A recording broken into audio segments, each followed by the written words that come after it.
Oh, Hello. hello. That is really loud. Oh, sorry.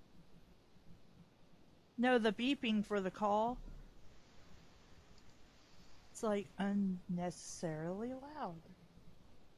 Huh. So, how have you been? Oh, not too bad. And yourself? I've been alright.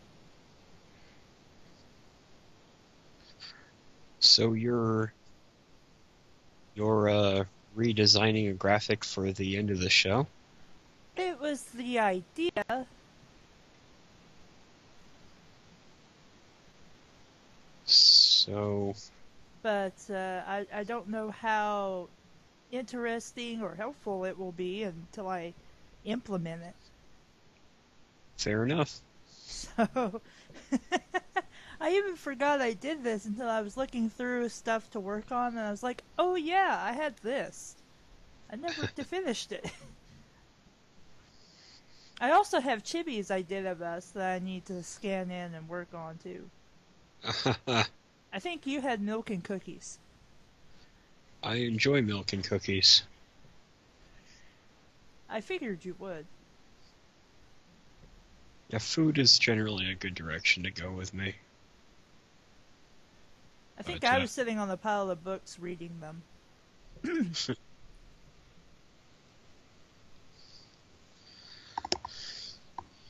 either that or subjugating my enemies. That's another thing Yeah, that. yeah.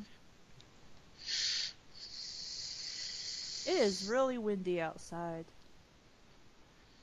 Like, so windy, I felt like it was pushing me.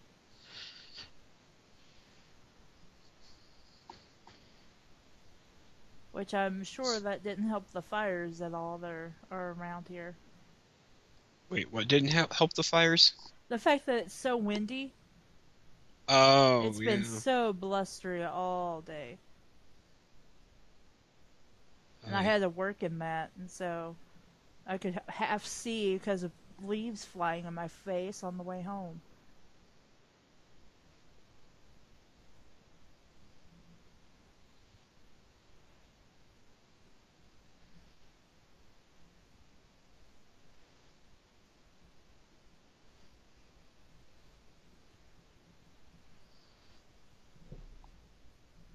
I heard they were evacuating some of the hotels in Gatlinburg, though, because of the Oh, fires.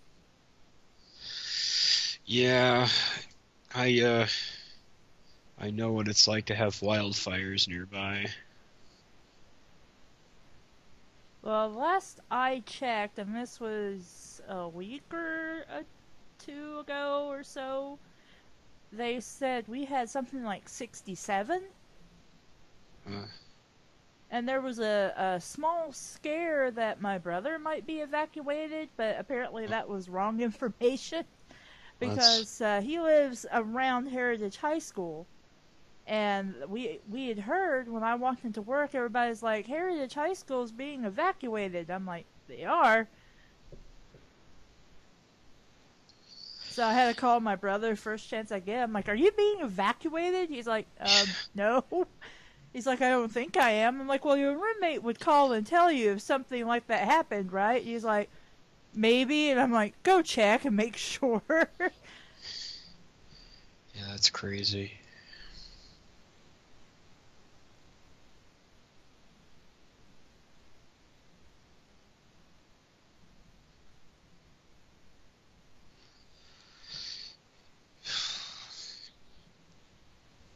Every time that happens, it's a little scary. Yeah. And he's got 3 cats to worry about, so I don't know how he intends to move two that basically live outdoors and one that has a serious, like, gum infection. Oh, jeez. Because he's only got one cage and he can come borrow mine, but if they're being evacuated, I don't think they'd let him back in for cats. Yeah, I don't know.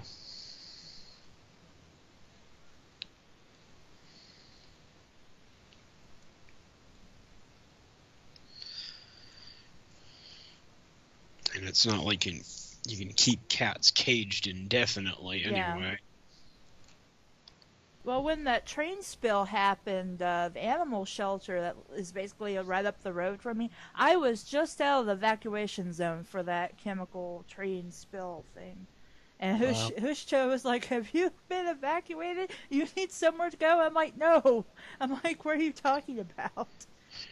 Boy. And then I turned on the news and I was like, "Oh, okay." No, my cousin was had to leave his home for a little bit, but I was basically down the road from the evacuation area. Mm.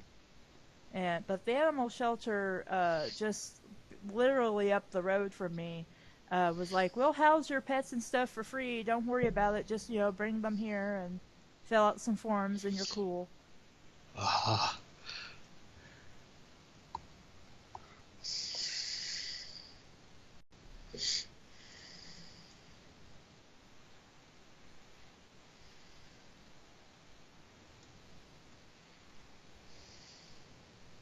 Hi, Jigglies.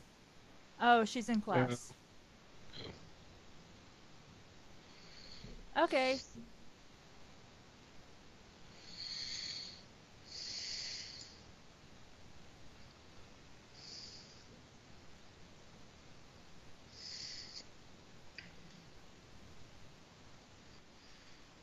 Now comes the hard part, putting my glasses on my face.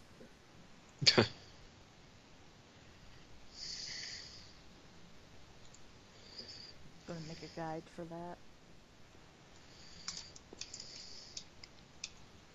Once I figure out how to change my tools. There we go.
Tired? Yeah, a little bit. Well, if you want to, like, go rest or something, you don't have to chat with me. Oh, I'm not like sleepy tired. Ah, okay. I got off work 3 hours ago or so my back is achy, but I think I'm okay. Oh, sorry your back is achy. Yeah, I woke up with like my upper back like right between my shoulder blades hurting. Boy.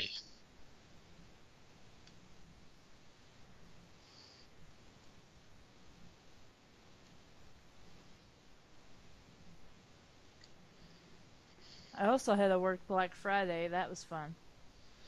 Oh, fun stuff right there. Yep. Yeah. Yep.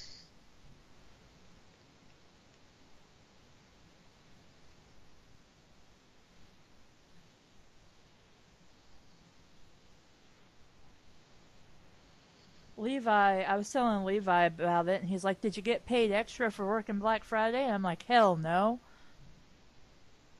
Like, them pay me extra? They would eat poo before they would do that. Gross.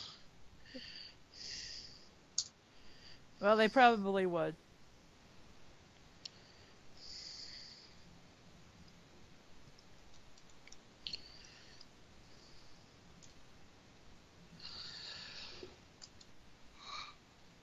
Yeah, I mean, I don't know. I've never gone Black Friday shopping. Never, I haven't either, mostly because I like avoiding crazy people. yeah, never really felt like getting hip checked by an old lady.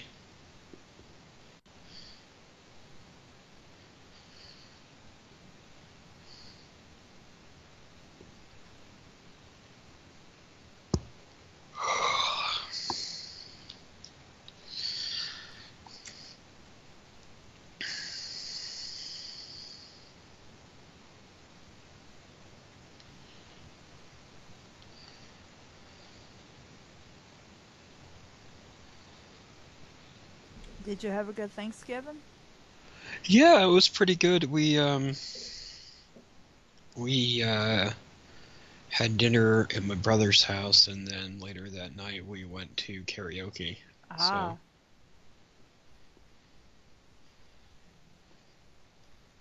yeah, the sound levels at the karaoke were all sorts of wrong, but at least I got to do it.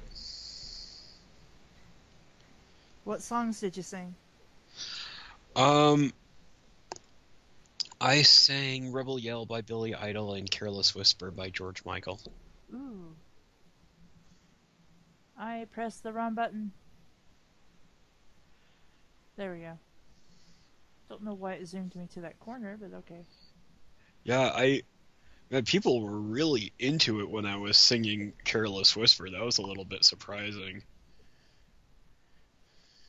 Oh, a lot of people actually like that song a lot. I remember somebody came into the store, I think with their son, and their son somehow they were talking about that, and everybody was surprised that he actually knew and liked Careless Whisper, the that person's child. And I'm like, well, Huh? people like old songs too, or older.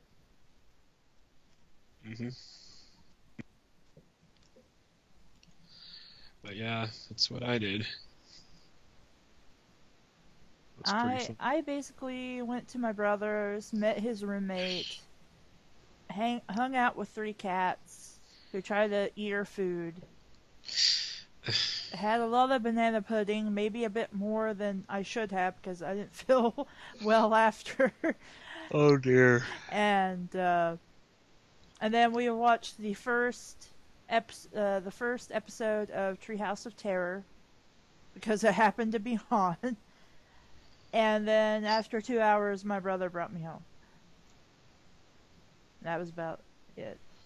Cool. And I think my neighbor thought I didn't have anywhere to go because she came over and she was asking me all kinds of questions. Are you gonna go somewhere? Do you have somewhere to go? Do you have something to eat? I'm like, I'm okay. Yeah. I'm like, thank you very much, but I'm perfectly fine.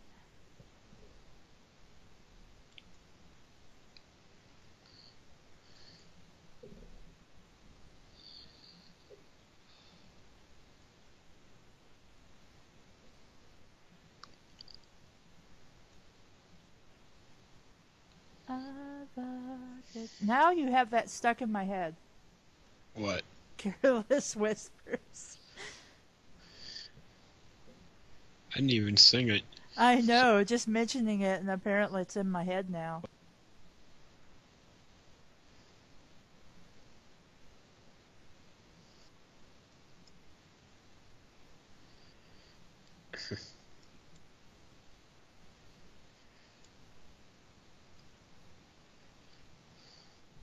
I was a guest on Dave's stream yesterday, and him and Zaffer and Jackie apparently they decided to play Cards Against Humanity, and they're like, "Hey Cassie, do you want in?" And I'm like, "Well, I'm currently decorating my Christmas tree, but um, I guess."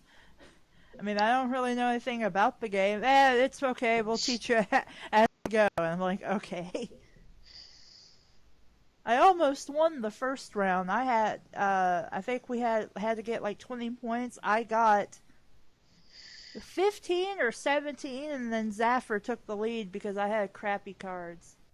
Man, 20 points. That's a long game. It was, and plus there was like 4 of us playing. I actually tell people at the start that I won't play games longer than 11 points. That just goes on for too long. Well, the next 2 rounds we did 6 points. That's a lot more reasonable. But I think we also did that because I think Dave had like an hour to kill for a stream, but he was pretty much done with all of his art projects at the moment. Gotcha. So we just kind of did that.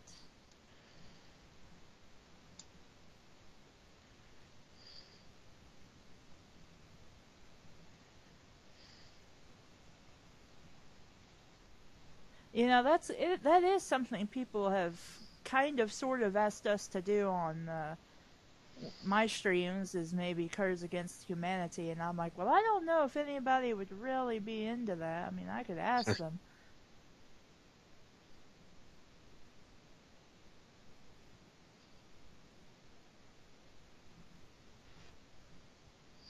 Yeah, I mean, I might be down to do that.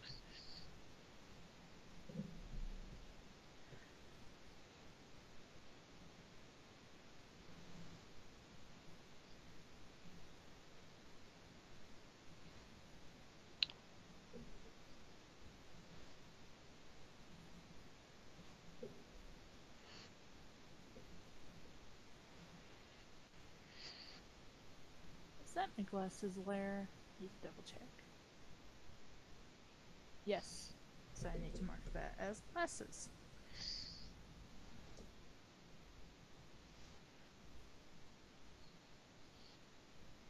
I'm never gonna dance again.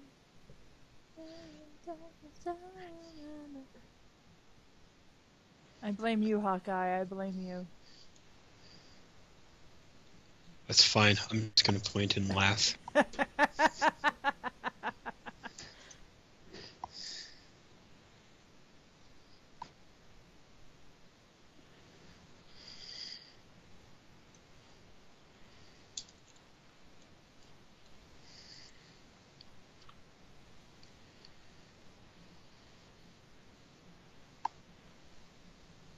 Speaking of older songs, my game is playing Baker Street.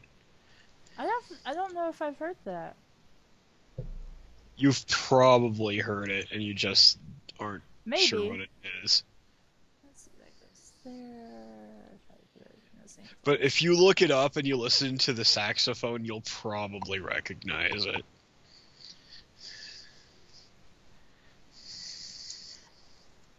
There's just a lot of music I've heard, but I just don't know the titles to them, and that frustrates like my brother to no end. Especially since I don't know like what bands do what songs, and I'm just like, I just like the music. I don't follow the band. There you go.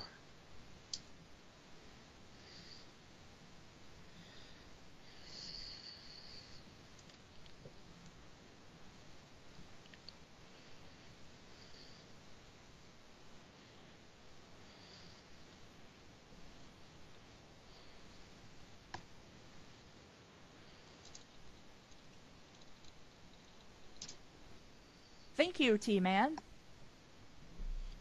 Sorry, what? I'm looking at the chat, and somebody was commenting on the art. Ah.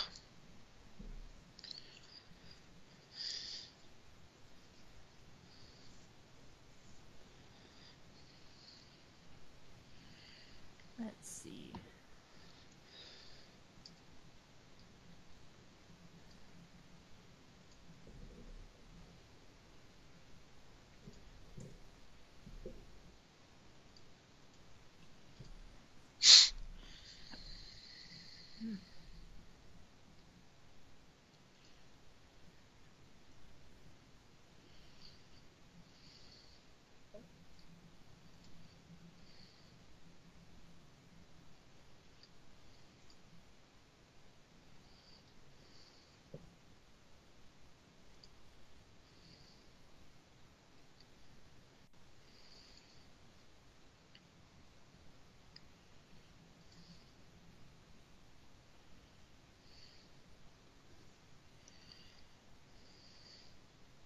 Maybe I can fix the earworm by singing something else. This is the song that never ends. It goes on and on, my friends. Yeah, good luck with that.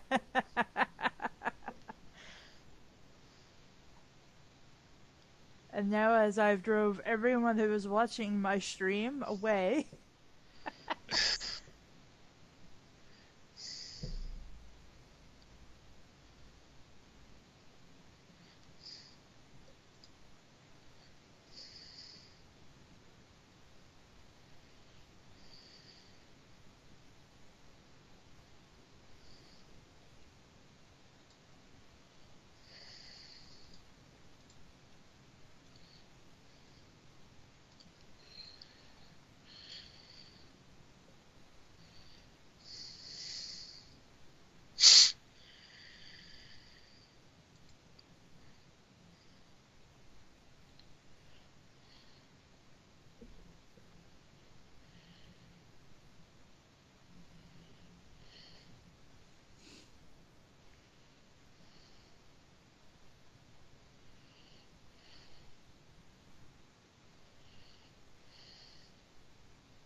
Let's see, what time is it?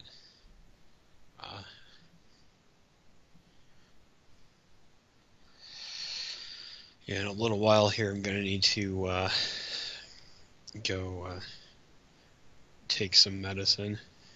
okay. I have, I'm not sure what I have, some sort of cold-like thing that's really been persistent the last few days. I got sick when the seasons started to change. And then I broke my ribs. That was fun. Ow! How'd you manage that? I got an adult trike. Interesting. And the way, hold on, well, I guess you're not watching the stream, are you? No, I'm not. Okay, well, I check in every so often, but I'm not like... yeah, okay, that's cool. Imagine a Y, and that you start at the very bottom of the Y, and as you go up, you know there's a split. And in order to get to work on the bike, I go on the right-hand split. But also imagine right on top of that Y is just a straight line. And then imagine that is that if you were actually on those lines, they're not really even. And if you're going really fast, apparently it's quite easy to even tip the back of a trike over. And at the speed I was going, I hit the ground just right. And broke a rib on my left side. Yikes. That was a bitch for like 2 months. Jeez. That's harsh.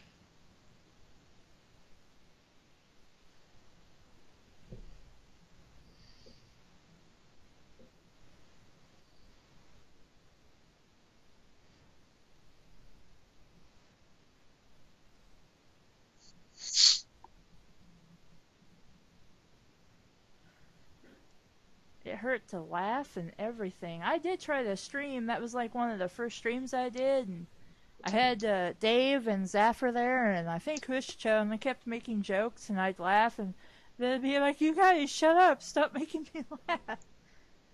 Because I couldn't do much of anything. I couldn't breathe deeply. I couldn't. It was funny. I couldn't lay on my right side, but I could lay mostly on my left and my back.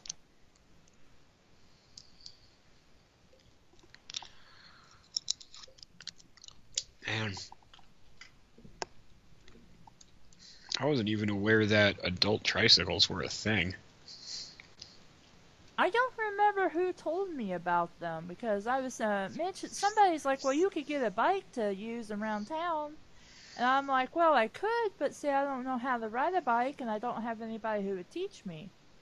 And then somebody mentioned you could get an adult tricycle, and I'm like, I've never even heard of that.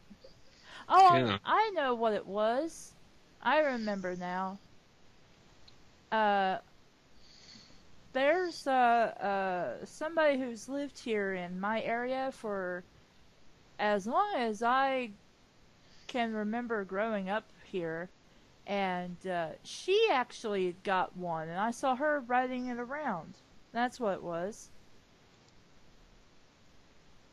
and that's how I knew they were a thing. Man. Yeah, when it comes to learning how to ride a bicycle, it's more determination, I would say, than anything else.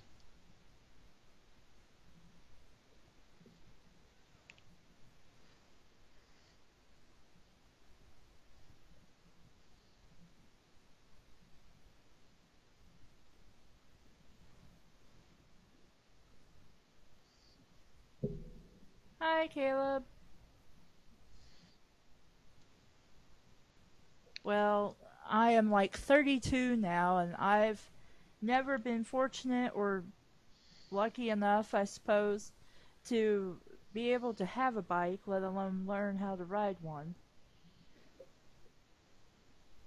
And I just walked everywhere, or I had somebody give me a ride, really. But it's a pain in the ass to get somebody to always give you a ride. Yeah, I know. I take the bus pretty much everywhere. Well, see, if I lived in Knoxville, I could do that. But I don't.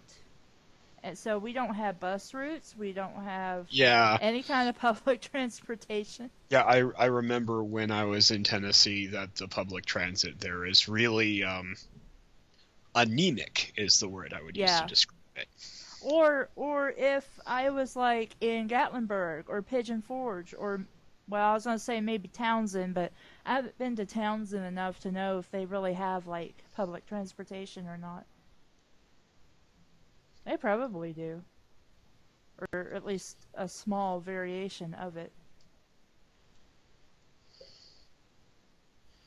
Yeah, I don't know.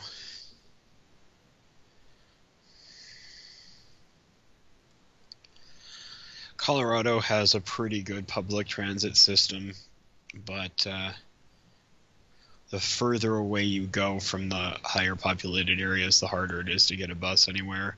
Mm. Like, I wanted to see if I could take a bus to Pikes Peak, and that is not a thing that can happen.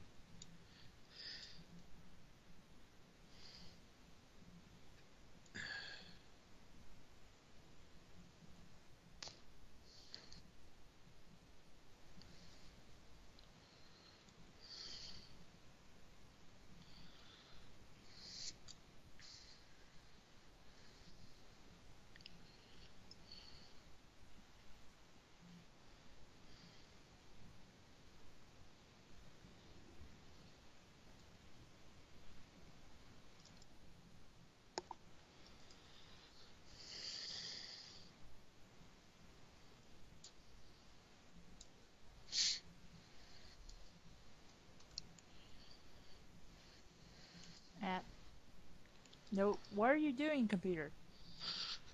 Jiggly says hi, Hawk. Hi, Jigglies.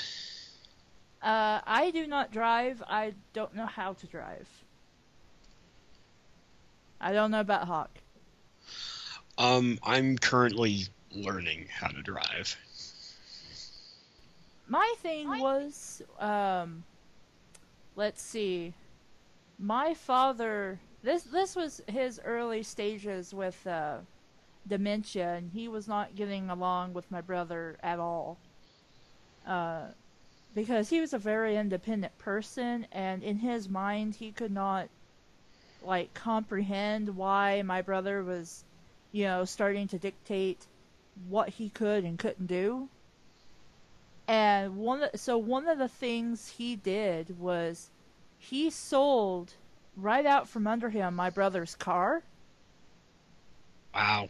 and the dude just wanted the tires off of it, and it was like for a silly amount what he sold the car for, because the tires were worth altogether like $2,000. And then Dad just shows up and he's like, I bought you a car. He wasn't supposed to be driving. We established this, but he was anyway. And he Huh. just shows up at the apartment and he's like, I bought you a car. And I'm just like, you bought me a car? And what it was, again, in Dad's currently not sane state, he had, to him, it was a very nice gesture, and yes, I appreciate what he was trying to do. But he basically went to one of his friends who was pretty much a scumbag and wasn't really worthy of the title of friend, and bought a car from him. Thanks to my cousin's husband, he's like, you might want to get a Carfax on that just to be safe, considering the problems that are going on with it. And I'm like, okay. I was the 13th owner. Apparently, my car had been sold in a police auction. Huh. And so I'm like, did somebody run drugs with this or something? What's going on? And basically, what he told my father was that it was a one owner car, and he made Dad pay the highest amount for a car. It was like a 1994 Cavalier, and he made Dad pay the highest amount a car in good condition, that car in good condition, would be worth. As he sold Oh, it, it wasn't even worth probably $800. holy crap. And then Dad gave my uncle $100 to, teach me how to drive. We went out once, and people where my uncle took me was basically a trailer park with a hill. So I would practice going down a hill and going up a hill, going down, and that's all we were doing, was just going back and forth. And apparently people in the trailer park got pissy, and so they called the cops on us. And my uncle, he's not officially mentally disabled, but if you spoke to him long enough, you would know something is a little off there. He's not like full on mentally handicapped, but he's got issues. And Uh-huh. so his answer to that was, despite getting $100 from Dad, he just wasn't going to teach me because there was nowhere to teach me, which was ridiculous because I named a couple of places we could run around at night where there wasn't much traffic and just drive around in circles.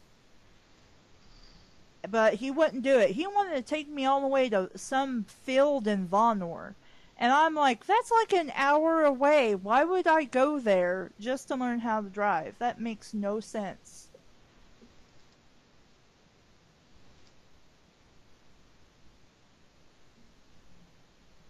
It says I'm still streaming. Stop it. Oh, I don't know what's going on. Hmm. But let's see. So I paid for, before all this crazy stuff happened, I paid for my learner's permit. And I had that, I think, for about 3 years before I'm just like, you know what? Everybody keeps telling me they're going to teach me how to drive. No one does anything. It's pointless to keep paying $12 for the stupid learner's permit when nobody's going to do anything. So I just stopped and got a regular ID, which was much cheaper. Mm.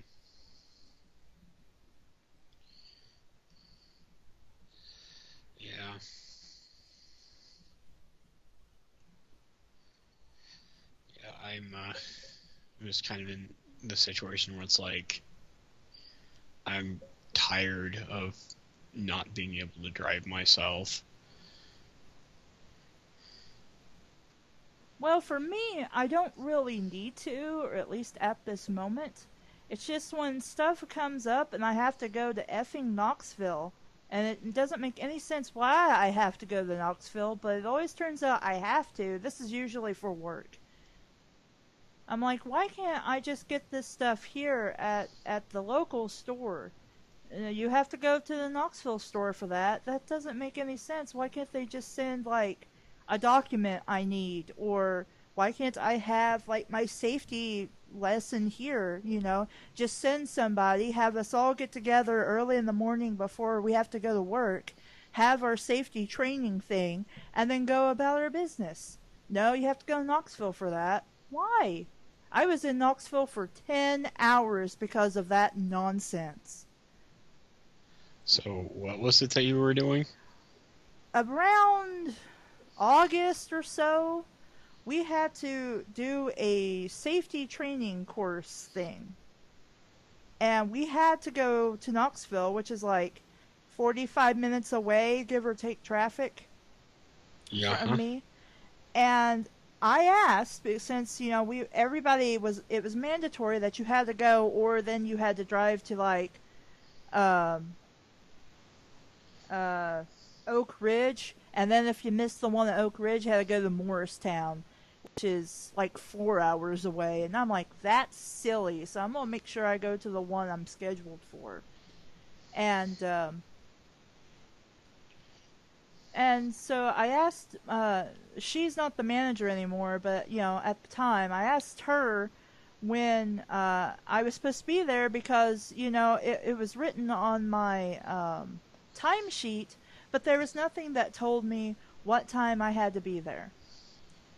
And she's like, you have to be there at 9 in the morning, but I recommend you get there at 8 because there's going to be a lot of people there, and if you want a seat, because it's 2 hours long, then you need to get there as early as possible. And I'm like, okay, I understand. I'll do that. Thank you. And so I got there, and I walked in, because my neighbor was kind enough to take me, because she had to go to Knoxville anyway. Ah. And she's like, so it'll be 2 hours, and then you're done? I'm like, yeah. So about 2 hours, I'll get about 10 or 11. She's like, okay, that's cool, because that's when we'll break for lunch, because she is doing her job. And she's like, I'll come get you, take you home, and then I'll come back. And I'm like, okay, that's perfectly fine. So I get there, I walk in, I talk to the secretary, and I tell her, I'm like, I'm here for the safety training thing at 9 o'clock. And she looks at me like she doesn't know what the hell I'm talking about. And I'm like, I was told by, my manager that there is a safety training thing I have to come at 9 in the morning to do. And she's like, let me call and ask. And so she calls and asks, and the lady tells her that's this afternoon. And I'm like, oh, crap. I'm like, well, what, like 12 or 1 or something? I'm like, I can wait until then. At 3 p.m., no, it was more like 3:30, and I'm like, are you shitting me? It's 8 in the morning. I've only had breakfast. I currently have no money because I haven't been paid yet.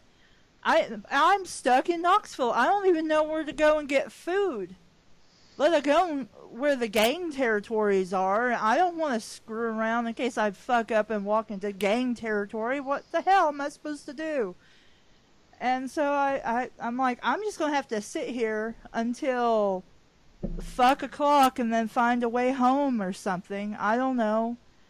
And so I told my friend, my neighbor who brought me there, and she's like, oh, okay. But I guess I didn't communicate well with her because she showed up at 12. And she's like, you ready to go home? And I'm like, no, I can't go home. I'm like, I still have to do this thing at 3:30 because they told me the wrong time.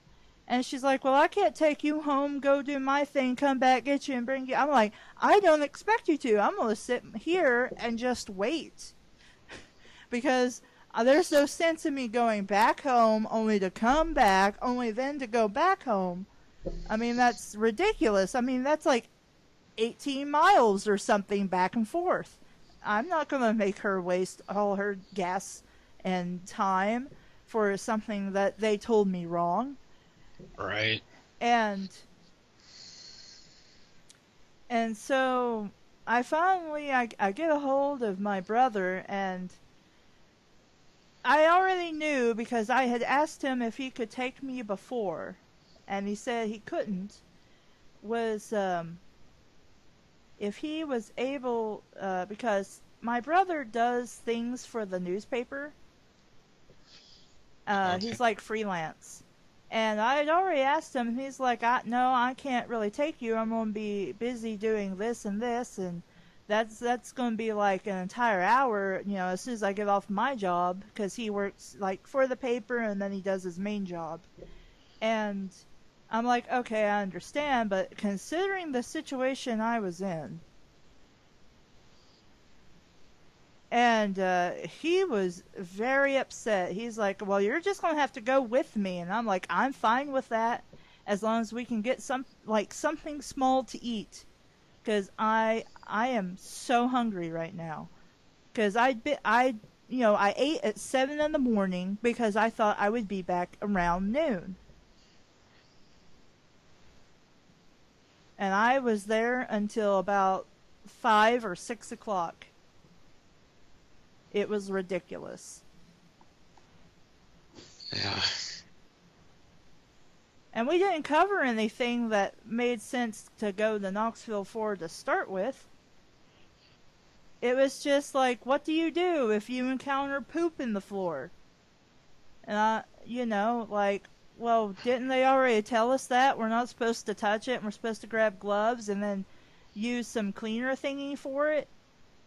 Like, I might not remember what the cleaner's called, but I know what the bottle looks like.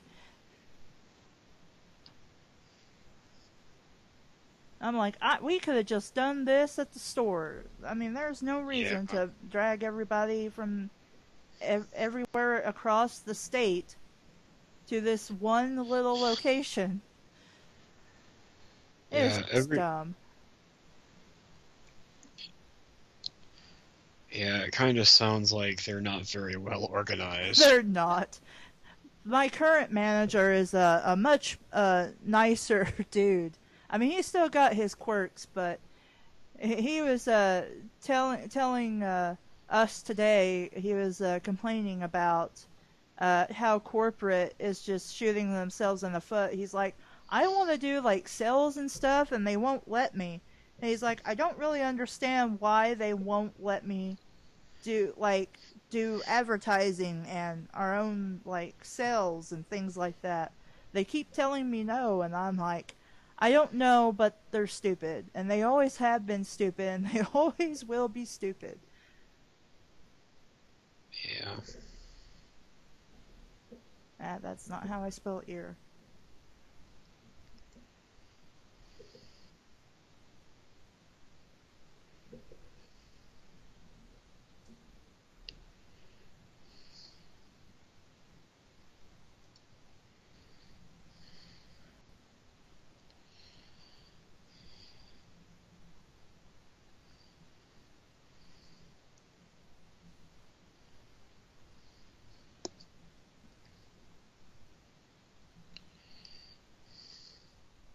Do do do do. Yeah, there was like a hiccup in the stream, guys. Sorry about that.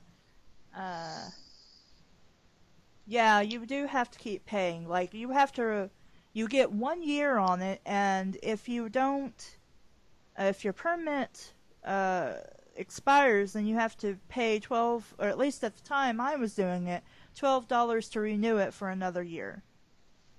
Yeah, it's about $17 here. Let's see. Oh, renew your learners every 5 years? I don't really know why you would have your learner's permit for 5 years, but okay.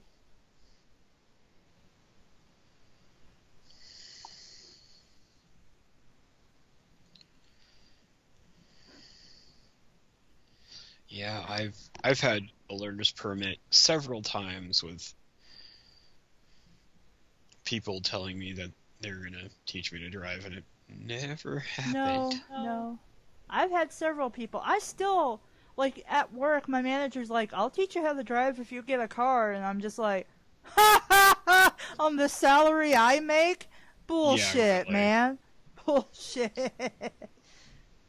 It took my whole paycheck just to buy the damn trike. And that was cheap.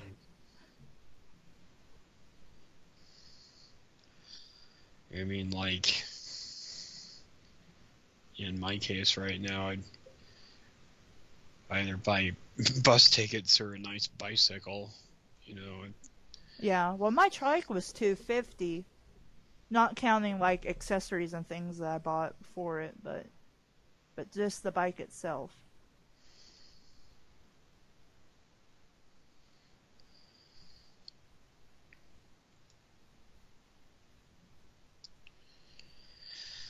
Yeah.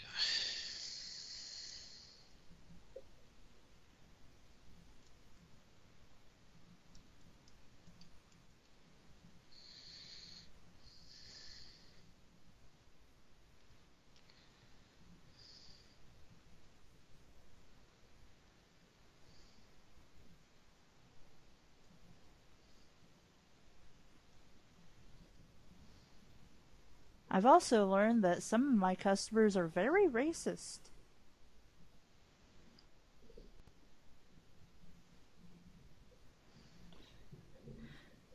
And and I just can't believe I kind of derped on it when telling me about this, but she was saying something, and this was before the presidential election, something about the reason, and this was what she basically told me. The reason why Obama sucked at his job was because he was half white and half black, and the Bible says we're not supposed to mix, and that's why he sucked. And I'm just like, I just kind of stared blank at her. And it wasn't until I got home did it kind of dawn on me what she was referencing. And then I'm like, oh, she doesn't even know what the hell she's talking about because that's not what that means.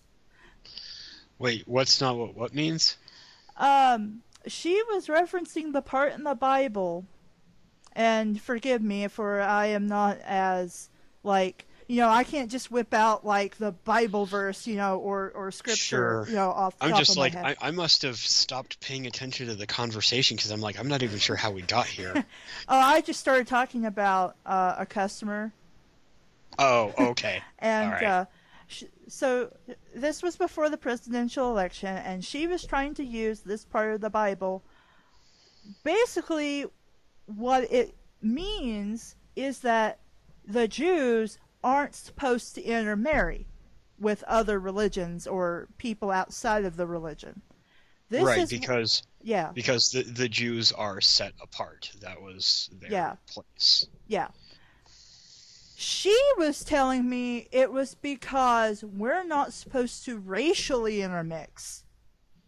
And this did not dawn on me that she was telling me wrong. I mean, I knew it was wrong what she was saying, but I didn't, like, in my mind know why it was wrong, aside from the fact that it was very racist at the time, until I got home, and then I thought about it, and I'm like, oh, because I couldn't comprehend what she was even talking about. I'm like, Right. in the Bible does it say white people can't date Mexicans or black people or whatever? And Right. this was also her reasoning for why Obama sucked as president. Because, Because he was black? no, because he was intermixed. Oh, wow. And that's why he was not, good president. Because Oh, he wow. fundamentally wouldn't be good at anything. Because he That's was intermixed. that's so awful. Right? And I realized this while I'm standing there, but then I just couldn't comprehend like her using the Bible. And then I come home and I'm like, oh, that's what she thought. I mean, I know, like, some places will teach it like that. And this is a very old lady. She must be, like, in her late 80s, 90s. you know. But I thought, I'm one of those people who, like, I thought we were past that. I thought we were Yeah. a much better society than that, but nope, apparently not. Well, some people are just gonna be like that, unfortunately. Yeah.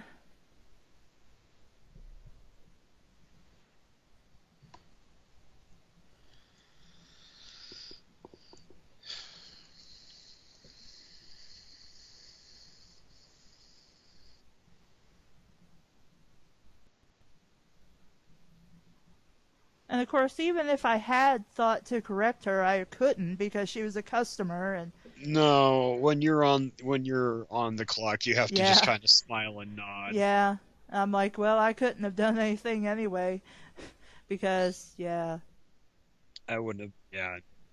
And at any rate, I would I would not start arguing with a person like that because yeah, they're obviously so yeah. I mean, it set in really their wouldn't thinking been worth how it, but at the same time, it's like the religious person in me is like, I really should have set her straight because that was wrong, and that's not how you use belief. That's not how you should even act. It's right. just like one of those things like I should have said something, but at the same time I understand why I didn't, and I think God would too. Yeah. God's probably just It's like, don't worry about it, just do your thing. yeah.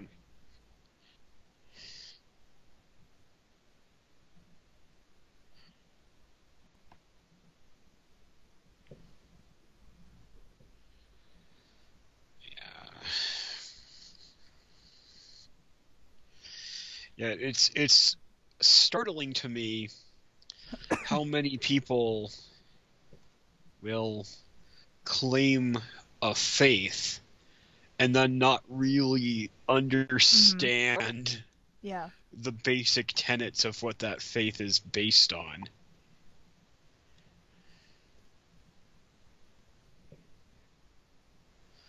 But yeah, that's you wouldn't have gone anywhere good if you had tried to No, argue with no. that person. And honestly, I'm not good at arguments in the first place.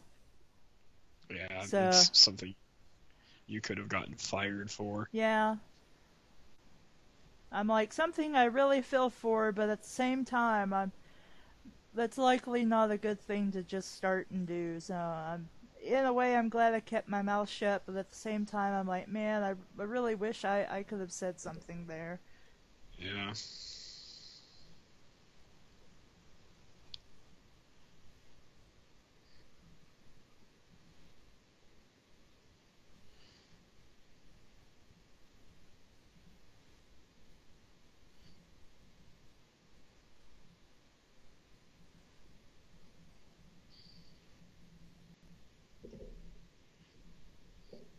Let's see what the chat's saying. Sorry, what? Oh, I was saying I'm gonna see what the chat's saying. Ah,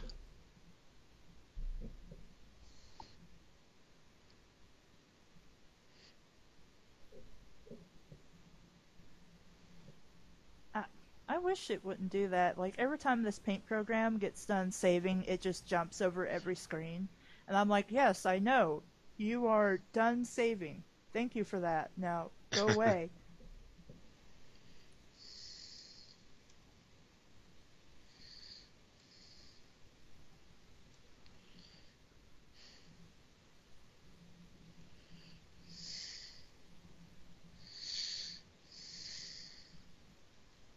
Yeah, I took driver's ed even though I didn't know anything about driving, basically because in my mind, for some reason, I thought they would teach me how to drive.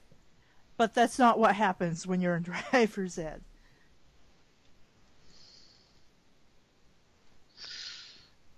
that's what it's supposed to be. But Yeah. No, we would have basically three things that could happen. One, you were in the driver's ed classroom, uh, reading from a book. Uh, Two, study hall. Three, it was actually you and your partner's turn to drive that day.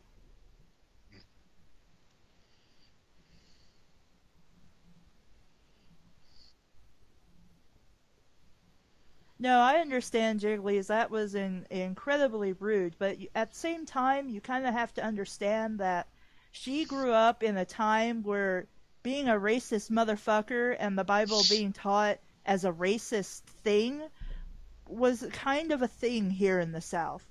I mean, people did and probably still do teach the Bible in some racist context, even though there's nothing like that in the Bible at all, as far as I can remember. Well, and unfortunately, twisting religious scripture to suit one's own ends is not a new concept. Yeah, that too.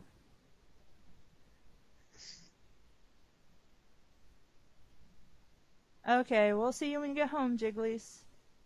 You.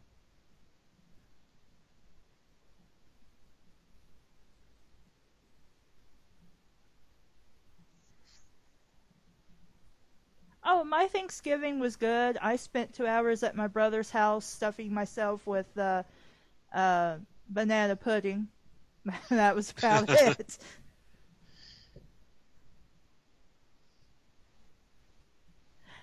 Yeah, I told everybody on my like who were my friends that weren't American. I'm like, "Happy Thanksgiving," even though you could care less. I told Anna that, and I told Zafra that, and I think that's the only people on my Skype who live outside the country. Though Zafra technically has already had his Thanksgiving because he's Canadian.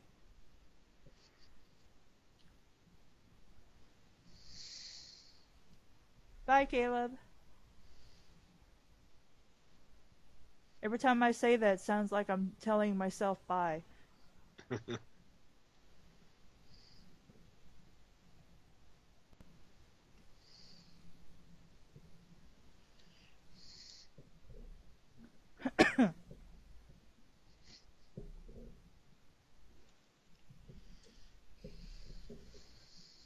But that was my first instance of that, and it probably won't be my last.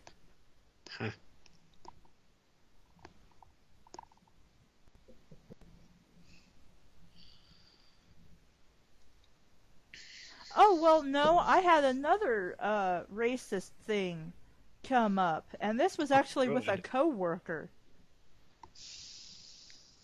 Okay, so it's not really that hard to imagine that at least as far as I know, in comparison to white people, there are more white people than black people that usually come in the store or that usually work at the store. And amongst all these white people, there's this one black lady. And I just happened to be at, being cashier that day, and I don't remember why she came up there, but she came up there and was talking to me. And then just out of nowhere, she starts using the N word, which that's something I've never understood why black people want to like openly use that to refer to themselves and others as.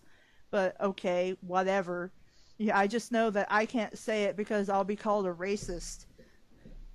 But I'm kind of just chilling there, and anyway, she starts that, and then she just goes off like, people will think she's a stupid M, but she ain't, 'cause she knows some big white lady that's in a big, like a big up-to-do station. So if somebody tries to pull shit on her, she'll whip out that her racist card and all that. And I'm just standing there thinking, lady, and I'm even, telling her, trying to like disengage, like whatever started her on this. I'm just like, I don't really see why anybody would do that, or why you would think you would need to do that, or, tell me that you are thinking that you would need to do that. Because, again, I like to think, we're better than that. But I keep being proved wrong.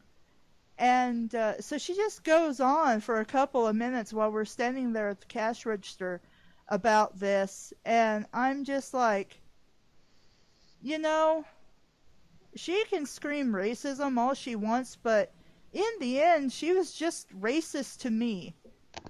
Like, just going off the deep end about how, as a, about white people would just think she's a stupid black and I'm just like, I think I just got threatened, is what I feel like. Because why else would she come up there and just randomly start that? We weren't even talking about, like, color or anything. I don't freaking know. And then I found out that she's told every other coworker about this. And she's like, and somebody actually said, well, I don't know why she hasn't got fired yet unless somebody's actually scared that she'll do that.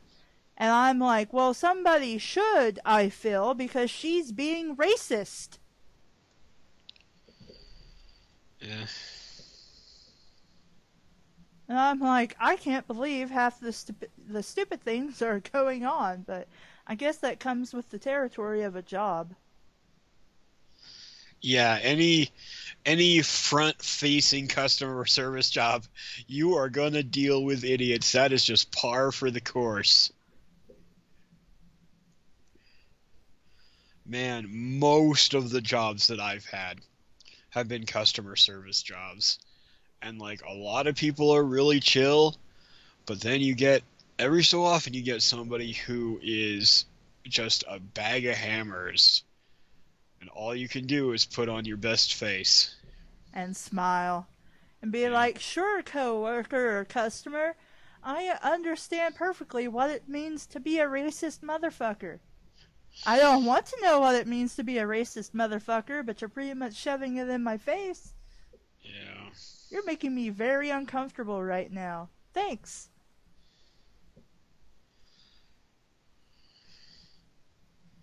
But yeah, it's just sadly that's just something you're going to run into with any kind of customer service job. Well, thankfully, most of the customers are pretty okay. I've only had a few, like this one lady that comes in. It's not that she's not nice or anything, but she's very. She has it in her mind that it's one way when it's not necessarily that way. Like the price of a shirt, she argued with me for it. And she's like, I've never paid more than $1.99 for a shirt. And I'm like, ma'am, I've explained it to you, and I've explained it to you, and I've explained it to you. And if you want, I can get other people in the store to explain it to you. Shirts, how much you pay for a shirt is based on sleeve size. If it's no sleeves, it's $1.99. If it has, if it's short sleeves, it's $2.99. If it's long sleeves, it's $3.99, unless otherwise marked. It's like it doesn't matter how much you complain and bitch at me. That's how Yeah. much a shirt is. Yeah. Yeah.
Well, I'm glad you had a great Thanksgiving, Scribe.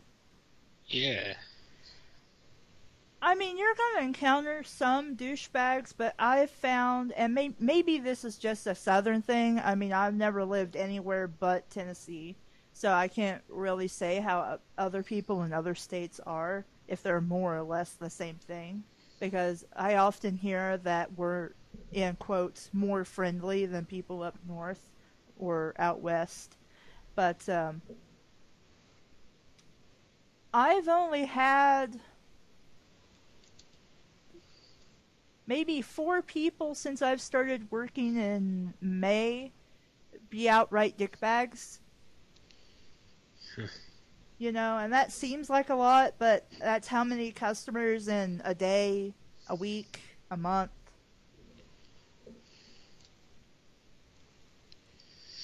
Yeah. Ow, ow. You okay? Yeah. I was just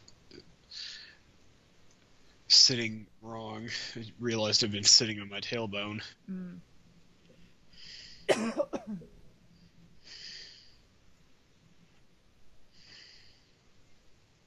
Come on, taskbar, go away. There we go.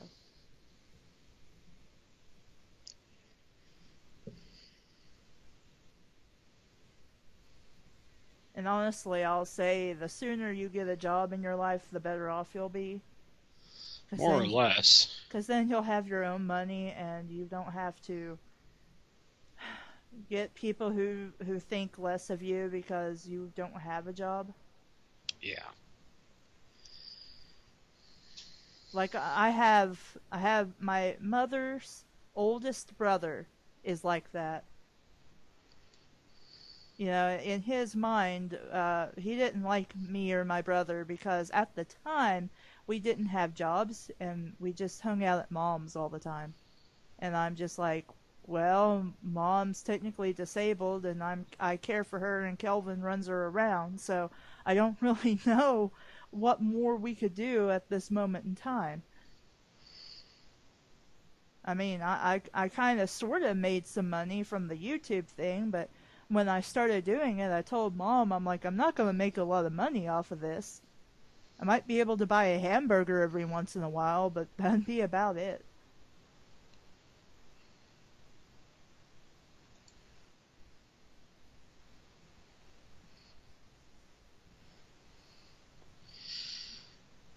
Man.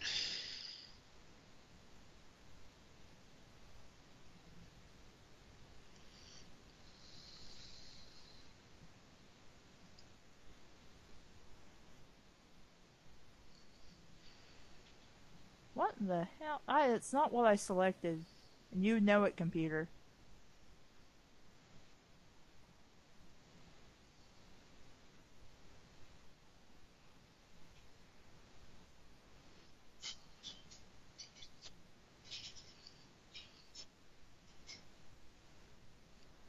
I'm gonna have to turn the heat on. It's starting to get cold. Uh,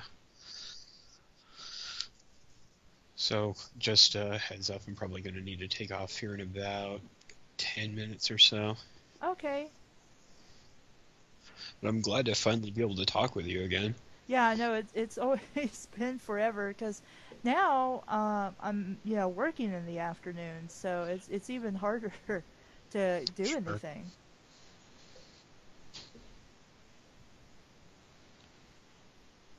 I was gonna invite Hushicho, but he's not on Skype. Uh,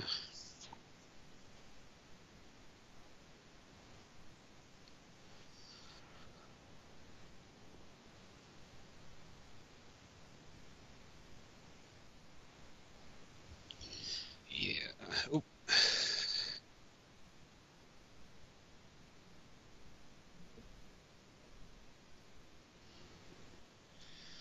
yeah, and of course, I'm looking for a job, and you know, God willing, I'll get a good one sooner rather than later. Yeah, I mean, and I still don't know. An opportunity did come up, and my brother's friend works as the assistant manager a couple of stores down from where I work. And apparently I was told by her that they need cashiers something bad. And as long as I had some cashier experience that they would consider, hiring. And I'm like, well, is the pay better than minimum wage? And she's like, yes, it is. And I haven't made up my mind if I want to do anything with that or not, but So, what kind of thing is it again? um, it's basically like they're open for like cashiers and other things. And I was asking about like the cashier position because that's mostly what I'm doing at where I work now. Because they did have me in the back hauling stuff in and about and putting stuff out on the floor. But now I'm basically, as soon as I get on the clock until work is over and we close the store, I'm basically just like the afternoon cashier. And at the store where my brother's friend is the assistant manager, she's been trying to talk me in to becoming the being a cashier over there. And I'm like, I don't really know if I want to or not.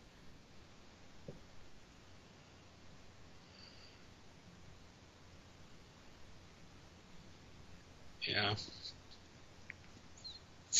Yeah, and in my case, I'm trying to find a tech job that utilizes what I've been training for. Well, hopefully you find something very soon. Yeah, thanks. You're welcome.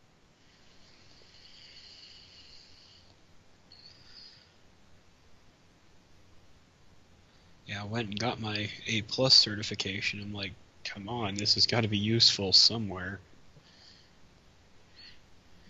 Well, what is it that you're technically licensed or certified to do now? I'm basically a certified IT technician. Oh.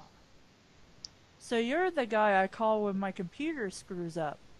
Correct. I'm the one who tells you, have you turned your device on, off, and then on again. Well, wouldn't there be like a lot of call center kind of things that you could do from home? I would think. There really are not a whole lot of work from home opportunities. I have looked, and Huh. there are not very many of those.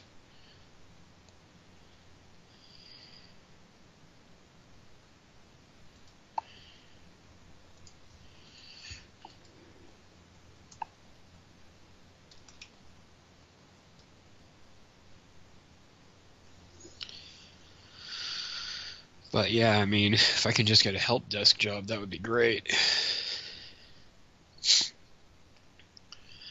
And of course, I could do hands-on stuff too. Yeah. I'm more than capable of, installing new parts or even building people's computers. Hmm.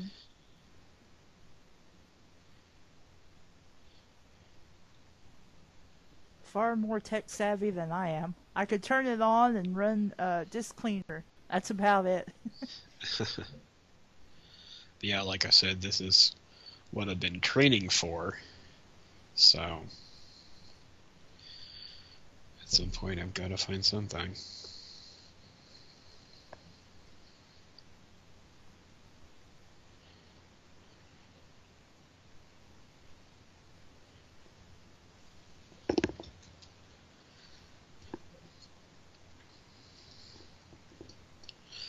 I mean, even making like 20,000 a year, that Hmm. would definitely be on the low end of the career field that I'm looking into.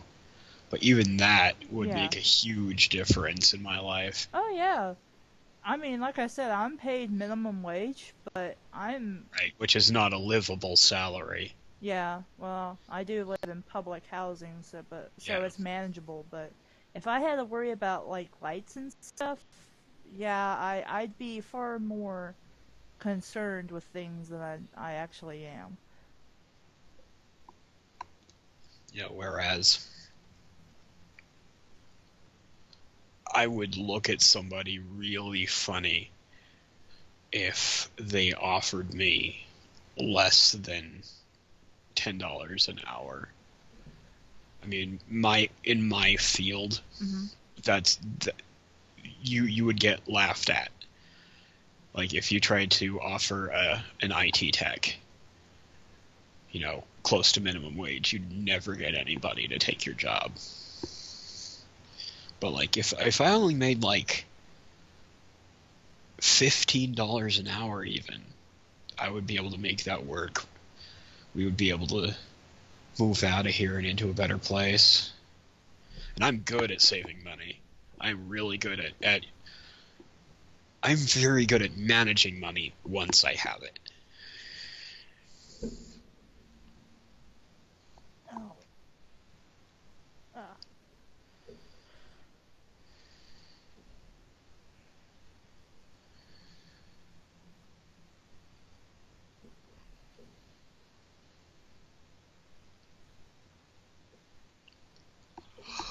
It just feels amazing to me that I'm able to buy stuff.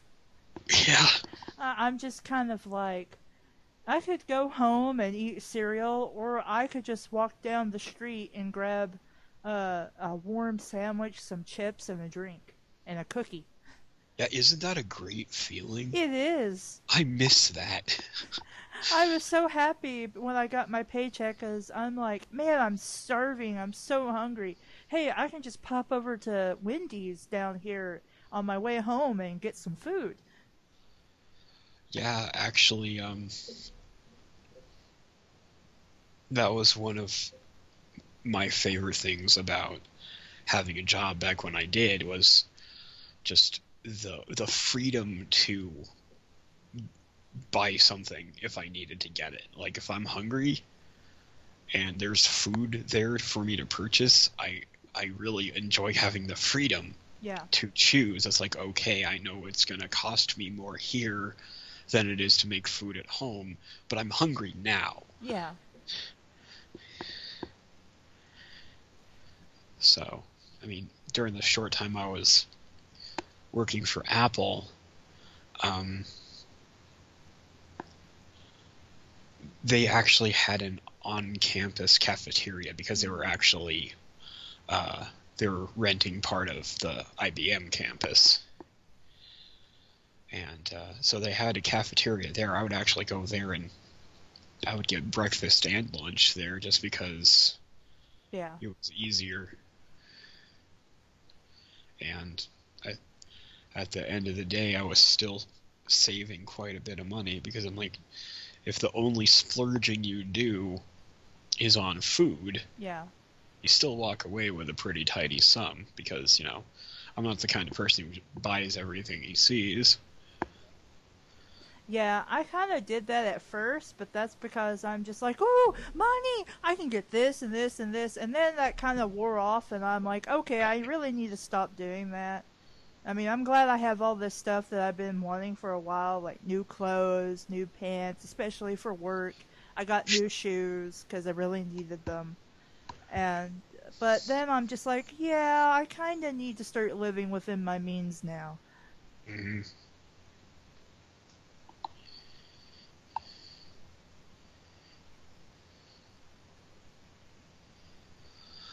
But yeah, I mean,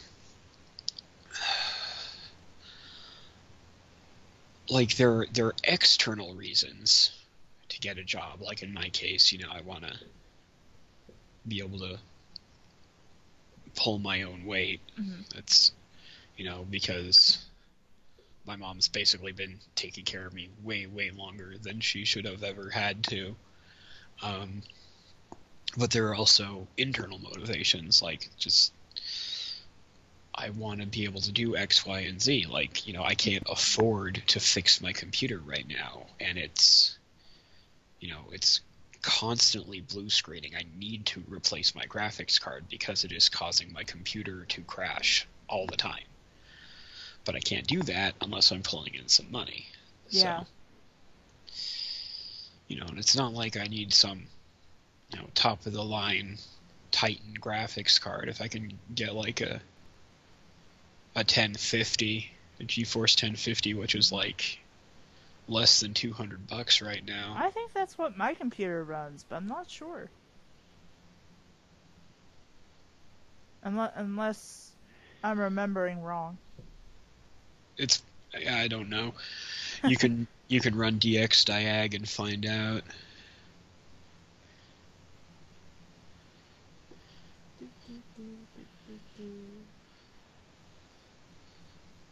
Like, I'm not saying you necessarily have to do that immediately. That just is an option. Well, now I'm curious Oh, because well, that's I fair. know it's GeForce, but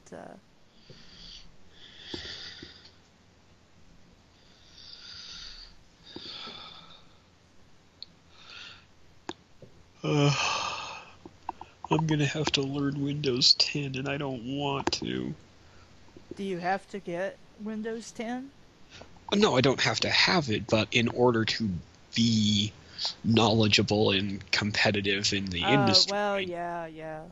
Okay, yeah, you're right.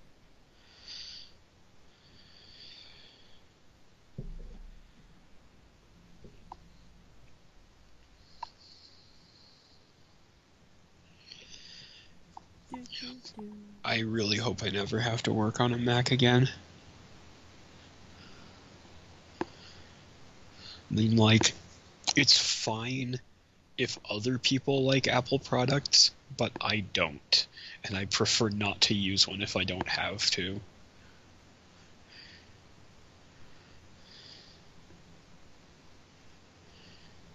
So, you have, let's see, I don't think it says what my graphics card is on here. well, you're in your system settings right now. Can you go, start to run? I don't know why that popped up. Uh, There should be a run option in your start menu, or you can just type something in. I have no idea. The Windows 8 makes it a little complicated. Okay, try hitting. Do you have a Windows key on your keyboard?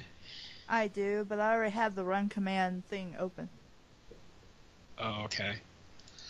Um, Type in DXDIAG. AG. DXDIAG. Yeah, DXDIAG. Do you want to check if your drivers are digitally signed? You don't need to bother with that right now. Okay.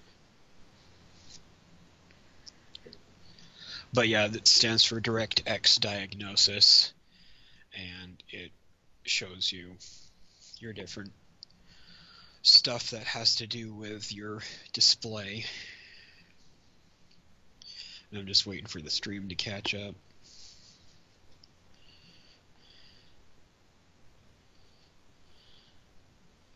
And then select the display tab up top. GeForce 720. Yeah, so that's, let's see, 1, 2, 3. Yeah, that card is 3 generations old now, but it's still newer than what I've got. So that's not a bad card to have.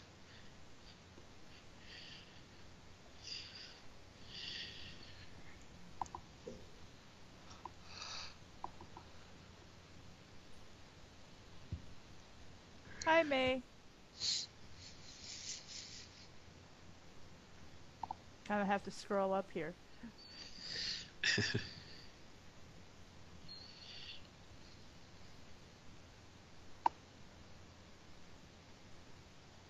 Yeah, that's something I have to stay away from if I have even the smallest bit of money.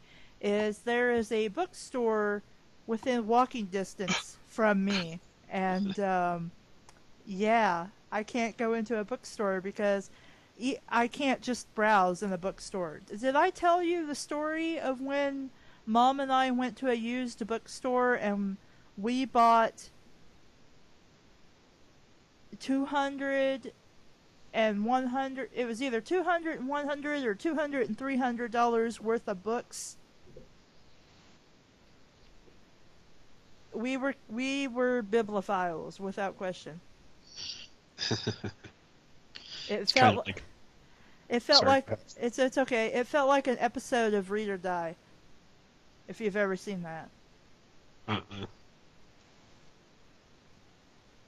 I recommend the movie because the movie is a bit better than the TV show. But the TV show has, I think, some of the best, I want to say, like, character acting. But if you notice, there's not much animation to it.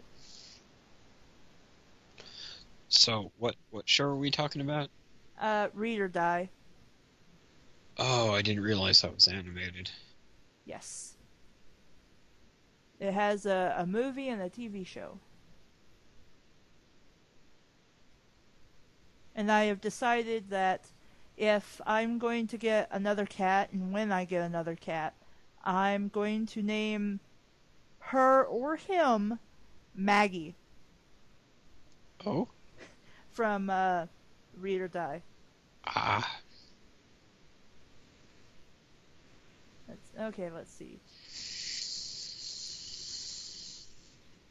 I did buy a Kindle on the cheap end because I do have some fan fictions and the whatnot that would probably be easier to read if I didn't have it open on my computer and I like actually had it in my hand or something. And then also I wanted to read books in bed, and some of the stuff that I read, um, is digital, and thus I can't take it with me. Can't take this entire desktop with me to bed.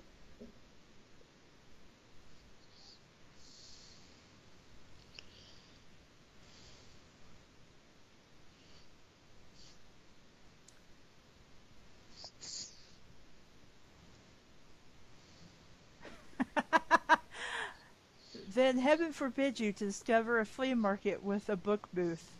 Oh, there is one, friend. It's open Friday, Saturday, and Sunday. It exists. She even calls herself the book lady. I refuse to go in because I know I'll buy that entire shop.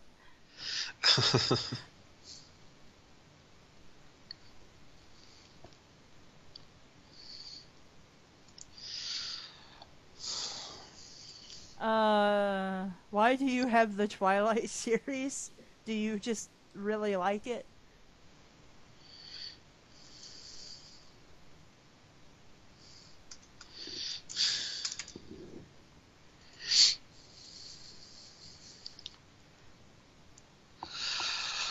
Oh man.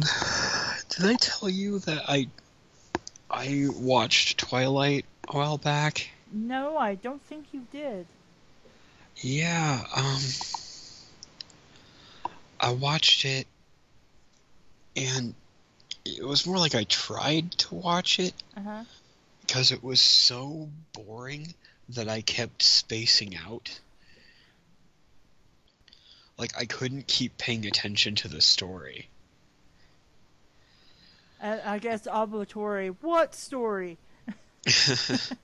But it's like there was a point where like the vampire family is playing baseball or something, Yeah, that's when the main villains show up, or main and villain. that was the most entertaining part of the whole movie. It's like I just want to watch vampire baseball. Why can't I spell collar?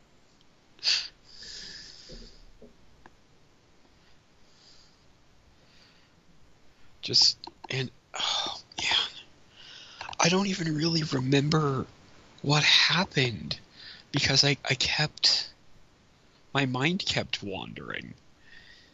That's probably for the best, Hawk. Let's Like, face it.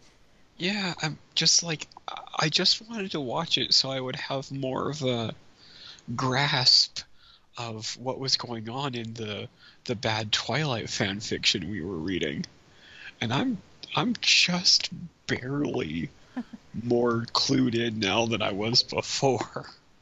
I recently watched, because it happened to pop up in my suggestions, of all things.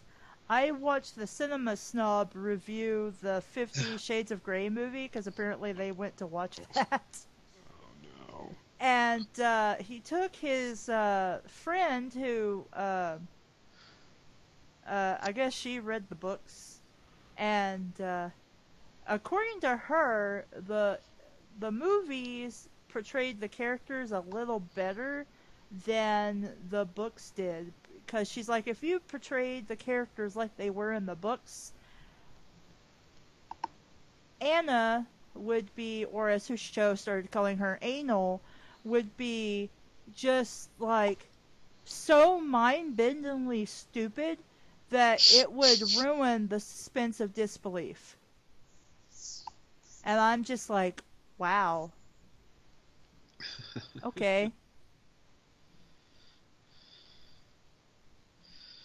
Oh man, yeah.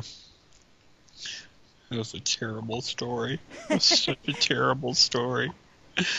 Well, we're almost halfway to reading chapter 4. If Oh, anybody well. wants to donate to that. Oh my goodness, yeah, because I'll come and read if that happens, but not for free.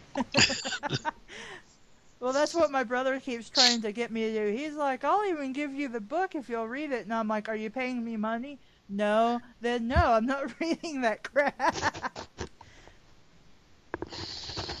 But we do still need to do the chapter 3 of Twilight.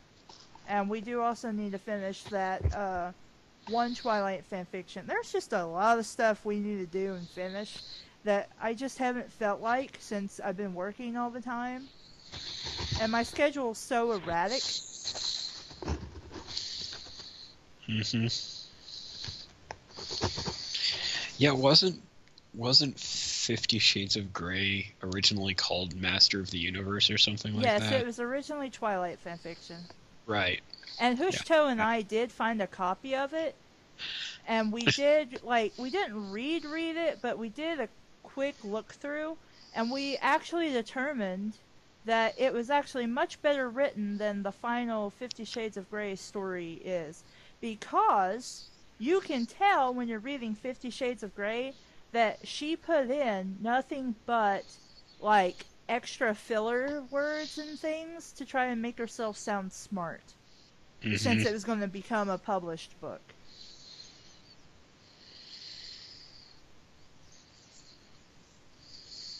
And also, from what I hear, she's a major douche hole.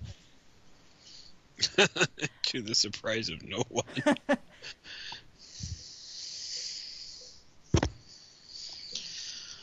All right. Well, it's about 10 o'clock. I need to get off for the night. Okay. It was good talking to you, though. Same to you. I might be streaming tomorrow. I don't know because I'm off. I'm off. Yes, I'm off. I'm off Monday and Tuesday. I mean, Tuesday and Wednesday. I keep thinking for some. When it was the weekend, I kept thinking Sunday was Monday, and now apparently I'm a day behind. Ah, yeah, that happens to me sometimes. Bye, Hawk. Thank you for coming. Bye. Bye bye. Let's see who else is on Skype at the moment. If Skype will pop up. Don't beep at me, computer. I said don't beep at me, computer. Did Skype freeze? What did Skype do? Oh. There. It was that one.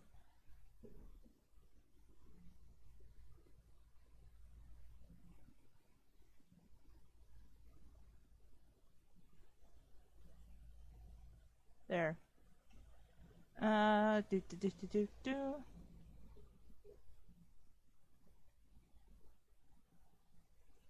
Do do do.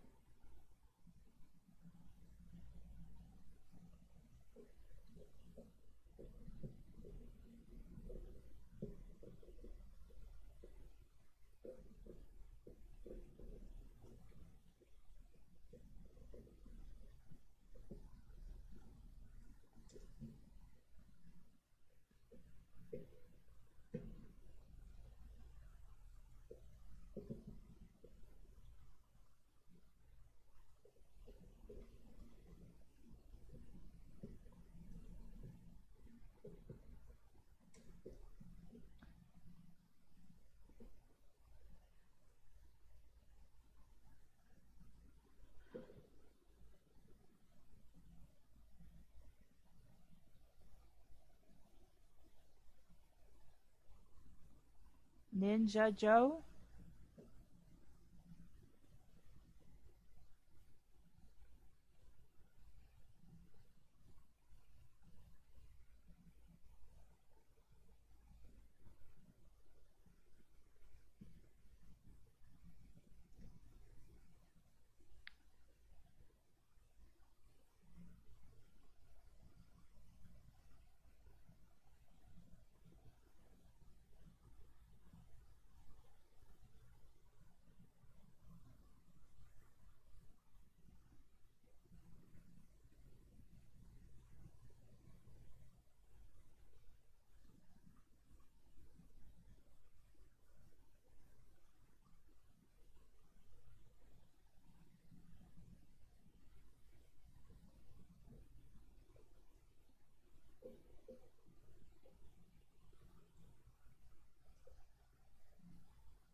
The same as our life is? I don't know.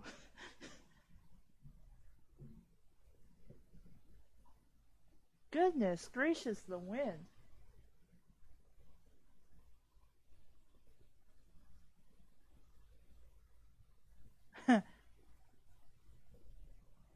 I judge you, and my judging is the law.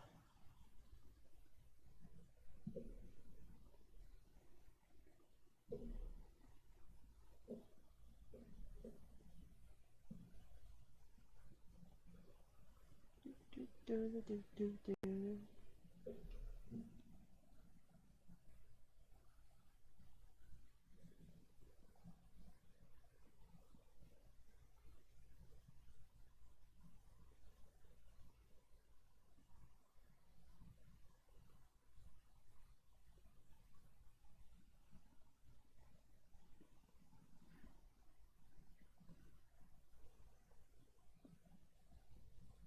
If you want us to, I'll put it on the list. If it's not already on the list, I have so many things on the list. Most of them are overly long stories, which is another reason why we really haven't done much of anything. Nobody wants to be in for the long haul, especially after my inner life. People are pretty much done, and I don't really blame them.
I like the little bird. It's cute.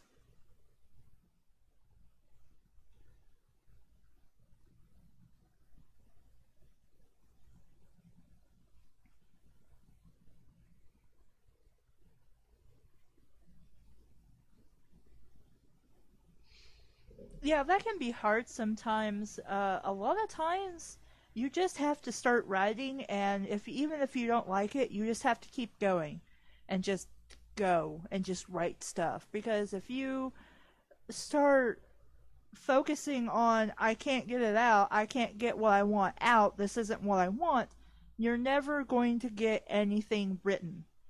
And there's always like, you write stuff and then there's always coming back to it and editing it later and changing things. But at this stage, if you're writing a story, you just want to write and just don't stop, don't think about it, and just like, okay, I'm gonna write this, and now we're gonna go do this, and I want to transition or something here, but I don't know what, so I'm just gonna leave like a blank line and just keep going, and just do that.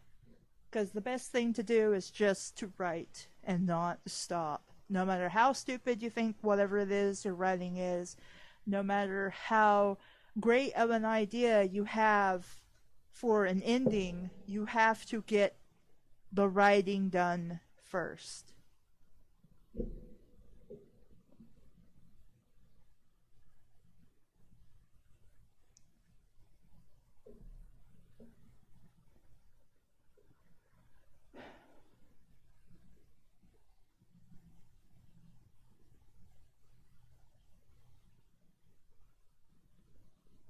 Yeah, I mean, sometimes that works. And in that case, I would suggest that maybe just writing like small little things like poetry, or writing about your day, or because there's also the concept of forcing it, but also feeling that you have to force it, like you have to write something. And honestly, you don't have to write anything. But the point is, if you do have to write and you want to write, just write about whatever. Write about your day. Write about your neighbor who's stupid and smells like pee pee, and he's got that little yappy dog that you want to murder because it keeps barking all day and night and you can't get any sleep. Write about that one movie you saw and it was great and you really liked this and this and this and this and that about it. Write about what you plan to do tomorrow. Make your grocery list. Just sit down and write about some BS that you can come back to and probably use for a story later, but also it'll just relax you and ease you into the concept of writing. So that way it's not necessarily forcing you to write anything because you're already writing about stuff.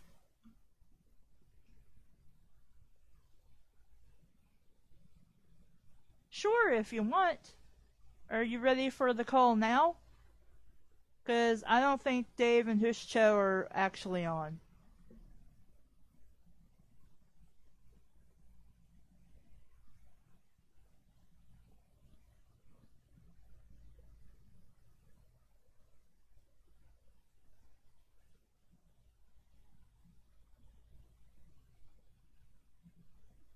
Okay.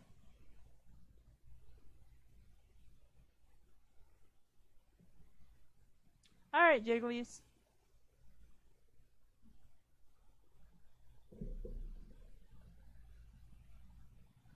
I still probably have some of my old writing.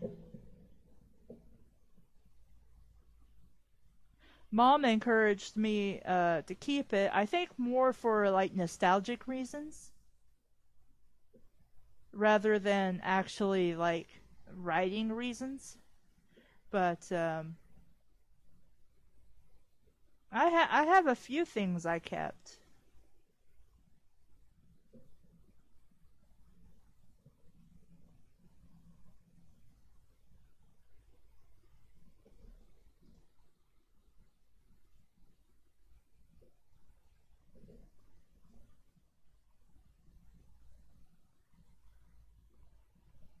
Let's see here. What does that look like? I think that was supposed to be part of this color, but I can fix that.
Well, is it the only riding group in the area? Because maybe you can find like a different one and see if maybe they, are a little more open to your riding than the one you're with. And also 30 minutes every month? That seems not like a lot of time.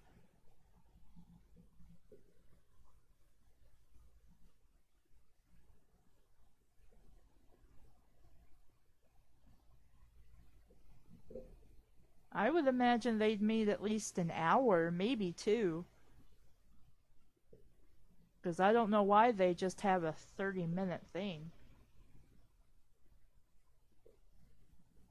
That doesn't really make sense to me.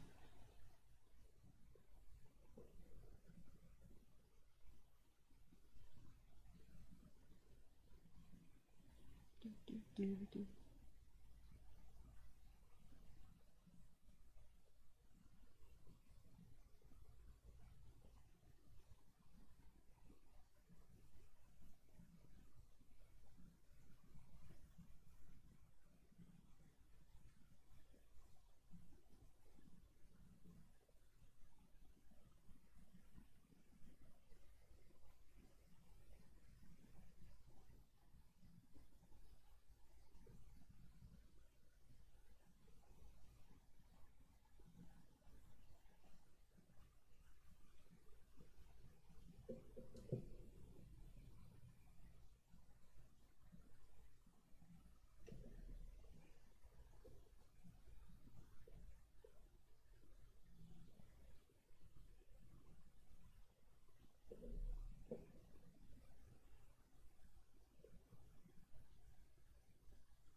What?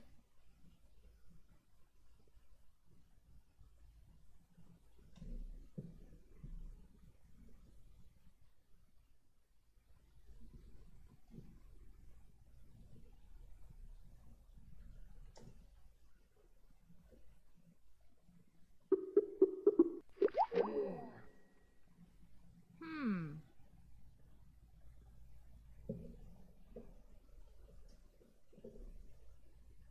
Well, if we can get Skype to work with us, maybe we can have Jigglies on the call.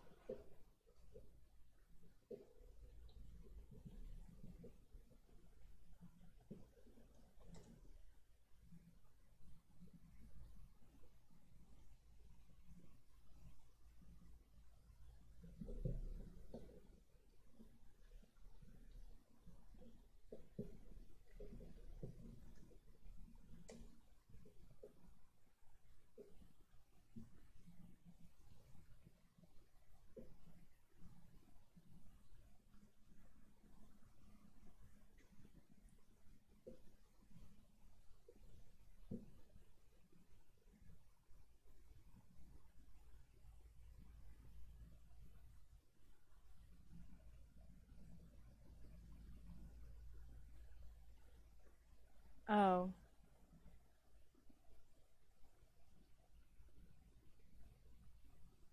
wait. You have to walk on eggshells around yourself?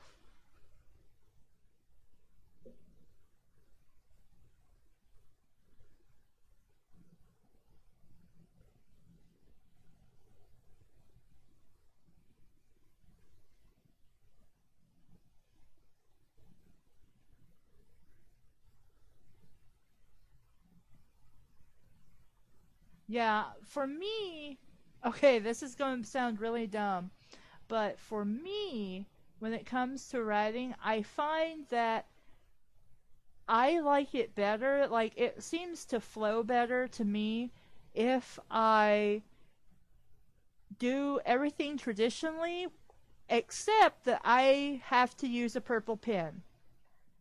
I can write with black, red, blue, green, yellow if I have to, but it just seems like I feel all my creative stuff coming out better, like I have a better flow if I have a purple pen.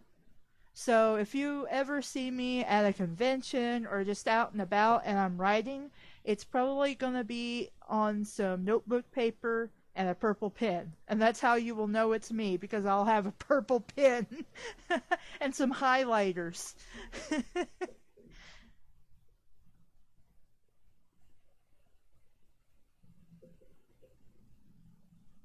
Okay, let's see. Okay, it seems to be working now. Let's see if we can get Jigglies. Hello? Yay! We got Jigglies. Hello. How are you? I guess I just need to refresh my page. I don't know what was going on, but I tried like 3-4 times and it would instantly be like, nope, connection failed. I think probably because I had this thing open while I was on the bus, so probably it's just treated it like it was like not completely connected. And my stuff is falling out. Hold on. Never mind. Got stuck. Putting in.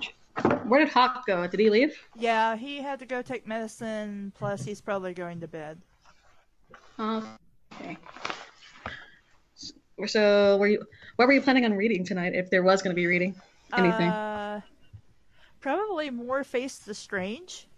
Now, I did just tell Levi that at least right now I'm not reading. I don't know about later tonight. It depends on how. Oh, it's like already 12:30. Wow. Oh. Like the time has flown by. Because I know Levi has school and you have school, and I'm like, if you guys have school stuff, it's okay to go do that instead. No, I don't really have much right now because well, next week is finals week, but Oh, this well, week yeah, is it is like almost December, so. I think Levi just asked me where the chat's being held. The chat is being held on YouTube, where it's been for like the last month. I'll send him the link again. Oh, he's calling. Sorry, Levi. Sorry.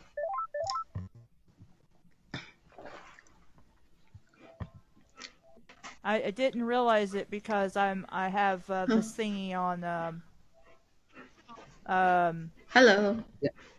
I have it on busy. That's what that. Once again, as always. Hello. Sorry, I have the thing on busy, and so it doesn't notify me of anything. So now we have Jigglies and Levi. Everybody, say hi. Hello. So what exactly are you? So you're saying are you actually? Sorry, I keep like trying to say something, then like Levi's talking, and I'm like, crap, I feel bad. I shouldn't talk yet. If I'm interrupting you, you can go first, Levi. Okay. Technical problems all weekend. That's why I've been playing today. There is something weird going on. I don't know if that's Jigglies or just somebody's background noise. What do you hear? Like maybe somebody's eating a bag of chips. No, I meant probably Did it stop? Sort of. There's like stuff all around me. Is there stuff like all around me on the table? I'm sorry. So my question: what are you? So is this art for bad fan fiction theater, or is this like unrelated? This is for bad fan fiction theater. If you notice when I zoom out. Yeah. It's. But like, what is it for? What? Oh, it's. What's going to be for? It's going to be for like at the end of the thing. So like as soon as the credits are done rolling, for anybody who sticks around, there'll be like a box or two so that they can like click suggested videos, or perhaps I'll replace like the ending curtain credits with this and just have maybe like the credits run over here with like maybe a suggested video or two over here.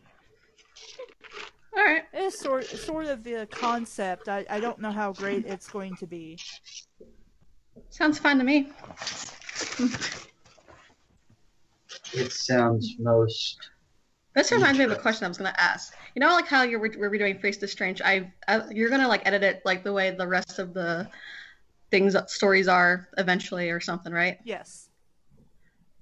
Do like do you need me to like to send you like something to use for like as my image because I did like draw something like a long time ago like hypothetically that I can send you.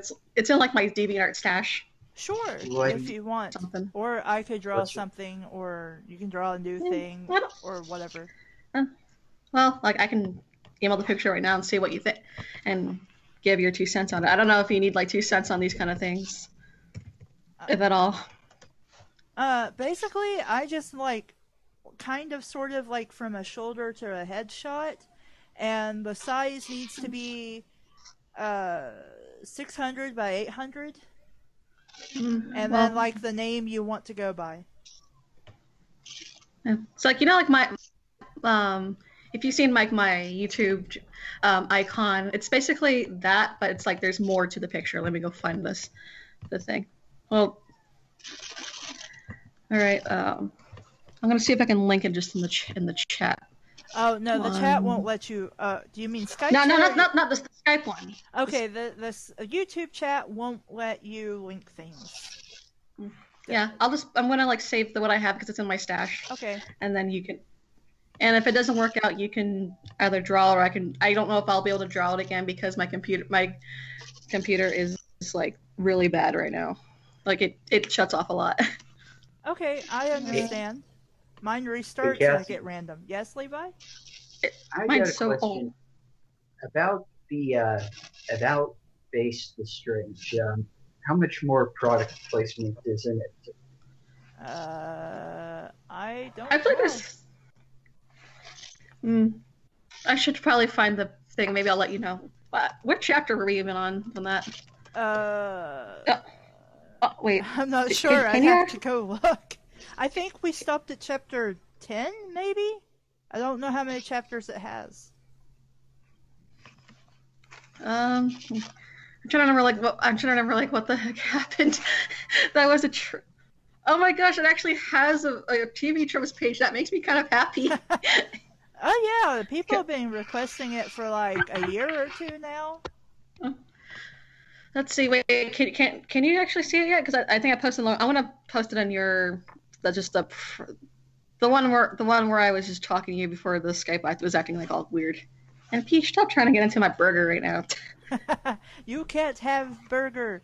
Burger is for She- humans. No, we give her pieces of hamburger meat sometimes, and when we go to like Miguel's with the burrito place, she eats beans. Okay. She eats refried beans. Can you see it yet, or? Yeah, I got it. Well, it's there now. So I need to actually save it in a place where I can. is it good? The question is like, is it good enough for like what's? I I don't think know. it will be. Yay! What? Did my microphone pick up the song my phone just played? I didn't hear anything, but I was also listening to Jiggly's. Thank God. I mean, it was playing a song that YouTube put a copyright on, and it were that he heard in the live stream. That could be very, very bad. Well, Okay, I- hold on. what I'm gonna go. is I'm gonna go search for where we stopped. okay, Let's I see. want to say it was like chapter 10, but I could totally Yeah, I be think it's- wrong on that. I think it is 10. Wait. Yeah, I think it was 10. I think. Whatever that horrible squeaking noise is, really needs to stop. Where's that There's coming like from? nothing around my laptop, so I don't know what the freak that is. So how have you been, Cassie? How was your Thanksgiving in the past few weeks? Because I haven't heard or seen what you've been doing since then. Last time you streamed. It's been all right. I went over to my brother's, and man, that is really horrible. Is there microphone messing up or something? Mine? Yes.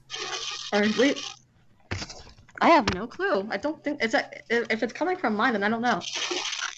It happens every few seconds. I don't. Are you sure it's not maybe Levi? Because he always has the wonky like microphone. Or Well, can you tell where it's it's coming? showing you. Huh, that's weird. I don't know then. Or maybe it is Levi's. Because I can't hear where my computer's completely away from any objects. I mean, it's not close to it, but it doesn't mean like there's things. Do you still hear it? No, it's gone now. Ah, Pete, get out of the sink. Okay. Get out of there. Don't like old stuff. Let me try muting my mic and see if you still I was hear trying to slide out you, Peach. My cat's being a brat. Meow. She's not meowing now. She's just Is it licking her gone? lips at me and I fed her too. Yeah. Okay, It's the dead. noise is back. Not as loud, stick. though. Now it is gone. It's the spider. Ah, the spider's back, I see. Still hear it? He's angry. He didn't get no Thanksgiving dinner, so he's just like, I hate the world. Well, how can the robotic spider even eat turkey? It's the technology. Okay, do you still hear it? Not at the moment, no. No. Okay, must have been too close to the speaker. So far, the highlight of my month has been Pokemon because the new game came out, and I've loved every minute of it. Me too. Which, ow, I bit my tongue. Which version did you get? I got Moon because that's just me. I love the Moon. Oh, me too. What a coincidence.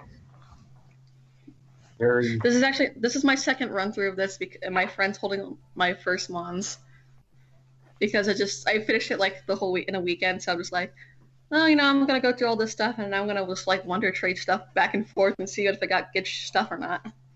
There's a very big frustration I have with the games. Pokemon Bank doesn't work yet. That's not till January, I believe. Why do we have Oh, to well. wait that long? Because they're jerks? I don't know. Well, this is like the newest game, so I think that's the way they do it. I don't know. Speaking of which, I need to level up one of my Pokemon so I can Wonder Trade and get some cool stuff again. Because I'm filling in the decks as I work. Okay, I can't yet. I've never been able to do that without cheats. Now, that's more unrealistic than ever. It has made me feel creative to like make Pokemon like OCs and stuff. Like I've been posting on my DeviantArt. You already saw one of mine. Probably Me and Levi are becoming more friends. Wait, what? That's why you're talking to me. That's why you talk to me on Skype. Like, we chit chat with the typing, it's happening. That's good. That's good because I like having friends. I am kind of socially anxious. Yes. What are your thoughts on original characters in the game? The one you've seen in the movie. Wait, what? My thoughts on what exactly again? Levi, I think your mic might be a little too maxed. Oh. Can you hear me now properly? I think it sounds fun. I think it sounds fine. I've been having technical problems all week. I mean, something simply doesn't work. The next, my computer monitor doesn't work. Now, Were you asking about like what thoughts on OCs, Levi? Was that what you're asking? one you saw from we have, well, actually, couldn't tell people what Trevor Phillips, but we were. I can't quite understand what you're saying. Can't I don't know. see I don't know. Your mic is like I feel like your mic kind of like chops you in and out a lot. you. Just type it like type it just like privately to me, and like, and then if just then I can answer whatever you wanted to tell me, just so like I can get an idea. Yeah, because I can't understand you either, Levi, and I'm intently listening to see if I can make it out. And I don't know what's going on with technology tonight. Everyone's technology is acting weird. It must be because it's been raining over. It's been raining over here, which I'm happy about. Well, for us, it's been very blustery, and we have some wildfires going on. Like I heard, some hotels in Gatlinburg had to be evacuated. And that's How do I see the message? How do I see the messages from the voicemail? This voice, like I can see like the one, but like I can't. And I know that he's typing some. Like if you're looking at our call, and he sends a message. If you look into the upright corner, there's like a ... like a signal thing, and then like a little word balloon. Yeah, I see that, but it's like it's not. It's I can just see it pop up, but I can't like because I have like Outlook as like as my Skype. Oh. It kind of just. Oh, because you're in your email. I see. Yeah. So can you just tell me like what he wrote, if you can? I'll tell you what's going on. I'm having some huge technical problems. My mic sucks. Understandable.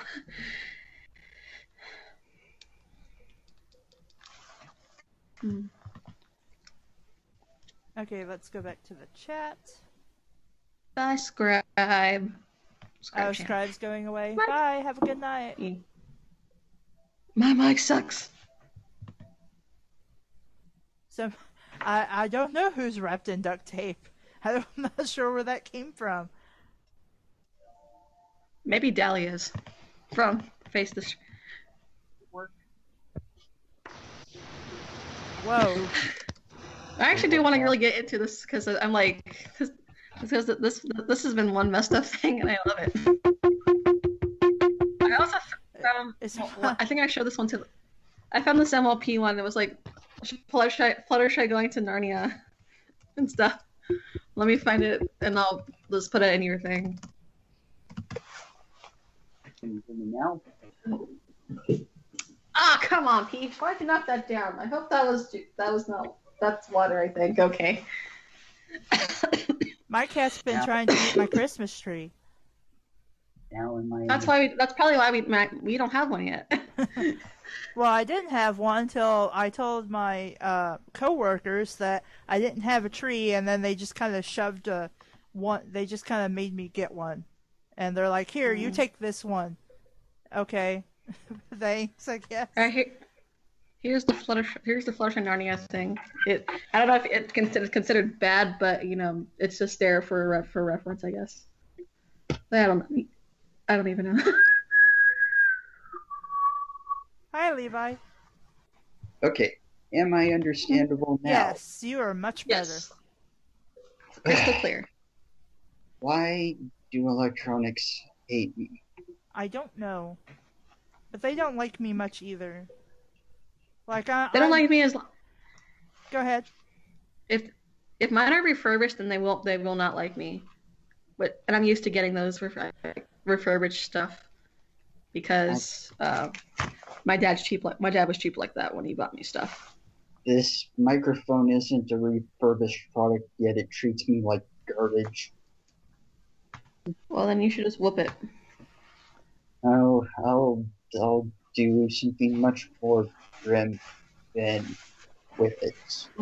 Whip it into shape. If that one character you saw was a real person, I'd give it to her. I'm sure you know what would happen then, Jiggles.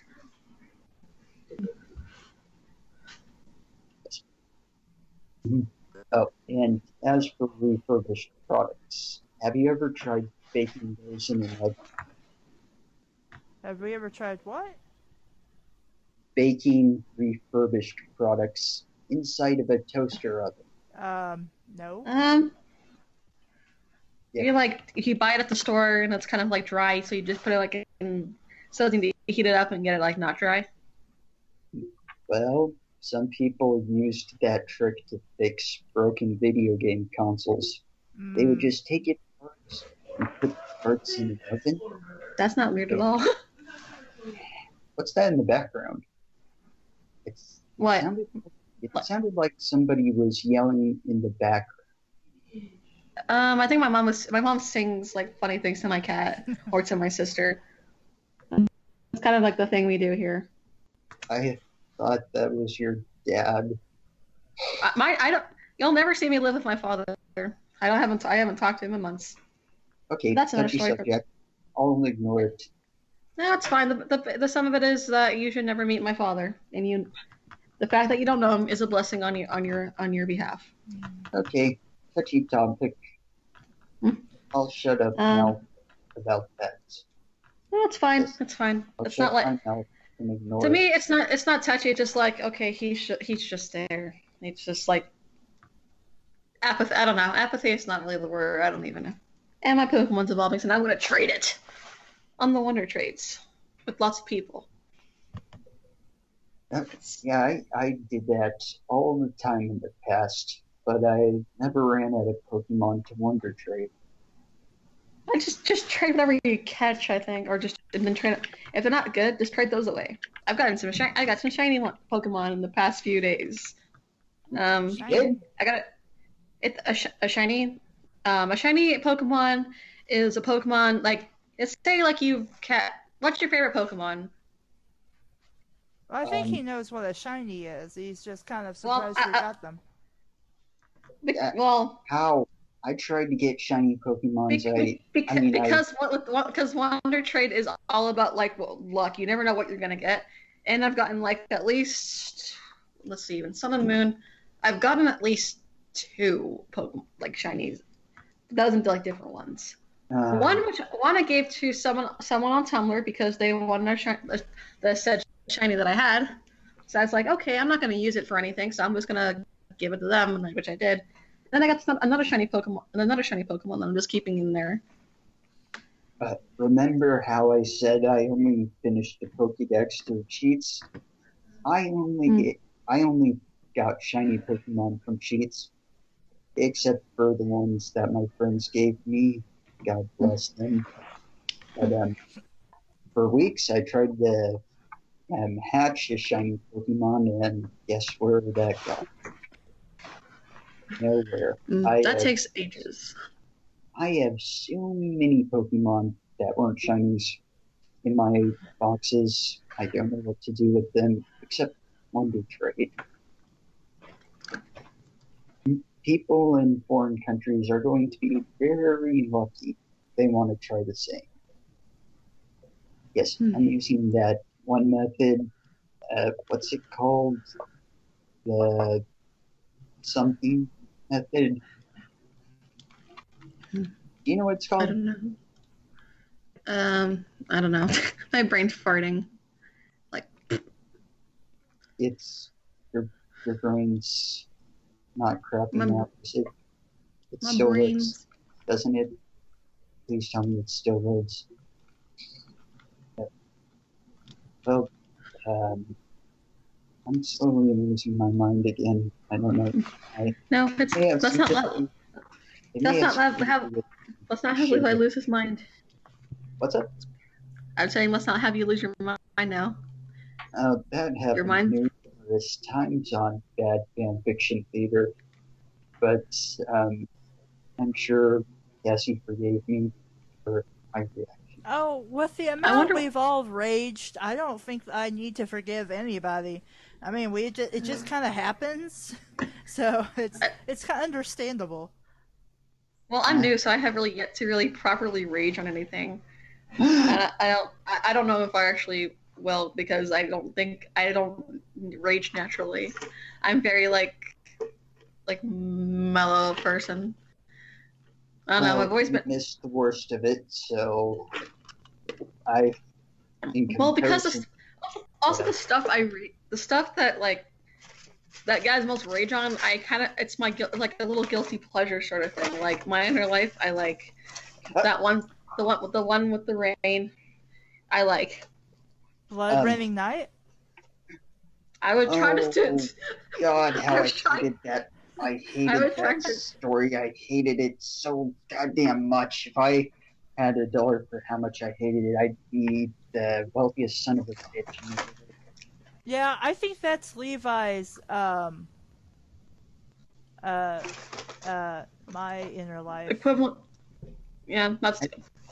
I've read My Inner Life, and no chapter or story made me want to take out my frustration on inanimate objects. Yes, speaking of it, I still find it funny how there was one character that questioned Jenna getting all that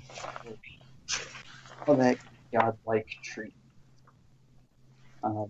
There was one character. You mean like Mido, because he questioned why they got fairies? Yeah. He wasn't exactly out of character there, though. He tends to be very objective in those things. Yeah, still, it's funny that Jenna only bothered to keep him. So, did he really personality in the games? Because I didn't notice one until midway through. Was Mido in the games? Or like what did he do? Not Mido, I mean Link. Didn't we? Mido was basically like he wouldn't let Link see like the Great Deku Tree in the beginning of the game because he needed like his sword and shield, so you have to go through that. And like he's just one of those people who teased him for not having a fairy as a kid. Well, that's not the only thing he was objective towards. I mean, I didn't play all through Ocarina of Time. Well, I played through the game, but the one thing Jenna got wrong, it seemed she was trying to give a personality, but he have personality throughout the entire game. I mean, at Link, Link, because the whole game, he didn't really act like he had a personality. It was more like he was supposed to be the person playing the game. You know what I'm saying? Yeah, I think.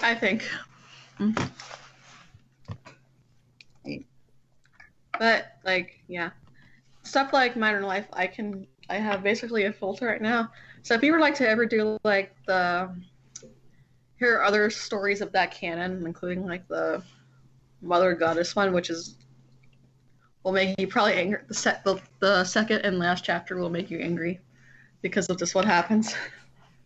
I think anything with Jenna will make me angry, and make everybody else on the show angry as well. But it'll just the whole concept of like what it's trying to get at. I don't know. Should I spoil like what's happened in it? Probably not, because we will probably get to it eventually. What exactly did you mean by premise, Jiggles? Basically, okay, how do I make this like what? Basically, She's the whole point of Mother Goddess. So she creates this, like it mentions in the beginning of the thing and like the footnotes of the goddess called Scalina or something. If you look at the footnotes, like the first, like I think 1 or 2, the Spring Festival. Uh-huh. So it basically centers around her and the world of Hyrule and oh gosh, how do it's hard to explain it without like spoiling so what the heck she makes up her own goddess and how it's like the one true awesome god or something. Well, so like she like. Don't tell me this is another. She made, I guess Scalina created like the goddesses who made the Triforce, and Link is directly connected to the Triforce, and there are other worlds. So if something bad happens to Link, and basically all the other worlds are screwed. Basically, bad things will happen if something happens to Link, and she's like, there's like so many, and there's like a lot of timelines, and like there.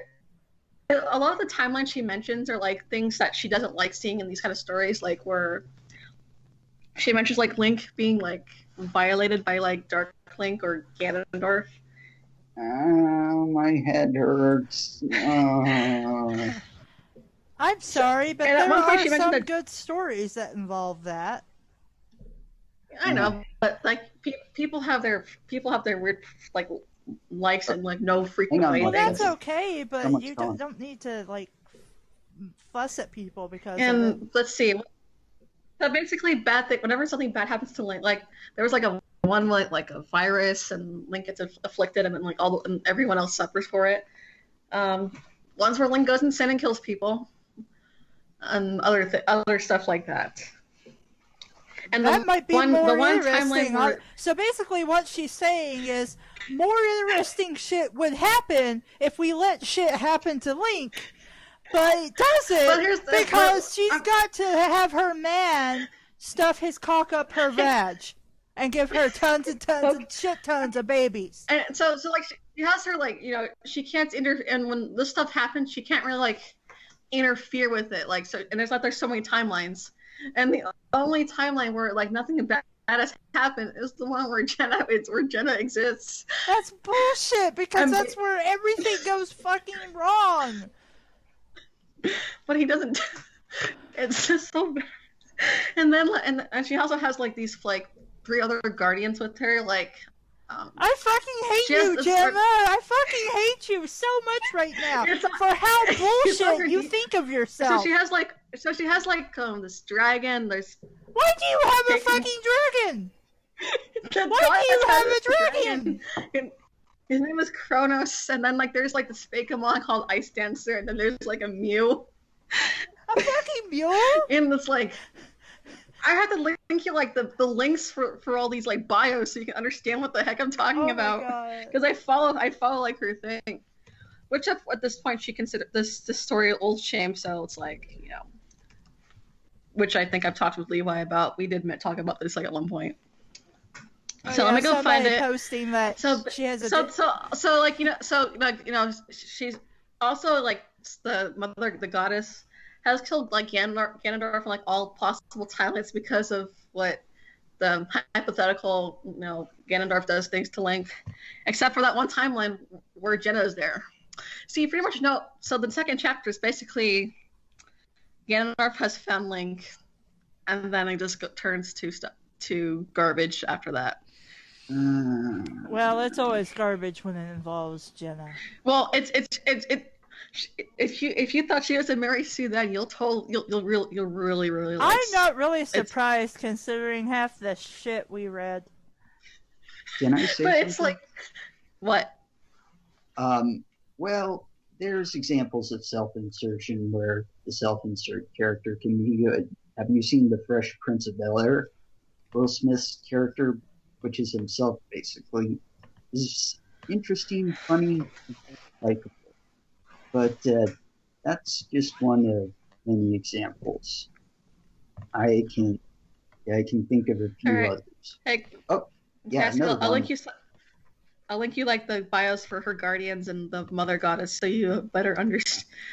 Okay, so this one's that's the purity. That was the which one was that one?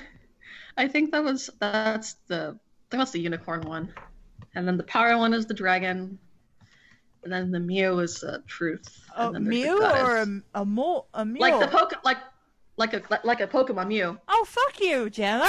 Fuck you! Jenna, what have you been smoking? Because I'd really like to know. Is it PCP? We should take it away from her, whatever it is. And then there's like the mother, her mother goddess, which is like I'm gonna say like the mother is like the ultimate like furry dream or something. Like look at and like the thing is the art was like not compared to like her writing. It's not as her art is not as bad. It's the concepts. But it's like I love I love it and I hate it at the same time. I hate it because it's bad and I love it because it's bad. How else can I write it? In the chat. That's what Jenna was on when she was writing this.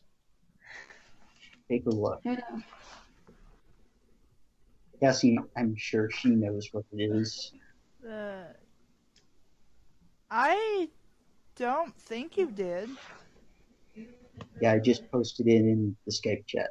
No, I'm Yeah. replying to Harlequin, Oh, and then I'm oh my goodness. yeah. So, are you Is that liking Face the Strain? methamphetamine? Yep. Sorry. What was that? Is that meth? So yeah, there's that monster. That's probably the biggest monster for Fix. And then like, let's see, there's one. I wish you would post that in the regular chat, May. She says Jenna needs a dragon because sometimes Link isn't cutting it. Oh, that's pretty good. I like that. That's good. So like, I'm trying to like the Fix she had. There's one that I cannot find. It's called like I think Banishment. And then there's like three like no wait. Two Fix like of there's Malin and Ruto, the other like girls of Ocarina of Time. Like they're still like crazy over Link, even though like they broke up and stuff, or at least like no, like with Malin especially. So like he gives her like this fancy like jewelry like bracelet with carved with diamonds, and has like engraved like words on it. So then like a few days later, like he says like there's no like he doesn't feel like the same love between them anymore, and just breaks it off with her. Wait. And stuff. So the day before he gives her a really awesome, expensive like bracelet, and then like a few days later, I don't remember like the exact time. He just says like there's no those things don't really feel the same anymore. Wow. Well, that's really I super gotta good. sign off now. I'm sorry. Okay, Well, Levi. Okay, and I remember like how like it's a during the wedding, like of having to go to school and Jenna's stuff. Okay. And I don't know if it's like if this part's like retcon or not, but like you know how like during the wedding, like he tells Jenna like he's her first like intimately. That's not the case actually. I guess I think Malin like had memories of like them doing the thing. So if it's not retcon, then Link's a total liar and just a complete all horrible person. I said it because I knew it'd make you feel better, Jenna, my love. And she would stay with him because somehow she would say it would be okay. And I'd be like, fucking no, it's not. And then like Ruto's like has her like she has like this secret like password so she can spy on Link while he plays with his kids. And they do have four. They do have 4 kids. There's Link Jr. and then there's Cia. I don't know how that really. And then there's Rowan and Rena. That's. Wait. I sound like a crazy. Rowan and Rena. I think that was. Is that not from Gundam Wing? I have no clue. I don't remember. Gundam. It's been so long. But yeah, and Cia, just 4 kids. I think all but like one has blue eyes. I think the girl was it the girl? Yeah, the youngest girl Rena has like brown eyes, and the other one, the first 2 like blonde hair, blue eyes. And brown haired boy, brown haired girl. I don't even know. And then there was from Zelda's point of view, like it's called Childhood Lost, so it's kind of like basically trying to like be Zelda, like what her thoughts were during like those 7 years, but it just kind of becomes a mess. And then there was one that she kind of plagiarized of another Zelda fanfic. Let me find it because I look at Sporks. It was like the original one was called like Wise in Her Own Ways, and then her version's called Broken Wings. And if I remember from the Spork, I think that they said like the way that this Jenna writes it was made more sense than the person who actually like wrote the original fic, which is weird. It just made more sense to how Ocarina of Time was. And then Janet has a second extra chapter where she should I spoil it? You're on a roll, so. The premise of those two fics was basically that Link kills himself with the Master Sword in the Temple of Time, and like, and the seven sages are like constantly like, what, like how come he didn't come to us or something, and the original fic kind of makes them sound like we're like blaming Link in a way. You have to actually read it. I can't really explain it. And then so the extra chapter has like, it turns out that Ganondorf killed Link Jr. and then like their marriage fell into shambles and they're always arguing. And then like she comes in. Something that actually makes sense that would happen as a possibility and would make a good, interesting story. And so she comes bursting in. She's like, "No, you can't be dead. You can't be dead." And she pulls out like this flask and she's singing and she takes it and she just dies with it. She just Romeo and Juliet. Something like that, yeah.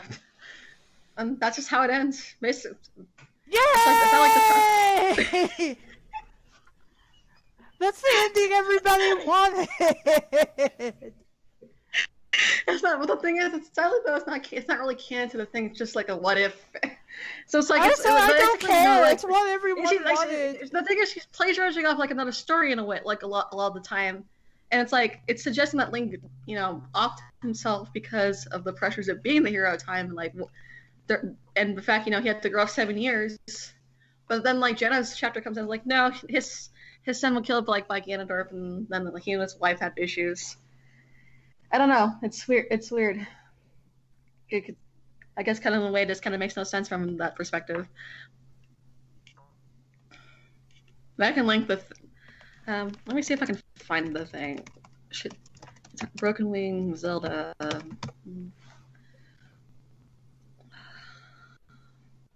Yeah, it's here. Broken Wings, like on her tripod. I actually found out that's not her tripod. That's like a repost.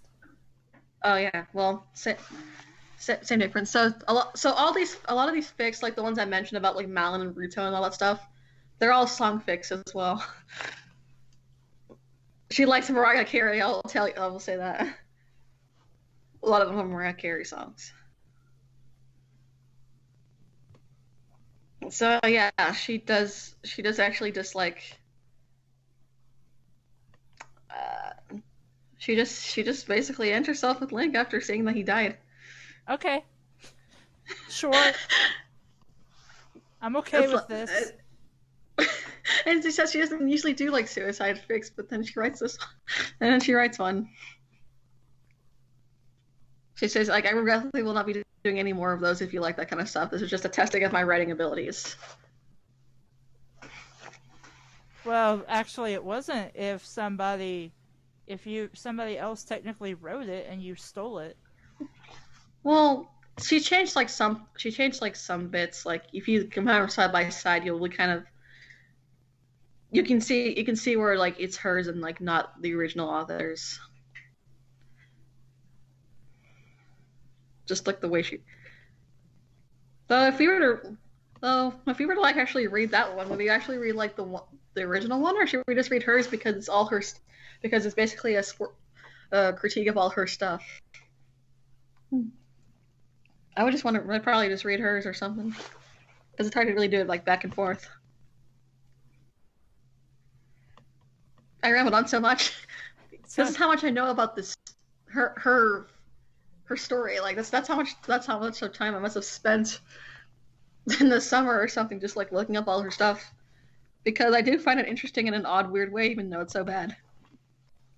Poor Jigglies. Your brain must hurt so much.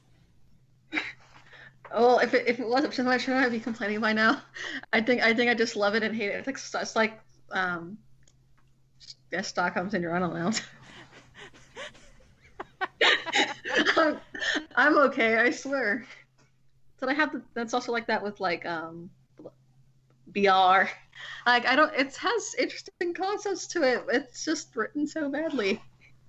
Well, see, that's why I like the whole thing about the Griffin City, because I was like, oh, this is really good. And I'm like, but you know that somebody else wrote that part, and that wasn't her. Because this is actually good and interesting, and she must have just done a D&D campaign. I was gonna take a premise of that for my own thing. Because I like the idea of the griffins. I've never actually used griffins in stories, so I was like, I'm gonna try and see like what can I do with this. Well, that was I don't know. actually interesting. I even complained about that at one point, I think. I don't remember if I recorded me complaining about it. But there was just like this one instance where I just lose it because I'm just like, then the Griffin thing was so interesting and there's so much you could do with it. Like, I just went ballistic for like 30 minutes ranting about this because This because it was the only thing the story had going for it. that reminded me of like, because I was like listening to you guys read My Inner Life. I think that like the part where Jenna learns she has these powers is like not within like the audio for some, probably because of all the audio issues you had. Yeah. So what were your thoughts of the fact that she created the whole Silverlight stuff? Whoever you were reading it with. I don't remember who I was reading with at the time. Probably Hushicho and Blue. And I think we all pretty much said, bullshit! Like, you're just adding more shit onto yourself to make you look good. And that's not what should be happening here. Like, this should be, like, something unexpected, not be like, oh, she's giving herself magic special powers. Woo. That was totally unexpected of her to do that. This should be, like, maybe she's been, like, feeling not up to snuff with Link being, like, the hero of time and being able to, like, go out, do adventures and things like, doing the whole water temple thing. Like, it would make sense that Jenna stay behind and maybe feel kind of bad about, like, you know, maybe I should have put more thought or something. And then something happens and maybe she has to go find Link. Like, for some reason she can't send a messenger or it'll take too long to send a message or something. And then she goes, saves his ass, and finds out she has, like, these special awesome powers or something. I mean, again, you could have done something where it was more believable and not full of BS that she's this Silverlight, whatever the fuck it was, I don't even remember now, thing. There's just better ways the story could have been done all around. I still like when you guys were looking at the very last like saucy scene, and you guys were just going into that preacher boy. Like you like Dave and Blue were like really going at it with that. Well, they hadn't been subjugated to as much of that story. Now, Blue was during the 10-hour reading marathon we did of that to try and finish the story. I wish that. I don't think you would want to have been there for that. Not at all. I can probably handle these things. I think I really have I have a very tolerance right for things. So do I. So do I.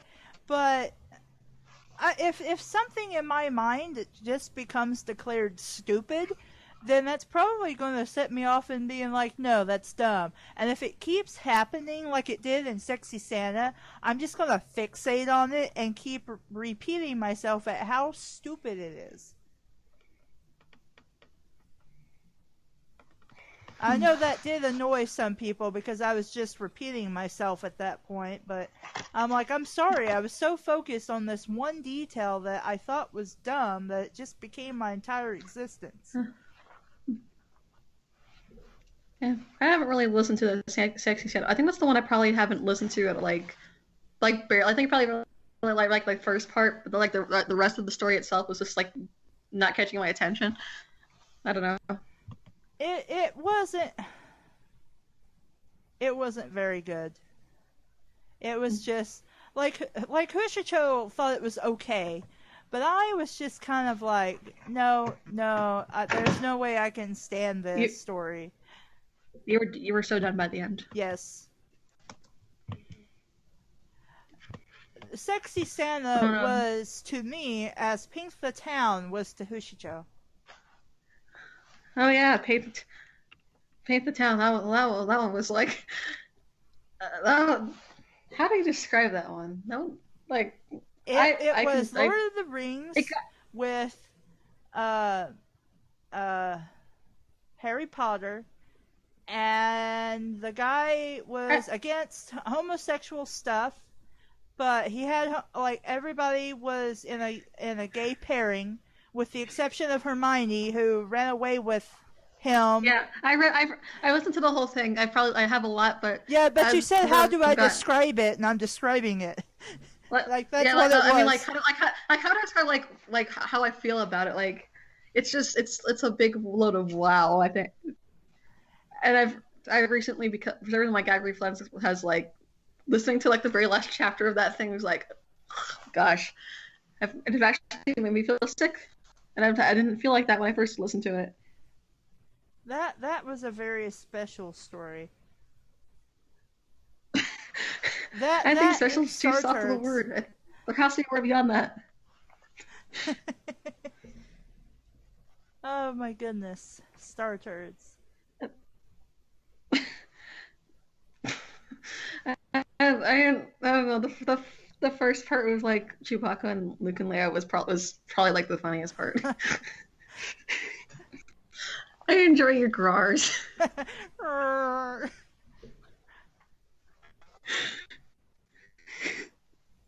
And like the dialogue for like during the whole scene, like when they hear like Chewbacca in the closet, like I don't know, like it was kind of it was just kind of like that was like the most hilarious part to me.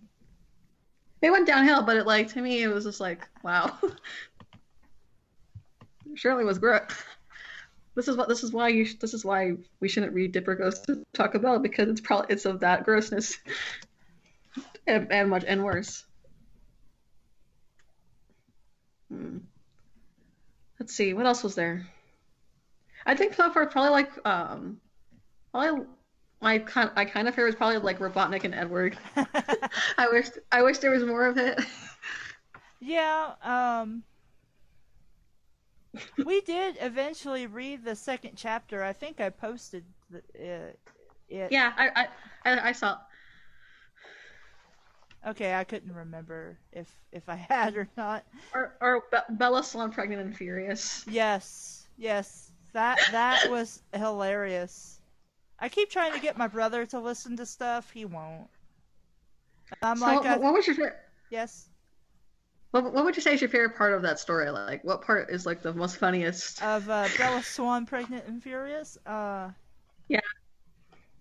I don't know if any one part I would say is my favorite. I would, though, say that it's all very insane and crazy. And I think I just like that we were able to get together and just click for that reading and just make the best out of it and just have fun with it. Because sometimes, it can be hard to get into the groove of a story, because some people are better suited for reading certain kinds of stories than others.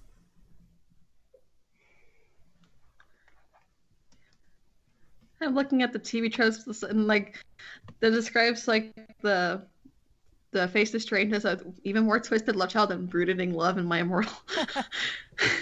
The Face the Strange is a true test of whether the internet truly made a person resistant to terror and having their childhood ruined. And brooding love is another My Immortal-esque kind of thing.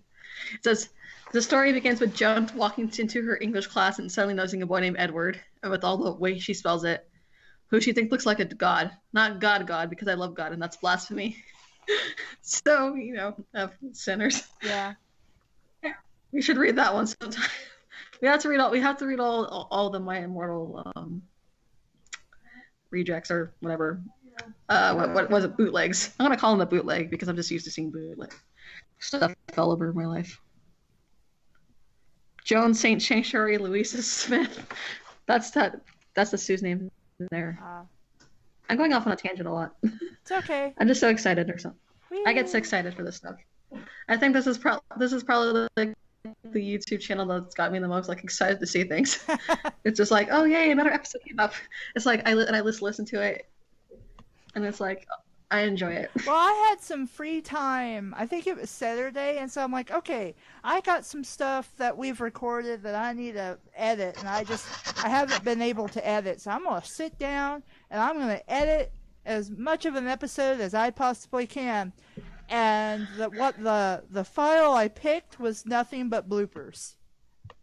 Because we were like looking for a story or something, and so instead we were just sitting there chatting and making jokes. And this is one of Dave's previous streams that we were on. So it just kind of became a giant blooper, like about 5 different things about Zaffer that were became bloopers, and I'm just like, yeah, I'll just have to pick a different file a different day. Speaking of Harry Potter, not like we have Mario Model, right? Have you ever heard of Hogwarts, like the Christian-based one? Yes. Yeah. No, we're not doing it on the show. Okay. It was like, I can't believe that was a thing. I can't believe that was actually a thing, but then again, it's the internet, so it's like, yeah. Can't even surprised. Well, somebody clearly thought, we needed something like that, so they made it. It's full of that, and there's a lot of love for beards, like bearded men, like carpets of beards. It's weird. I'm trying. Let's see. My brain just like farted. It happens. I wonder if I'll find the fic that will break me. Well, there have been a couple that have seriously tried. My inner life was one of them. So was the Santa story. Edward as Santa. Yeah. Where we got the lingerie from. Yes. And the Bad Dragon cut. I should probably do an animation of that sometime, but once I have a better computer. Yeah, it's just gonna be me like flipping out, being like, "This is so stupid." That or like the laundry commercial. That was. Yeah, did you see the video Blue did for that? Yeah. I've missed Blue. I know he's not doing stuff anymore, but I still follow his YouTube and he makes like the song parodies and stuff.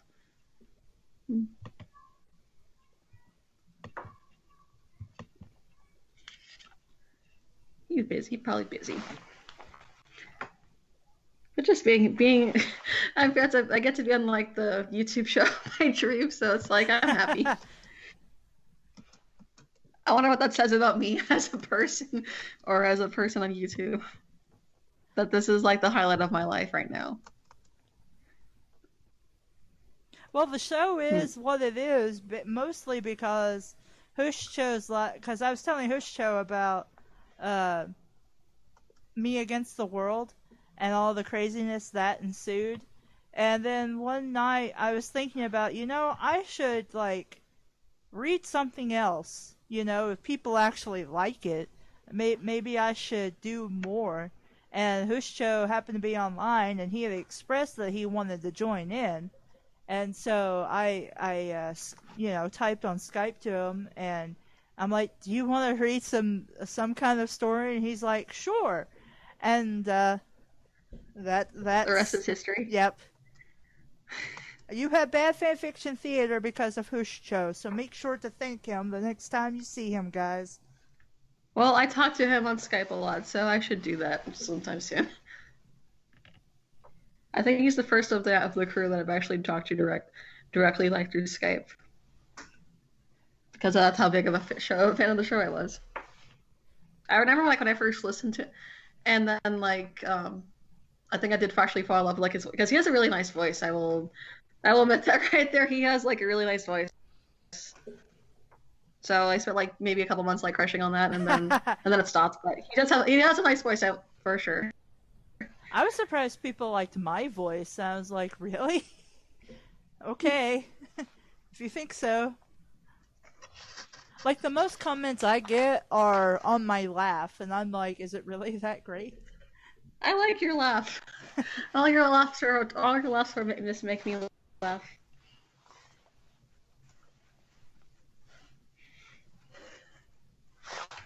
Now there's an awkward silence. I'm trying to think what else to say. My cat is just sitting down on the floor over here by the vacuum cleaner that's just sitting out. Meow. She's quiet. My, We have to get her fixed soon because she was really yelly like the past like a week or two ago, and it's annoying. And I was losing my patience with her. I have to fuck something. Let me rub all over your foot. No, cat, stop it. Yeah, that's how she was, all right. She was like that. So usually we just stuck her in the bathroom because that just makes her quiet. Because we got like new shower curtains and stuff. Mm-hmm.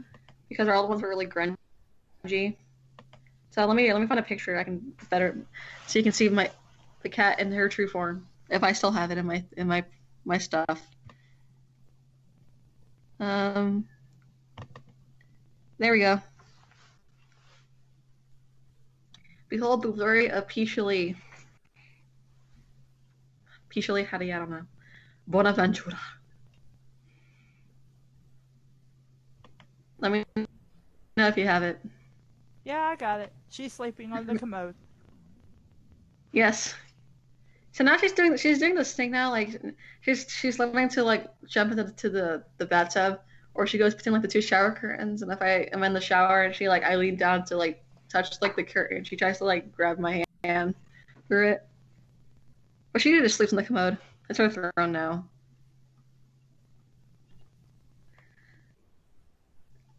But like the first time she actually did that, like when we had like the new stuff, it was just hilarious just to see the cat on the toilet.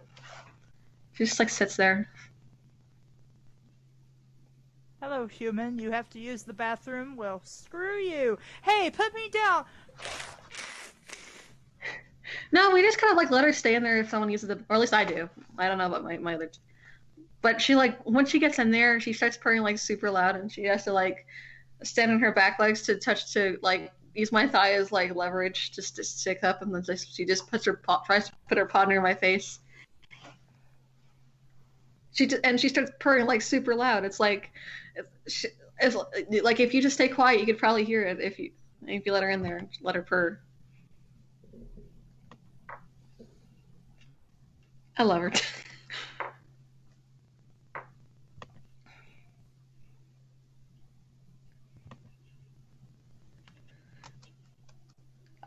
Speaking of Face the Strange, I kind of did read ahead, and I think it could be the thing that breaks me, or just make me angry, but like it was like horrible. It was like it was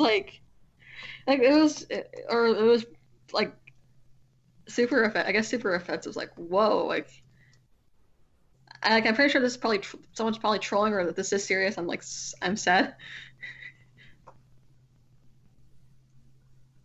And since we're reading it, I won't spoil it. It's like a few chapters after 10.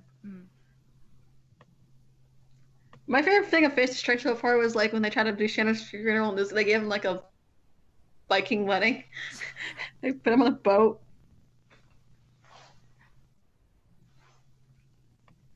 Levi disappeared. I guess I talk too much. I have to cure that habit. Levi. Oh, you didn't hear him saying he was leaving? I probably was talking so much. I think once I get started, I get going. Once I'm in a realm of comfortableness, I probably like forget, and probably also I tune a lot of things out because I'm a space girl. Yeah. He left maybe like an hour ago. Wow. I've kept this up mostly by myself within you. That's not.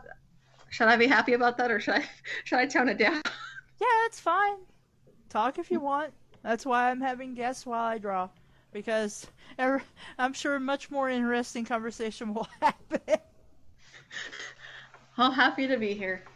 I'm living my dream. That's what matters. I guess. So, I'm enjoying Pokemon. And like Pokemon. I'm actually feeling inspired to like actually like make OCs and like make a story based off of it. But basically the main thing I've actually wrote so far that I've kind of like considered like not doing anymore is basically just like canon XOC like naughty like saucy stuff. Mm-hmm. It's like and then I realized like how inexperienced I am with this, like this stuff is garbage. Like how do you do it? How do I get back into my teenage years and actually like just not care? You stop caring and you write about stuff you think is sexy, and then you go back over it a few months later and you're like, wow, that was stupid. Let's learn from this so that I can maybe not do the same stupid things in the future. And then you write more stuff that you're going to look back at later and be like, wow, that was shit. So let me learn more about what I think was stupid so I don't do that again. And then eventually you improve. Yeah, it's good. It's vanilla. I'm probably gonna forget about it. And then like, oh wait, I wrote this like a few months ago. What's it? Oh, it's here. I don't know. I'll probably work more into something more like serious based, like based on like the game. Because I've actually been able to draw all these characters and actually feel like I've accomplished something. And they're on my DeviantArt page if anyone wants to see it. Some is hand drawn and taking pictures of. Some is actually I take time to get on my computer and draw, and have it like not die on me. And if you see my favorites, you can see who my favorite bad guy team of Pokemon is, or at least the leader. If you want to see it, I'll send you like a picture of what he looks like, so you and see like how far I feel like a teenage girl when I think about it. Well, I didn't even play, is it Pokemon X and Y? And Yeah. the second I saw, what's his face? Of Team Flare, I was just like... Lysander? Yes. Like the guy with the really... Yes. Oh, gosh. I was just like, how did I miss this guy in my life? He looks fucking awesome. And when it comes to the aspect of story, X and Y is very, like, shallow. Well, I don't like, know about that, but I'm just like, I really like the look of this guy. And it figures that because he's an older man, I'm going to, of course, crush on him very hard. Well, people ship him with the professor. Which I don't understand, but of course I haven't played the game, so... So here's the boss. Well, if I say more, it'll be spoilers for you, but here is the boss. Oh yeah, the skull boss dude, yeah. It's your boy, Kuzma! No, I don't care enough about Pokemon for there to be spoilers or not. Unless it's something like, in this season of Pokemon, Pikachu dies and Ash replaces him with... That's never gonna happen. The weird little Spinda Pokemon. With the swirly eyes, and it looks like a rabbit. No one cares about Spinda. It's not been a Pokemon in ages. Well, that's what I'm saying. Like, it has to be something very, like, crazy for you guys to be like, no, you need to watch this. Ash is going to school. Or he went to school for, like, I don't know if it's, like, a thing he's doing the entire time, but he's going to school. Okay. In the new region. Okay. I guess. I think he's a bit old for that if you want now. To see the real bad guy, like, I'll send you a picture of her. We have our first. We have our first one. And get this, she's like, when I send you the picture, think of the fact that she's supposed to be 40 years old. Yeah, or over 40. That looks like she's 40. Sure. Sure about that. Her boss music, though, is fantastic. The music in this game just makes me happy. Everything in this game makes me happy. This is a step up from X and Y. S and Y? I'll probably... X and Y was the one before this one. Well, yes, but you said S and Y. So I was confused. Oh, well, I say things wrong. That's why I was like, wait, did I miss one? X. No, there's no S. The S probably stands for sun. or they call it sumo, or that people try to avoid saying Pokemon S&M because of the connotations. But yeah, basically I like the first bad guy person because I don't know why. And he's not supposed to be an older man, even though he probably looks it. That white hair is probably just is for show. I did watch Orange's like the beginning of Orange's Let's Play of Pokemon. I think he had Sun, and I tried to get into that, but I just found it incredibly boring because all he was doing was the normal Pokemon stuff. And like the teams hadn't showed up yet or anything, and I'm just like, oh my god. I'm like, I am so bored and also the professor is pissing me off because he keeps saying, he has those two catchphrases he says all the time. Like yeah. He says yeah a lot. And I'm just like, shut up, dude. You could say other things than these words all the time. Like, you're really annoying me with that. Yeah. He's probably been the hottest character this whole game. He's been shipped with probably just with everyone, at least until well, no, wait, even though he has a wife, he's been shipped with other people. like the first bad guy. Which I kind of liked, but because I'm being a canon XOC freak right now with all this stuff, I'm just like,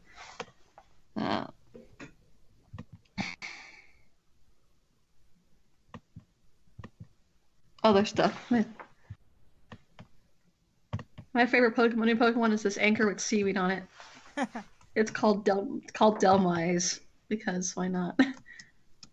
It's one of my favorites. Oh wait. I'm gonna find something that will make you, if you see it. I think I might make you.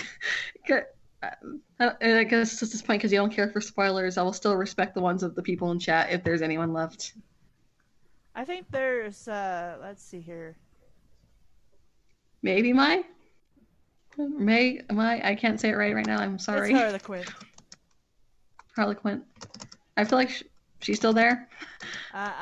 She is. Can I not see? Okay. Can I not see who's like in the thing right now? My chat, I closed it so I can pay attention to like the Skype. Okay, so you know like the owl Pokemon, right? The starter. Yeah. So Ash is gonna gets one in the anime, and and then there's this little cosmic fart Cosmog thing who's always in like the blonde girl's backpack and they're at the game. So where is it? I was gonna where's the thing?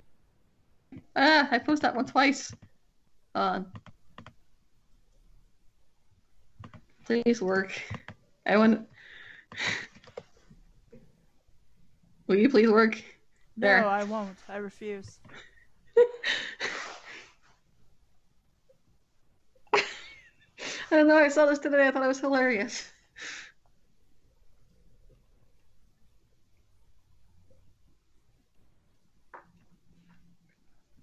You fool! You absolute fucking fool! You would willingly confine yourself within that mobile prison. Though he called it a backpack, it is just another form of bag. The root of all evil in this universe. To place yourself within the confines of such a dastardly contraption only proves to me that you have far too much to learn about the ways of the world. Once you enter that bag, there is no going back. You'll be forced back inside that hellish place again, and again, no matter how many times you daringly escape. I will not allow this act to go unscolded. Pew to you, sir. Yeah, so basically basically it goes pew in the game. So that's why it says pew to you. But it has a habit of like kind of leaving her bag without her knowing it. Like he's like stay in the bag, and he's like just kind of like it's super curious and just kind of doesn't care if it gets into trouble. so that's why it's like that. But it's just kind of hilarious. And like there, and then there's like another one with the girl with her like a guy like get in the bag. What else is there? I think I have stuff in my favorite my likes in Tumblr, which is basically like my bookmarks.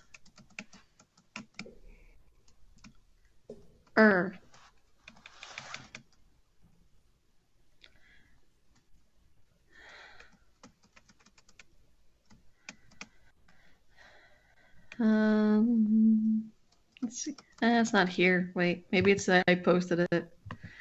I don't know. And a lot of stuff they make lots of good memes for this stuff.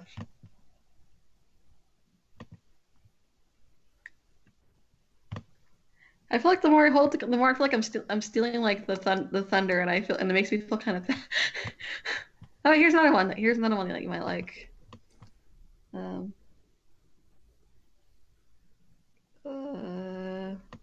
new tab. Here's another one that might make you laugh. You took his Fruit Loops. Now he'll take your life. He does kind of look pissed off. It is. That's how it is when after it evolves. It just looks at you like that from the side of its face. It evolves. It starts off as a little woodpecker, then becomes a toucan. Oh, that thing. Okay. Yeah. What else did I got here? I've been reblogging about Pokemon stuff because Pokemon gives me joy. Much like bad fan fiction. Bad fan fiction theater will eat your soul. Okay, take it. What? That's not how that was supposed to go. Have you ever seen the one where there's a brown Pokemon called Bidoof, and like it's on fire, and then there's like a Squirtle right there, and like you can easily use like water gun, and it's like I'm dying Squirtle. Or let me get it like up. No, wait, I'll go back. Oh well, I'll have to go scroll back down again. More fun for me.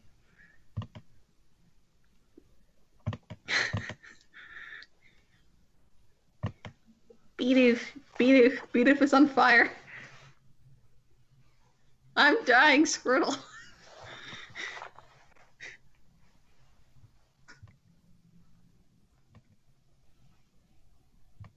Squirtle, help me. I'm your friend. And Squirtle just does nothing and just perpetually stares. I'm dying, Squirtle. I'll remember this and haunt you in your dreams. And there'll be nothing but fire. Have you ever heard of those like Spandong memes? Like it has like Donkey Kong and it has like mismatched letters. So I'm stalking like Tumblr one day with like a certain tag, and then this graced my presence, and I don't know if it broke me or not, but it just made me laugh, I guess. So I don't know if it counts. But it's like, wow, it's already starting.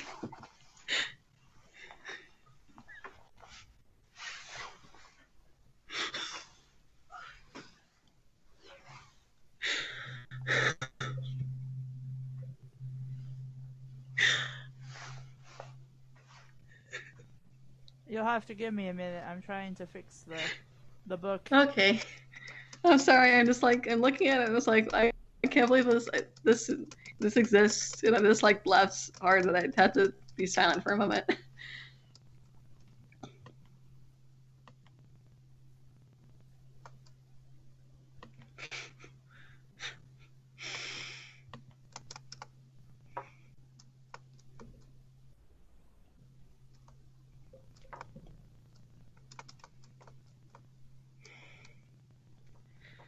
I feel like while you're like, I have this word idea just cop now. Like while you're drawing, I should just read something for people. It's like I'll do like so to entertain people. It's because I'm probably running out of conversation. If I'm starting to sending you pictures of things that might make you laugh or not laugh, I should probably just do something productive for the stream. I don't know. I ramble. It's okay. No worries. Like I can probably read, like, let's see. To probably like to lessen the load, I could probably read something from Jen. You draw, I torture people, sort of thing. Nobody's being tortured. Or are they? I don't know. Probably won't.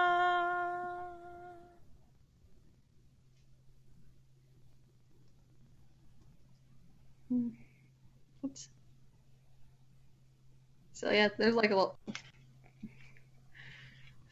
I'd sing also because there's song picks. I probably sing them too, but I don't know like how they actually go, and I don't really want to. I'd probably make it up or something. I don't know. It's just a suggestion I'm throwing out there, and I don't really know whatever anyone else in the chat and the stream thinks. Dance if you want to. Leave your pants. Okay, just read something to entertain everyone while you just draw. It'll be just like this. I don't know. I feel like if I did that though, I'd steal thunder again, and I don't really want to. It's your show, and it's like I feel like I'm really pushing myself into There's into no problem. more than. I invited you on here. If there's stuff you want to talk about it. Well, I don't know. Like if I read things to entertain people, I feel like that just takes away from everything. Because that'd be fun to do that on my own, but it's like this is your thing, so it's like no, maybe I shouldn't. It was a dark and stormy night, and Caleb was sitting all alone at her house. And then this strange woman barged in and started reading her stupid stories from the internet, and it boggled Caleb's mind, but she was bored, so she listened anyway. If that woman's supposed to be Jenna and not me, then if it's me, I have to come from underneath the I now reside underneath the stage's basement. I just sit there and I do the animations from time to time, and sometimes I poke my head out with my pale face and like bulging eye but then I just pop back down. That's where I reside within the theater. I feel like everyone has like their own spot or something.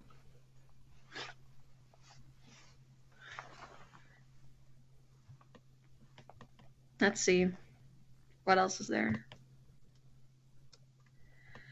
Trying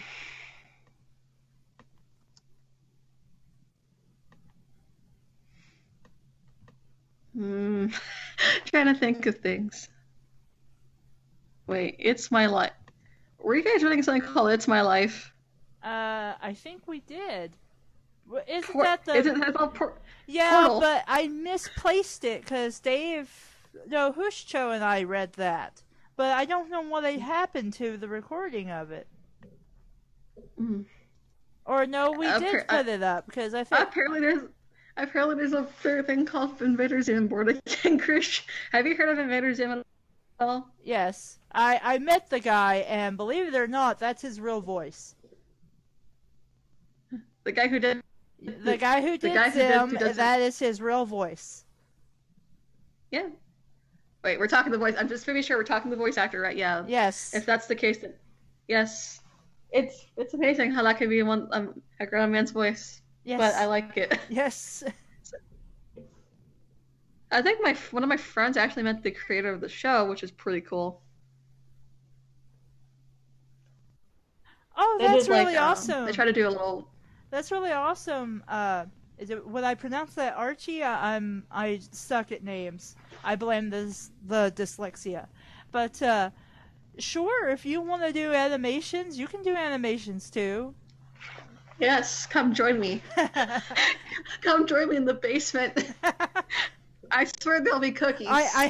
Or that's what I said when I started to chain animators up down there. That's where I keep everybody who does something for the show, be it fan art, music, or animations. Hey, this is my spot. I probably have done the most. Wait, no, I probably shouldn't claim that. When I say I probably done the most art things for this, because I'm sure people have done more. But like animation wise, I've done that and the trailer, so that gives me like extra leverage, extra points. Extra points for the food you might get to eat. Don't starve me, please. I must eat. I'm gonna take a quick break to go to the bathroom. I will be right back. Okay, I'm gonna go lurk my kitchen for some Oreos. Okay, I will be right back, guys.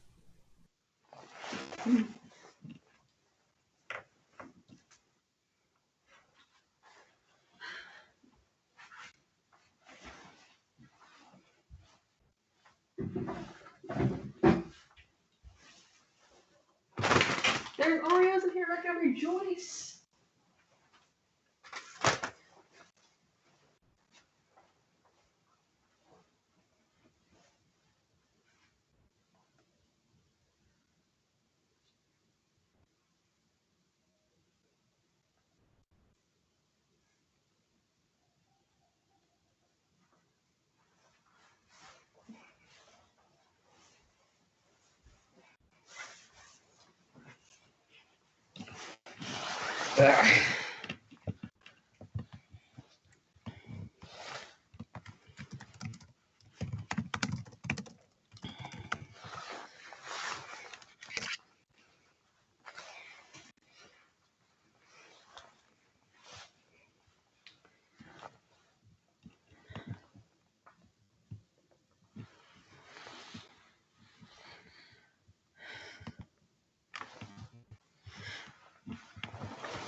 Num num cookies.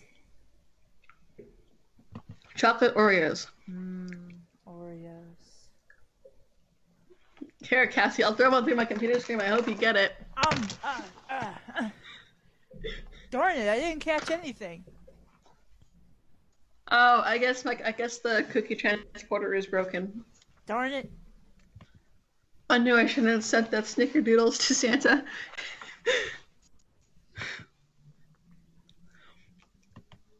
Let's see. What to talk about? Hi, Jake. Maybe I should ask the... What should I... Let's see. I'll ask the stream's opinion. Hey, streamers, whoever is here, what should I do? What do y'all want me to do? Should I read something for y'all to entertain you while Cassie's drawing, or should I just talk about stuff? You can ask stuff about me, I guess, as long as it's not too personal. Yes. Did I invent... I feel like I invented that for myself to use. That's just my... I just call it stoof because it's fun to say it. But yeah, I'll leave it up to the chat to decide, like, should I just talk about myself or something, or should I read something just quick and stupid just to entertain people? Because I'll offer up myself for that stuff. If all are willing.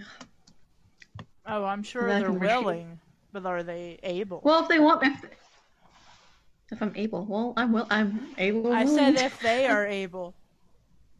Because you said if they were willing. I was trying to make a joke, it didn't work. It's okay. I don't make good jokes either. Let's I see. make better jokes when I'm tired and hungry, and then I come up with stuff like the necrophiliac sandwich. My family's sense of humor actually comes from poop, sadly. I blame my older sister. When I was a little kid and we had this older computer which had MS Paint, the more kind of like basic one. Mm-hmm. She had come over one time and she had spent like a few hours drawing this cartoon of a poop called Mr. Poop. And he's at this bar and he's being served like, sorry sir, we don't serve poops. And he's disappointed, and then he meets like this lady poop. And I think like they're introducing each other, and I don't know what happens next, but he ends up getting slapped for his comments, and he has like a little handprint on his face. Huh. And it's the one thing that my mom wanted to save from that computer if she could, because it was hilarious. And has continued with this family sense of humor for generations. So that probably means that if I had been there earlier, I probably would have handled Star Church or something. I probably would have gagged a bit, but I probably would have just said, "Oh wow," It's a thing. or something. It really is. Yeah, this is a thing. Yeah, it's like, I don't know. Have I seen worse? I probably subjected myself to a lot of it, so it's like, I try to write intensely bad on purpose, but I don't know how successful I am with that. Let's see. I still gotta finish my Legend of Zelda one where Link, the Great Deku Tree is like a nightclub or something, and Link stretched like for people, and then there's Sheik, and then it just gets bad saucy scene, and then like it ends. Ganondorf's in there with Tingle. That's basically it. Or this one stream I was on, I was with Hushicho and some of our his other friends that he knows, and the person who's doing the stream was playing Dead Space, and I didn't know anything about it, so I just created this guide called John Boy, and it's basically just an adventure with space, and he meets like this flaming testicle named Bob, and it's just really like weird. Okay. I don't even know what like. I can like link you like what I have of it if you want. Like I'll send you like a document or something. Okay. If you should I read that for people, but like my mom's in the other room, and even though she or my sister is sleeping, I probably shouldn't subject people to that. It's like I don't need people knowing how I write these things. Very carefully. But and with lots and lots of weird shit. And we do mean shit. Well, if I could do it above a whisper, but I don't know how good would that do for me. Let's see, where is it? Oh yes, the Chronicles of John Boy. Which I was writing bits of it while in the chat while things were happening. The Chronicle of John Boy in Space. A not so Dead Space. It's not even a fan fiction, it's just some person I made up when watching dead people play Dead Space. Watching dead people play? No, Dead Space. I thought you said watching dead people play Dead Space. How would that even work? There's no such zombies. I don't know, I can't have here. John Boy went to the store, but he was abducted by sperm veins. They wanted his organic lotion because it did wonders for space people across space. However, John Boy needed the organic lotion for mortal fun times. He ran across the way past the sperm veins and into a laboratory where many specimens were. John Boy grabbed one and injected himself. He turned into a spermatozoon. Now that John Boy turned into a spermatozoon, he felt incredibly powerful. The sperm veins shrieked in horror. You can tell I was just like not caring when I was writing this. Well, that's usually how most fanfictions go. John Boy unleashed his new anaconda powers, and the spermatozoon boy grew a gigantic ass, which started torquing in fluid motion, sending waves of seismic energy at the sperm veins. John Boy ran down the hall, this jelly ass making fluid circles of powerful energy that mixed into the harmony of the screams of sperm veins. The echoes were marvelous, like a carol of bells walking down a street road. Just in a flaming testicle flew in from the fabric of space and time. His name is Bob. Hi, Bob. Bob flew into John Boy's gigantic flush trampoline. Oh, mercy, help me. Ah, John Boy screamed. The harmony turning into a cacophony of burning testy sperm. Bob was a magical flaming testicle, one who could solve crimes and save lives if he pleased, but because he transcends space and time. However, he preferred to play with spermatozoon and sperm veins. It was one of the more. It was more just more of a fun pastime. So don't ask him for help. Oh boy. I can't believe I wrote this. It's like then I realized I wanted to. John Boy and Bob the testicle continued onward, passing through the dead space. Maybe you should take a minute to calm down and then continue reading. I can't. It's just like I have to laugh at my own garbage. You know, this is the only garbage fan fiction I'm able to see. You have to look from my fan fiction account page of my teenage years to see my other stuff. That's all you need to know about it. It's just an anus that's dead. Anyway, they continued onwards to find John Boy's organic lotion. John Boy and Bob, the testicle cutter alien hookers from Sector 69, brought up by the sperm veins. John Boy did not know what to do about this because the lotion was more important than on getting home. Embrace the hookers, Johnny, my boy, Bob the testicle said in his flaming hot voice on loveliness. On my two fromage, they won't hurt you, I swear. John Boy thought long and hard. Yeah, but no. Yeah, but no. John Boy said stubbornly. He used his anaconda powers to use cosmic fire waves to shower upon the alien hooker. But Bob's reluctant help. Bob would rather engage in orgy of the most delicious proportions, but he was stuck to John Boy's gigantic Nicki Minaj-esque spermacin. But come on, Johnny the hookers, Bob whined. Can't we have it? John Boy was furious. He wanted his organic lotion, not an orgy.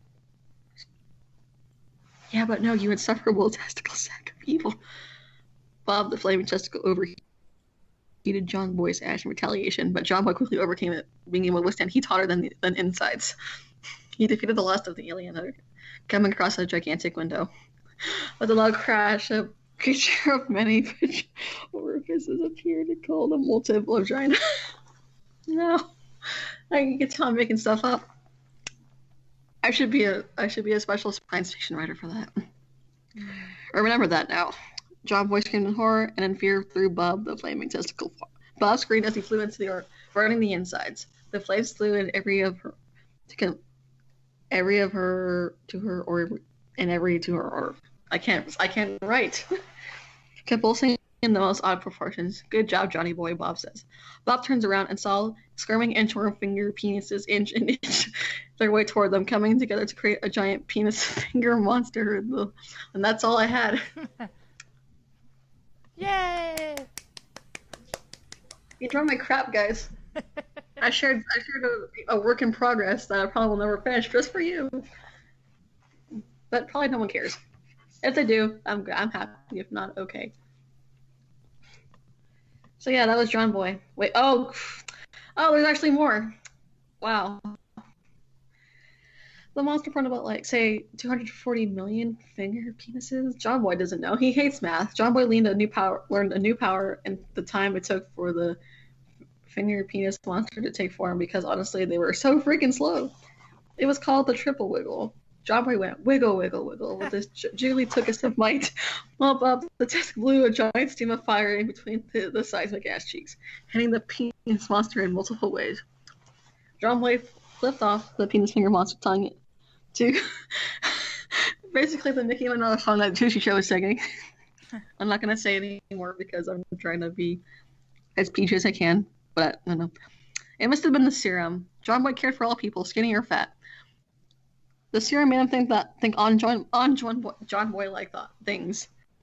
Bob wishes he could do that, however, but Bob is just a magical flaming testicle, so he can't really do such things.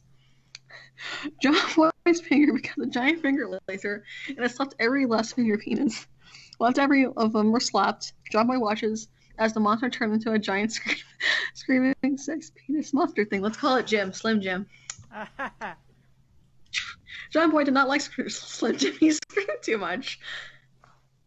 John liked the sounds of screaming from the sperm fiends, but the finger penises were a different story. They were like little ear mites of hellish destruction, flopping around like fishing Barbie girl Mach 7. Pitched 30 times higher than the average ear could hear. John Boy finds he has to eradicate the sex penis monster thing because its voice grated his soul. I don't know, man. Buff says he might be invincible. And that's it. Aren't I such a good? You are a good ritter. Aren't I such a good? You are a good ritter. I am a good. Comrade Carl says, "How did I get here?" Well, you found it. You found a place to call your home. It's called Bad Fanfiction Theater. I hope you enjoy, maybe? There's better stuff than this, than what I just wrote for them to read. I'm just reading it to entertain people who probably are not here.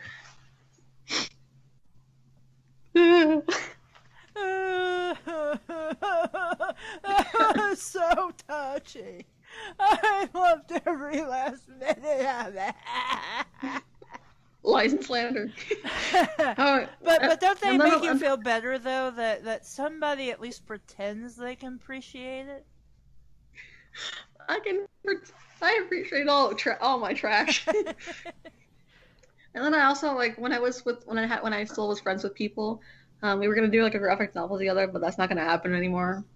Was like I wrote intentionally bad. I like wrote everything, like I spelled everything wrong. Well, mostly everything wrong.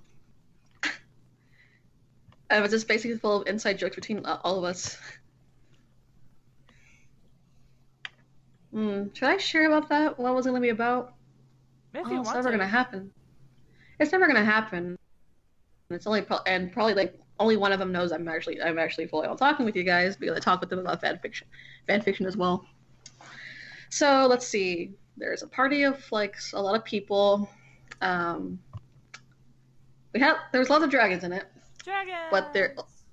But a lot of the original dragons created by this one goddess were wiped out because people are jerks.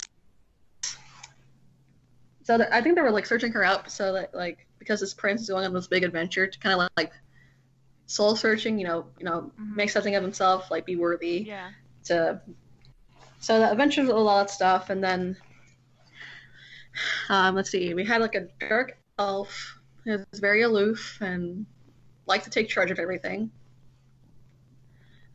We had a mercenary who liked to sing a lot. I'm trying to remember like their characteristics.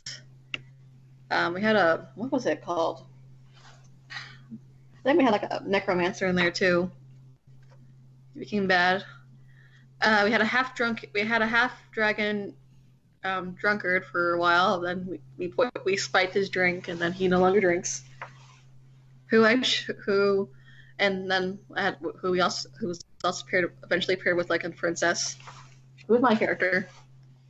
And then she found out she was part dragon, but she didn't really know it too much because it never really crossed her mind, and she kind of hates herself for it. And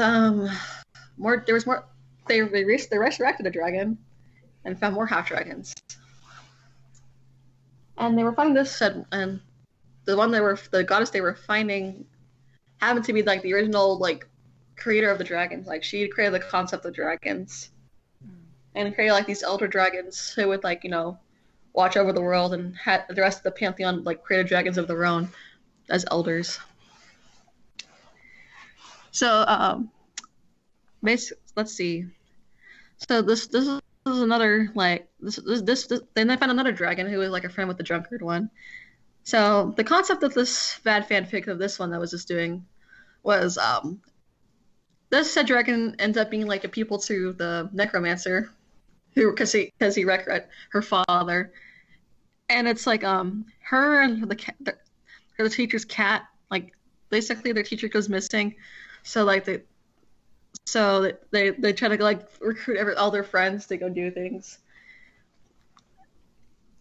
And let's see.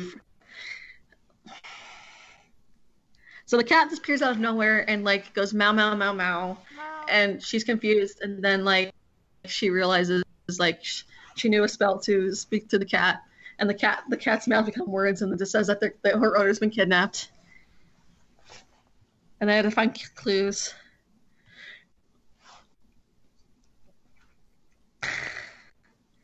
And then they find like my character, the prince character's mine. He has like no agency whatsoever. He's just a big softie. Like, why are you in field? I saw him. It was the guy get kidnapped. It was painful. They let him help them anyway. It's Shizir did not tell Koki that he was really needed for something beyond understanding. Koki was of course naive. Naive. He was going to be best help ever. He saw his destiny. And basically the inside joke of that is he gets associated a lot with potatoes. So he just kind of becomes like the little potato king. Because he eventually like loses his kingdom. He kind of gets like usurped by someone else. He's like, I can't actually be a real king, so I'm just gonna like do something else with my life. So it does think it's just something like just potatoes. I just remember potatoes. Potatoes And then are like good. and then like the mercenary and the dark elf are finding out meeting zombie people that were remainders of like this other god that was there. This god's kind of like the dragon creator's like sister, because they're kind of like less like of the pantheon, they're like kind of like lesser gods, and so she's like of like light and healing and like those good things. So he's like, he's kind of like like the opposite, basically, and also like his church, quote unquote, is like a his personal like dungeon for he just gets with all his nuns all day, all night long. And then and then her and the dark elf's dog, like demon dog thing, like kill many zombie and they eat corpses. And also an inside joke of the mercenary is that he has really beefy butt of holiness because he's like a holy man, kind of. So there's that. And let's see. Yeah. The goddess name is Saga because I'm unoriginal. She was a Final Fantasy character I made for 14 when it came out, like when I first 4 years ago. She became like a goddess of sorts. So I called her Sagas, and her child dragon. She's been in trouble and summoned the dragon for help, and they fought off warriors of darkness. They did not like her, so they want her dead and stuff. And I did like a hi dad joke. It's me, hi me, I'm dad. And then they say he's kidnapped again, and what else is there? The other stuff. It's all stupid. I can link you like the actual thing. Okay. I have your email like from a long time ago when we were discussing the trailer. I should learn to animate better. Yeah, you can send it Yeah, to Microsoft. that one, but that's the Gmail one that I just kind of don't use. So you probably want to send it to my Hotmail. Do I know your Hotmail? It's the same thing, but at hotmail.com. That's the only hold difference. on. I got it.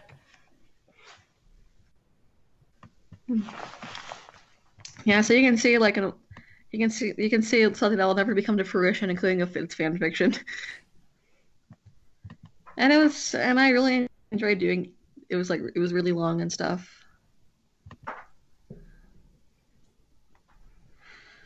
Let's see. It was fun. That lasted quite a bit of long time. We roleplayed that thing for days and weeks.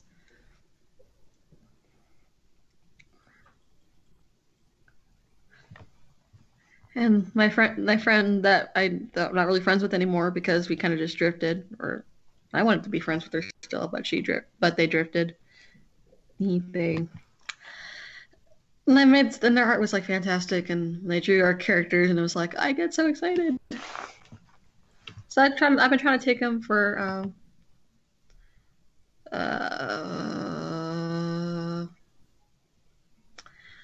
let's see. What was I trying to say? What was I saying? I lost my train of thought. It was fun. Whee. Wow. I don't know if I feel like I'm boring people now, just rambling on. But yeah, that stuff. I've tried to take some of them and use them for other things. Other stories, because I need to fill the void. I guess. I don't know. Don't worry, I'm not really tired. I just have to yawn. Hey, well, just for measure, it's not going to be read on Bad Fiction Theory. You're not going to see. You're probably the only person I'm just talking about. I'm not. No one's really going to see it. Or will they? No,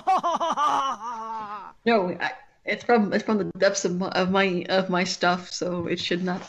I'm only sharing it with you, so it should not be shared with anyone else. Okay. Maybe if I Killjoy. stop caring enough. Maybe if I stop caring about it enough, I probably will like Did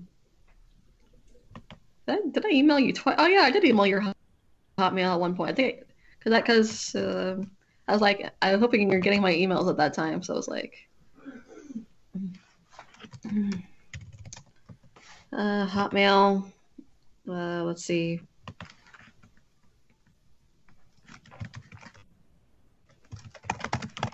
The title of the email will be in all caps, and you can read fan fiction of a thing that will never happen, if you can even call it that. So you can read on your own time and laugh or cry or cringe of how I can write intentionally bad or not.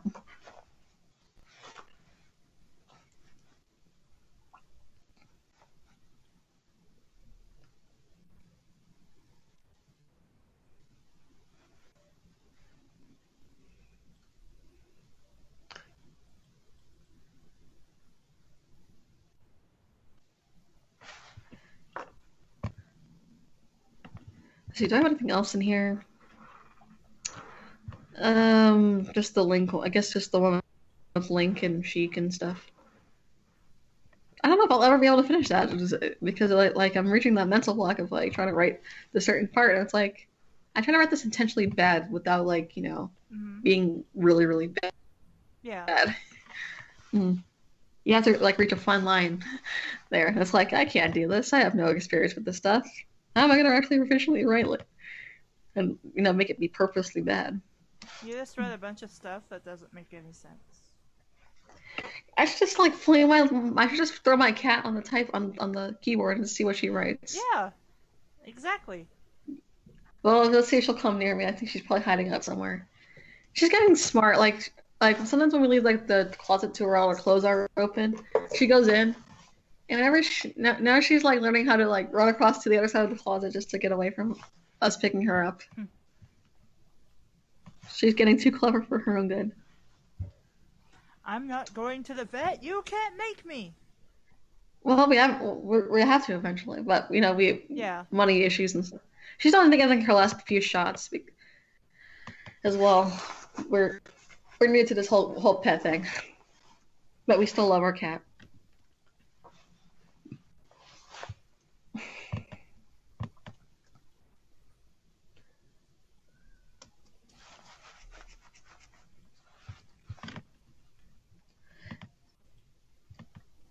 Coffee, sweet nectar of the gods. I can't drink coffee. Like my mom, we went to IHOP yesterday, and my mom got like a vanilla latte. And she told me to like take a sip of it, and there's no vanilla. It doesn't taste. Just tastes like coffee, and I can't. Coffee tastes so gross to me. It's just like how do we all drink this? I like coffee. I don't drink a lot of it just because, I just don't. But I do like coffee. I'm more of a hot chocolate person. That's my source of coffee. I have like packs of it up in the cupboard, but I never actually use them like half the time.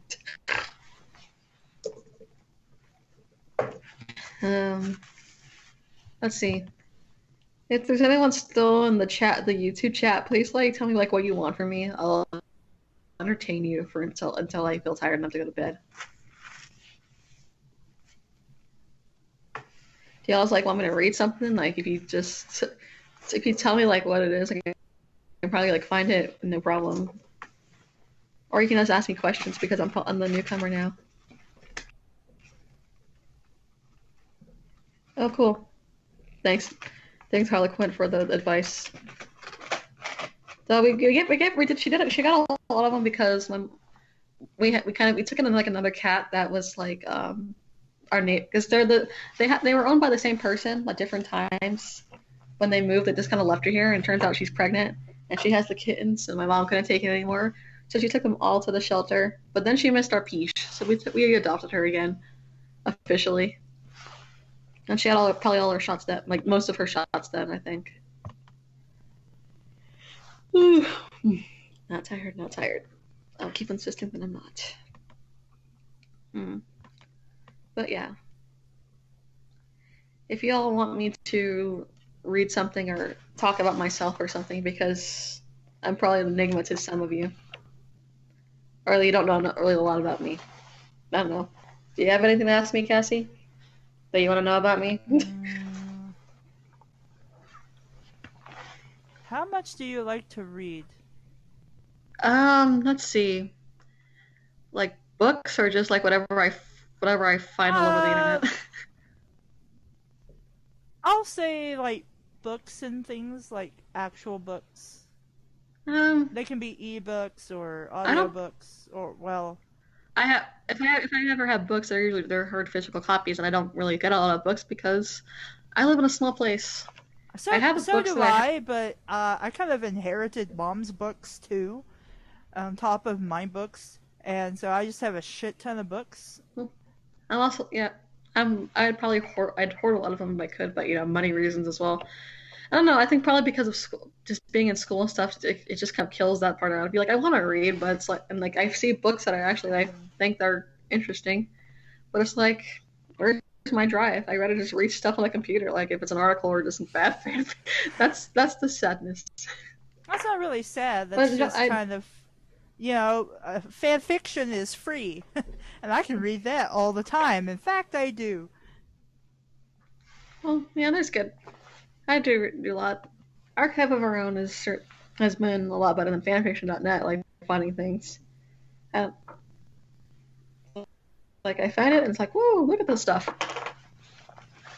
Well, a lot more lenient on what they post, what you can post there than fanfiction. I don't really know if I should really critique that. Archive of Our Own. Oh yeah, AO3. Yeah, it's very different than fanfiction, like what you put. Because there's people go like above and beyond with this stuff. Like you can see a lot more stuff that goes like beyond what's the word? It's like I don't want to say depraved because that sounds rude, but just like they just really go out with that stuff, go to town with that stuff, and people seem to have more freedom there to write these kind of things. Well, before then, there was adult fan fiction, media minor. There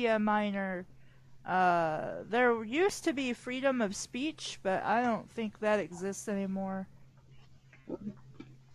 I'm trying to think if there's any other place.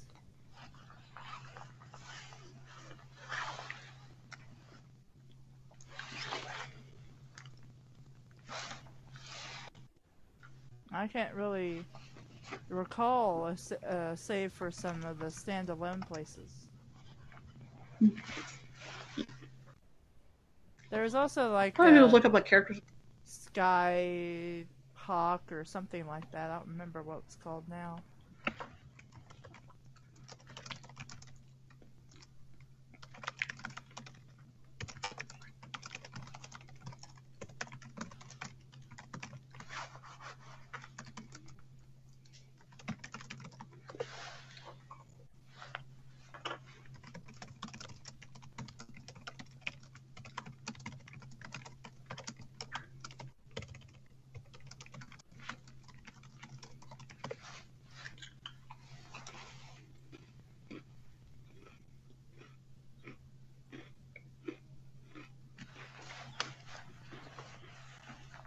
I wish I had cookies and milk, but I have no milk and I have no cookies.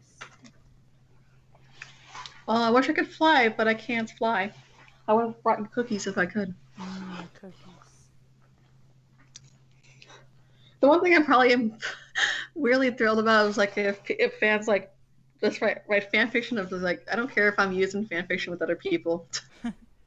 At this point, it's like you all have fun with me. I'm surprised that there aren't actually at least even one written by somebody other than, us who are already in the show. Like, like Nixie wrote one and Harlequin wrote one, and that's been about it, unless you want to count the fan fictions people have wrote, based on the dumb stuff we talked about, like With the Care Bears one. Yeah, Jenna versus Care That, Bears. that one was funny. I like when they all took like a collective. That was hilarious. That's my sense of humor for you. But like if as long as everyone else is okay with it within like the crew, and we're all of age, so you don't have to worry about that kind of stuff. Well, some of us are. Nixie is well, not.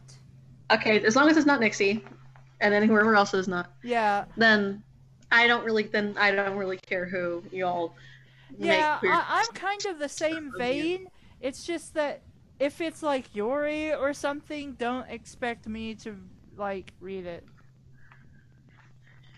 If it's just a stupid adventure sometime where I do stupid things, that'd be kind of cool. Yeah. Well, I think, let's see, I took somebody on the road trip, even though I can't drive, and I think that was the one Nixie wrote. Yeah, that was the one Nixie wrote. And I'm like, okay, that's cool. I take everybody on the road trip for some reason, just cause. And then Jenna shows up, and then we have some epic fight or something. I think I was gonna try to write one too, a bad theater fan fiction, but I never really got to it because I lose interest like as quickly as I get inspiration.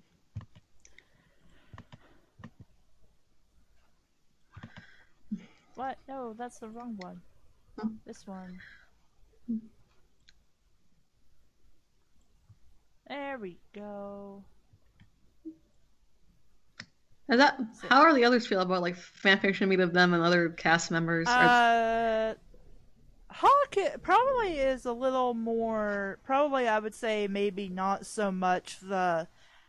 Like, if anybody ever wanted to, for some reason, to write like sexy scenes, he'd probably be more of a fluff kind of thing. Probably not so much the sex. He would probably appreciate. I mean, I can't really speak on his behalf, but from what I know of him, he would probably, prefer to stay out of anything with sex. Well, fluff is always good. I love a good fluff. If it warms a lot of fluff can warm my soul.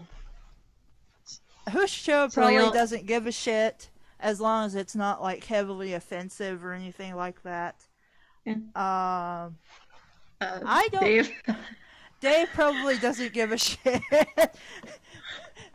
In fact, he'd probably be more than happy to be paired with Husho on a constant basis. In fact, we've shipped Dave with Levi, Hawk, Hushicho, I think myself on a random occasion. Well, I guess it's my turn now. No, I'm not. Though in real life, I'm not. I feel I have like this inclination that that Dave feels to me like Dave feels like very has more energy than I do, and that like it might intimidate me at first until I get to know him. You know what I'm saying? Yeah. Dave can be kind of out there, so maybe you should like hang out on some of his streams. Just kind of like bask in his craziness. Yeah, I will say he is to the rest like because I've read some of his like yeah read his Jack comic it is probably the like as far as like media goes it's something. Yeah, it's like. His views on what to show and versus tell have changed a lot. So, and it's something that if you're a longtime reader like I am, I've read, oh gosh, for 10 years now, I've read Jack, and you can tell, but it's something you like subtle kind of notice. Notice under the radar that things have changed. And somebody actually pointed it out when the forum was active, and I was like, oh, that's what I've been noticing is kind of off about the storytelling now and the art. But I still enjoy it. But I know some people are well, let's just say they can't simply say, wasn't my thing, and move on. Well, it leaves a good impression on you.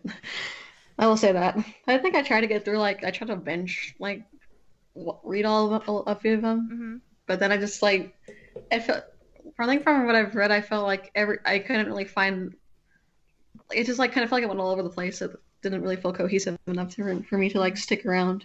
Yeah, it's more anthology based, but as I talked about on the now defunct forum, uh, I the whole reason I started reading Jack was because I was talking to a dude who was supposed to help me. Basically, he was supposed to be my artist for Cat Dragon, and of course that never happened. But I was telling him about some of the characters, and I'm like, well, I mean, some people might not be okay with some characters who are kind of maybe not outright rapists, but wouldn't be opposed to engaging in some of that stuff. Because, I mean, this is kind of like an all spectrum of like good and evil and in-betweens and moral talks about things that happen sometimes in life. But anyway, and he's like, oh, if it's, I can do anything, after reading musical holes. And I'm just kind of like, well, what the hell is musical holes? And he's And like, then yeah. And then he's like, oh, it's from a webcomic called, and he couldn't remember, so I looked it up and I found it. But it took me a little bit to find, where the actual comic had moved to, because they had just switched to their own server. And Ryan was starting to maintain that for Dave. But anyway, and my policy is never to jump right into something, otherwise you're going to be really lost. So I started with the very first comic, and I really wasn't interested until they Falling Angels. I think that was the one with the plane crash, if I remember right. I could have it wrong. Where I'm like, oh, we actually have a plot kind of sort of going on. And then we kind of lost it, and I wasn't really interested. But then we got to the story arc called Suffer, and I really liked that, and I thought it was interesting, and I kept reading from there, and pretty much became invested because I read from the beginning to the story arc at the time, which was Why Do I Deserve to Die? And then that's how long I've been reading Jack. Is if you can look when Why Do I Deserve to Die was posted until now. It's been a long ass time. Certainly, I think this is even older than I am, probably. I don't know. I don't remember. Dave started I think in about 2000, 2001. Oh, okay. I was 5, so. I was in high school. Wow. It feels weird. It feels weird. When you're I started watching bad fiction theater when I was 17, 18, and when to me, you guys feel so much older than me, and then I turned 20, and then it's okay, I'm friends with you guys now. It doesn't feel that way. It's I hit 20, and I feel okay, now I feel like an adult, or I can talk with other adults, even if you guys are still much older than me. Let's see. I graduated in 2003, and let's see, 2003. I was probably 5th grade. That's about 5th grade for me. Let's see. I graduated from high school about 3 years ago. I'm a 3rd year in college now. It's been 13 years for me. And I just turned 32 a couple of weeks ago. Happy 32! Yay! I'm old now.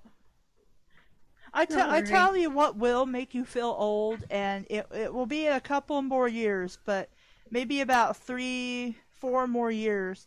You'll be watching TV at random just because, and a commercial will come on, and you'll be like, oh, it's a collection of music. And then you'll realize it's a collection of music you grew up with, basically from the last decade. And you'll just be like, I feel super old now.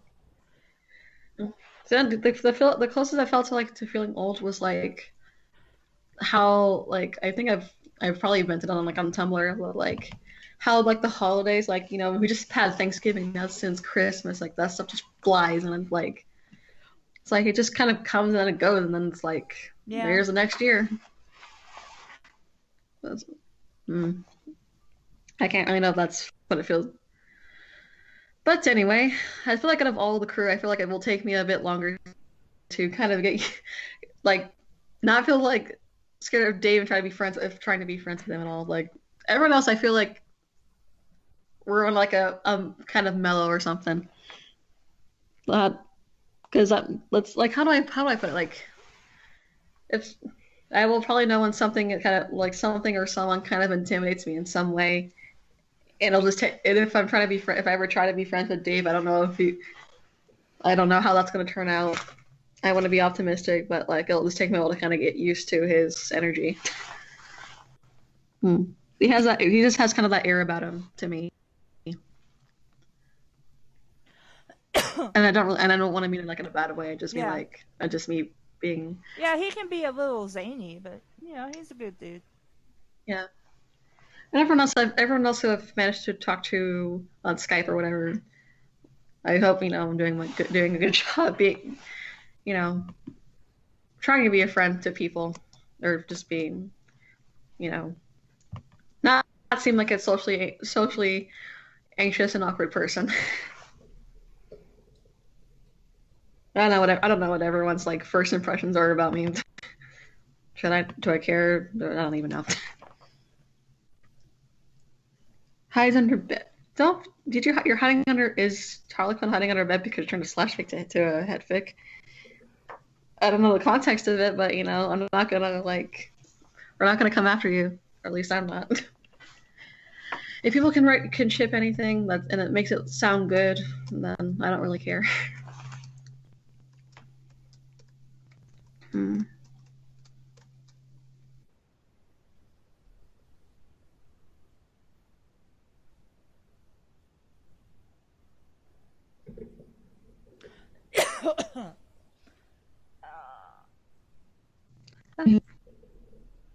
Gosh, I had a fright right there. I thought my thing was gonna freeze and I had to close everything.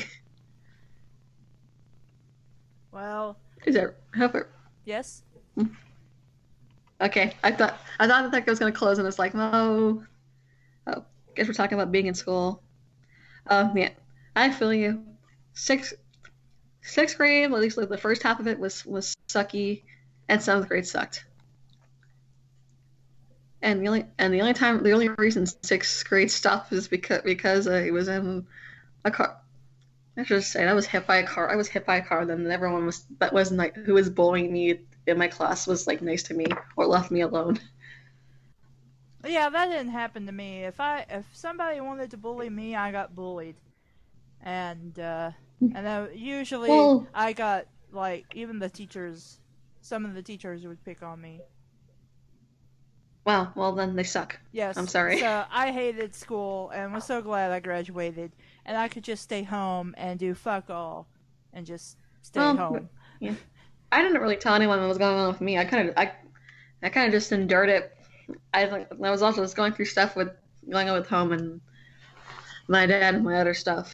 So that was not fun. And then 7th grade was just a really weird transitioning from elementary to middle school, and my mom's working, and my dad still sucks. And then 8th grade wasn't as bad.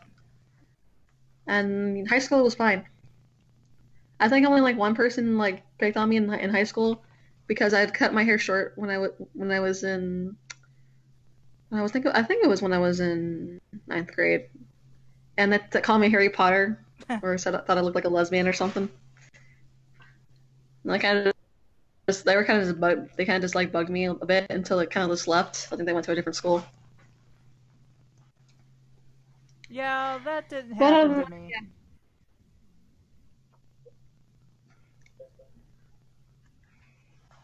And I'm doing college because, well, I need to do it.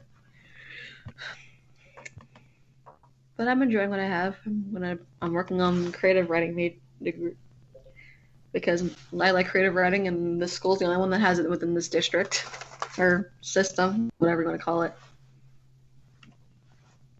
And a science fiction minor, which I don't know if I don't think.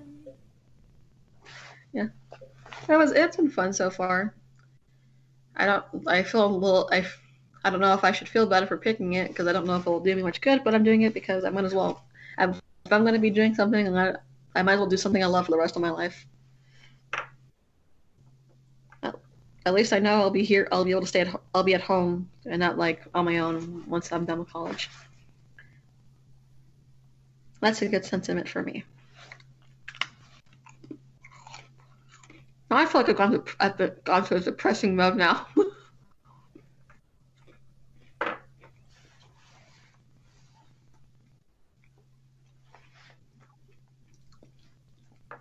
That's because of my upbringing is why I'm going to college in the first place. I went to college because I felt I had to be a good person.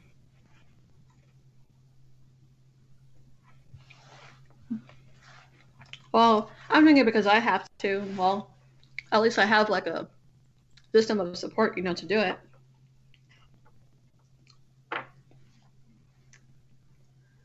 It gets hard sometimes. It's just weird because it's like unlike like semesters. I don't know how it was for you when you went to college, but I have like these 11-week like periods, like they're quarters.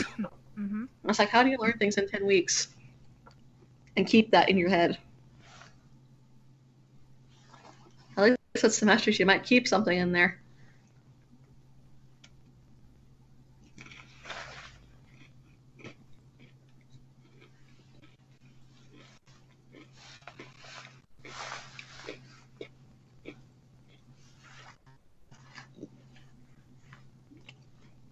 I'm gonna think happy thoughts now because I feel like I'm depressing people with this one.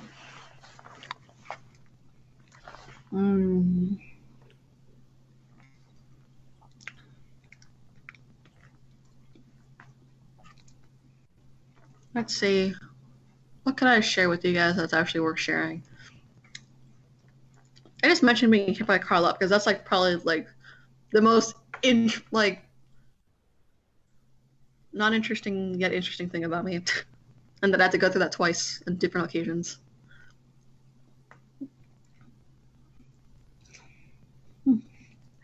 Any other questions y'all want to ask or you have for me, Cassie? Mm-hmm. Oh, if you have anything.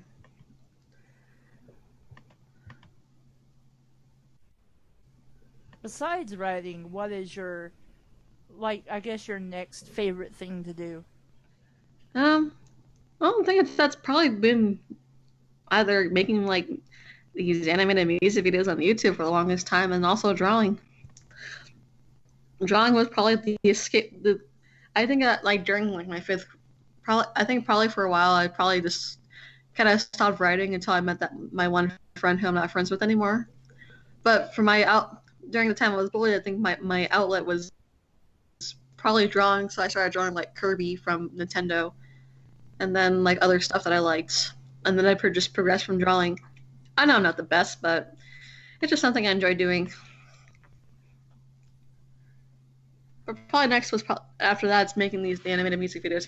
If you watch a few of them on my channel, but because I've deleted a lot of my material, and because my computer's old, I don't do it as much as I do anymore. I think of an idea, download what I need, make it, get rid of it, and then wait for the next time. And a lot of my stuff is Sailor Moon based because that was my late middle school, early high school jam. Yeah, I got into Sailor Moon by complete random. I had happened to stay home. I can't remember if I happened to stay home because I woke up late, or I had to go to the doctor, or I just decided not to go that day, or something. But anyway, I ended up not going to school. and I wasn't even watching it. I just turned it to the USA Network to, I think, Mighty Max or something was going to come on, and that's what I was more interested in. And I just happened to catch the tail end of a Sailor Moon episode. I don't even remember which episode it was.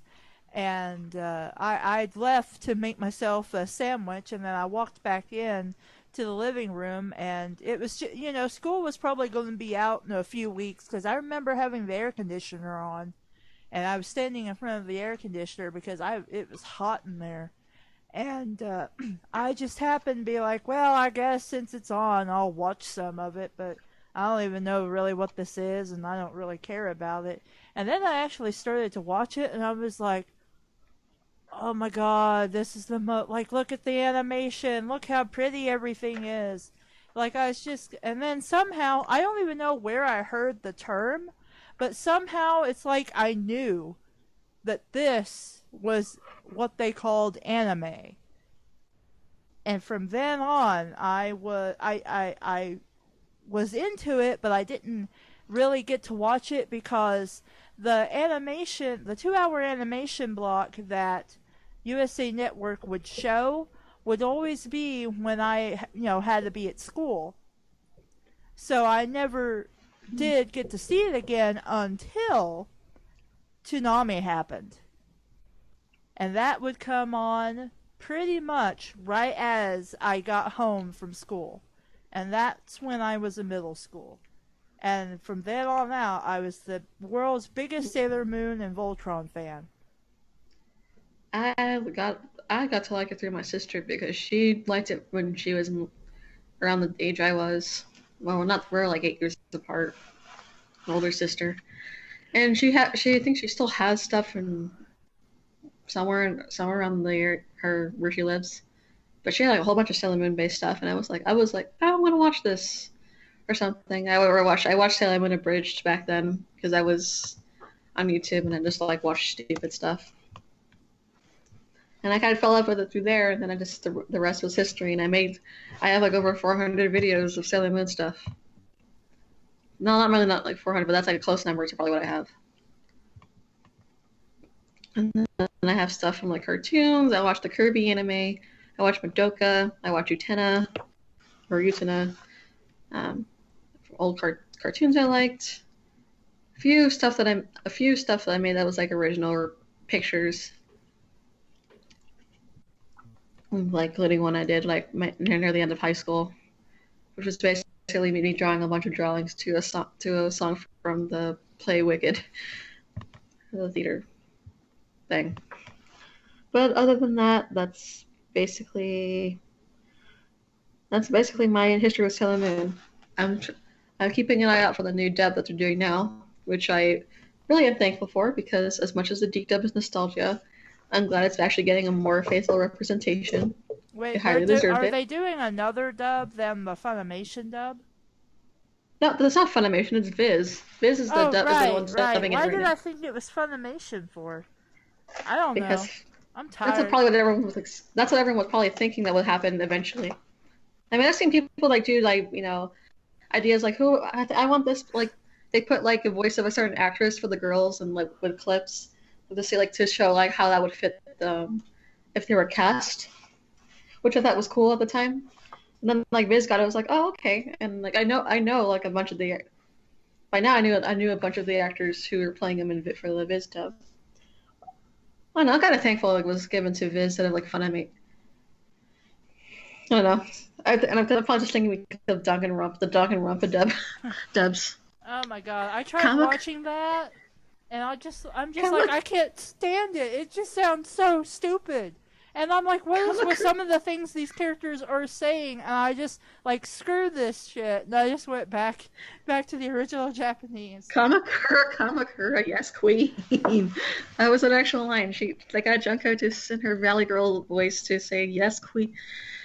I only watched it because I like watching the dub. I just try to watch the dub. And I'm just like, I think probably that's the biggest thing that just happened was like the very end where they reveal that Kyoko's still alive and they use like a blooper, like, and I'm not really sure what happened here. I don't get to see there. I'm pretty sure I died. Like they somehow messed that up. But other than that, like, I don't know. The game dubs are far better than the anime dubs Yes. by a long shot. Yes. I think there's probably like a few of the anime dub voices that are better than the game one, but other than that, a lot of the game is so far superior than its dubbing. Mm-hmm.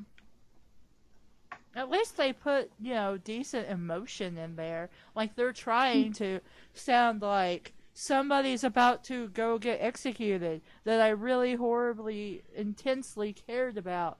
And they did this horrible, terrible thing where they murdered somebody else, but I still care about them so much, and I'm going to totally emote that.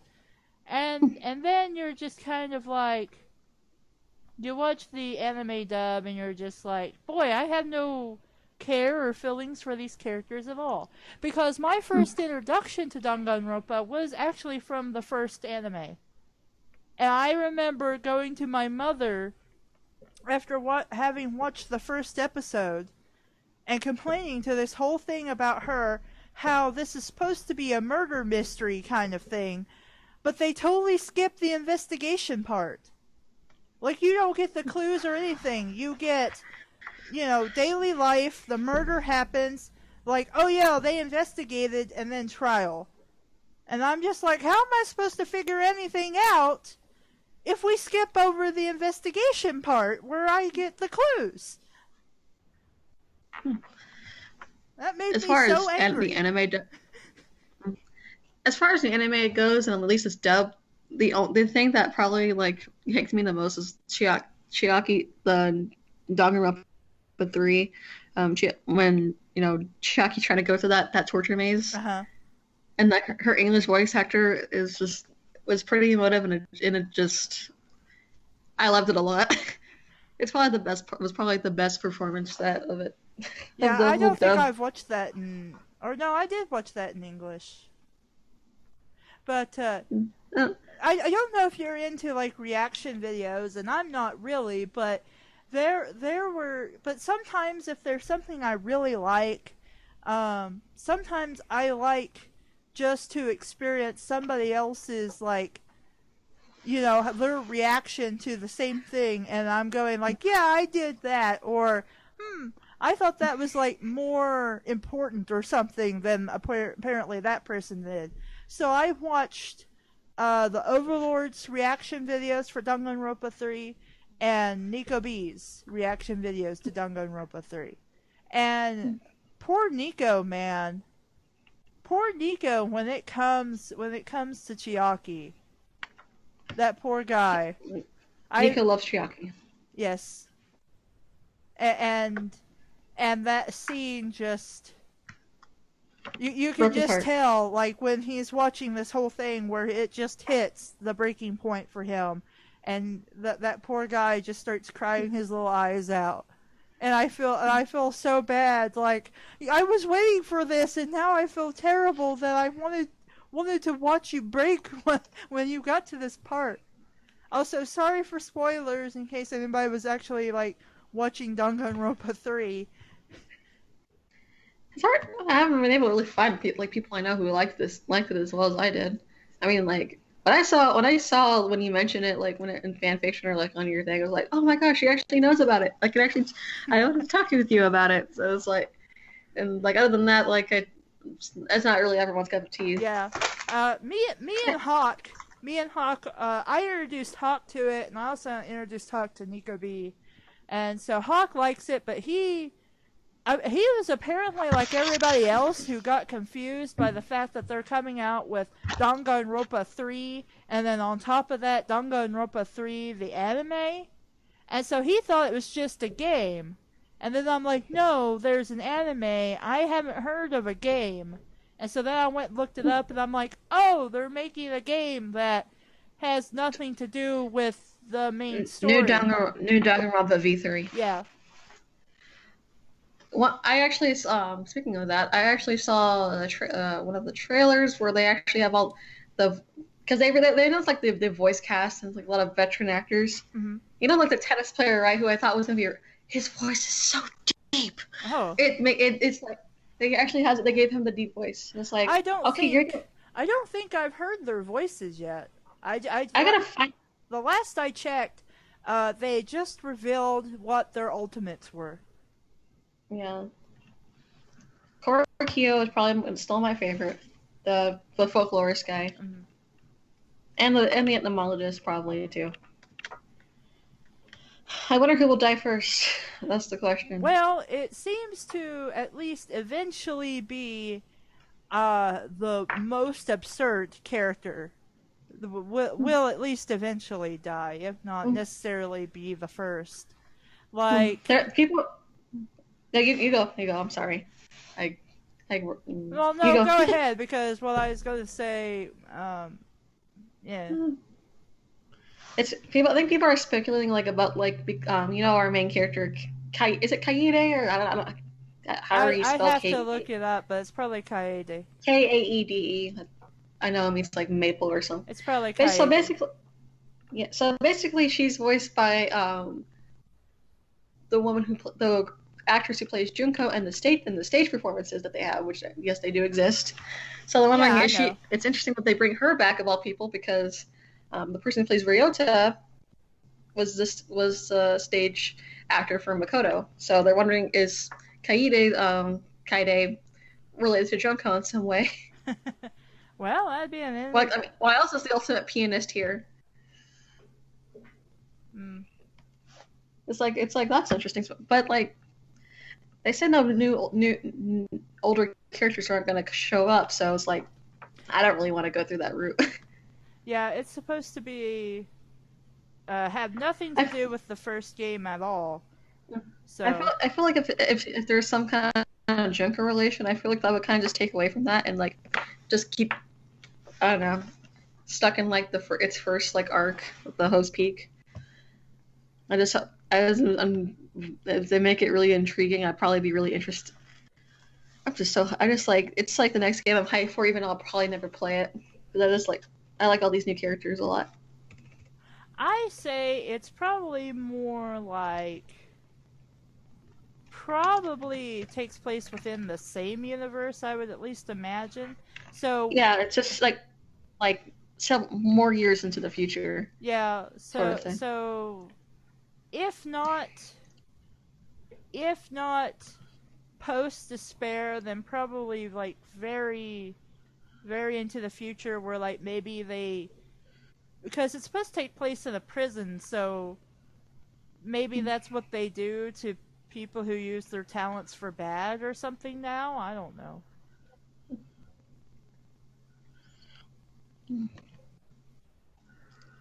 Well, with characters, I hope it really gets interesting. Like, I wonder like what they're gonna do with this plot. And like, Hello? the no lying is a big part of it. Yeah. That my thing must have frozen like so briefly. That's why Chromebooks kind of suck. But yeah, these characters seem very interesting, and I hope no one really gets to like the shaft with this bad characters. Because I think people have critiqued, like, I remember I saw a while back because originally in the second game, instead of Sayonji, the little girl looking high schooler, wasn't actually supposed to die. It was actually supposed to be Fuyuhiko. Yeah. But they changed it so it didn't seem like Pico's death was so meaningless. And I think they critiqued like how that like didn't really like the way it was presented. It didn't really feel like a lot. I think I had to find that again. It was interesting. But it showed like how would it be if like maybe if it was Hiyoko or Sayonji, whatever you want to call her, and for this, but like it gave her potential to grow and not be like this character like who's always just so awful. Actually had the opportunity to like mature from everything, like not be like a jerky character. But that's what made me so great. No, it didn't. You were kind of an asshole. I don't. I think it goes even beyond that. She was just sorry, horrible to people. Well, see, that's why it made sense that they were, despair. I'm like, well, that makes sense because they're already like each, they have something, even if they're not outright despair yet, that Junko could grab a hold of and eventually use to make them do her bidding. Like Mikan, who was actually kind of a sadist. And actually, if you spent time with her, would talk about wanting to tie up, what's his face? Hajime. Yeah, thank you. Basically cripple him so she can take care of him forever, because taking care of people is the only time that she actually holds some kind of power over people. Yeah, and so, that would kind of make sense that Junko could, like, do something weird with that. But see, then they go the whole, no, she just used brainwashing videos. And I'm like, no. I'm sorry, but that's not how shit works. I don't care how godlike Junko is. Junko would actually have to work for her shit. I think we did talk it like on Twitter. I think I kind of just chalked it up to something that made sense. Like, it'd be kind of suspicious if she kept doing that one by one and it's 12 episodes. And she did, and also because she does say she gets bored easily. So what if she just got bored of doing that and moved to something else? Yeah, but see, here's the thing: Junko is not just the only one there doing shit. She's got her sister there too. Her sister might be weird and socially awkward, but some of them would probably relate to her more than that. Like Peko. Like that would have been really cool, and we only saw like an instant of that fight. And I'm just like, I want to see the ultimate soldier battle the ultimate swordswoman. This is going to be an awesome fight. You see like them clash, a few hits, they compliment each other. That's it. What? No. There's just a lot of copping out is what it felt like. And yes, I know they got 12 episodes for each half of the story, but it seems too easy. It doesn't make sense. And yes, it would actually make more sense if she worked on one by one and thus get under Munakata's radar, because otherwise, how the fuck does Munakata know this shit? Where does he learn it? Why? How does he know that a student is possibly involved with, like, the trustee's disappearance, other shit going on? Like, it doesn't make any sense for him to know. He just magically knows it. Well, it's not really, you have to kind of it's like a blink and you'll miss it thing.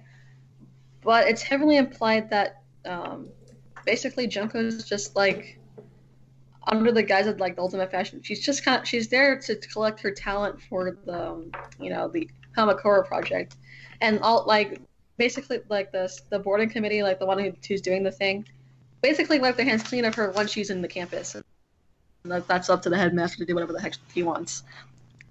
Something like that. Yeah, but that still doesn't explain how Munakata knows anything. He just randomly happens to be like, oh yeah, it was this random student that the trustees picked. How does he know the trustees can do, was that he informed of this?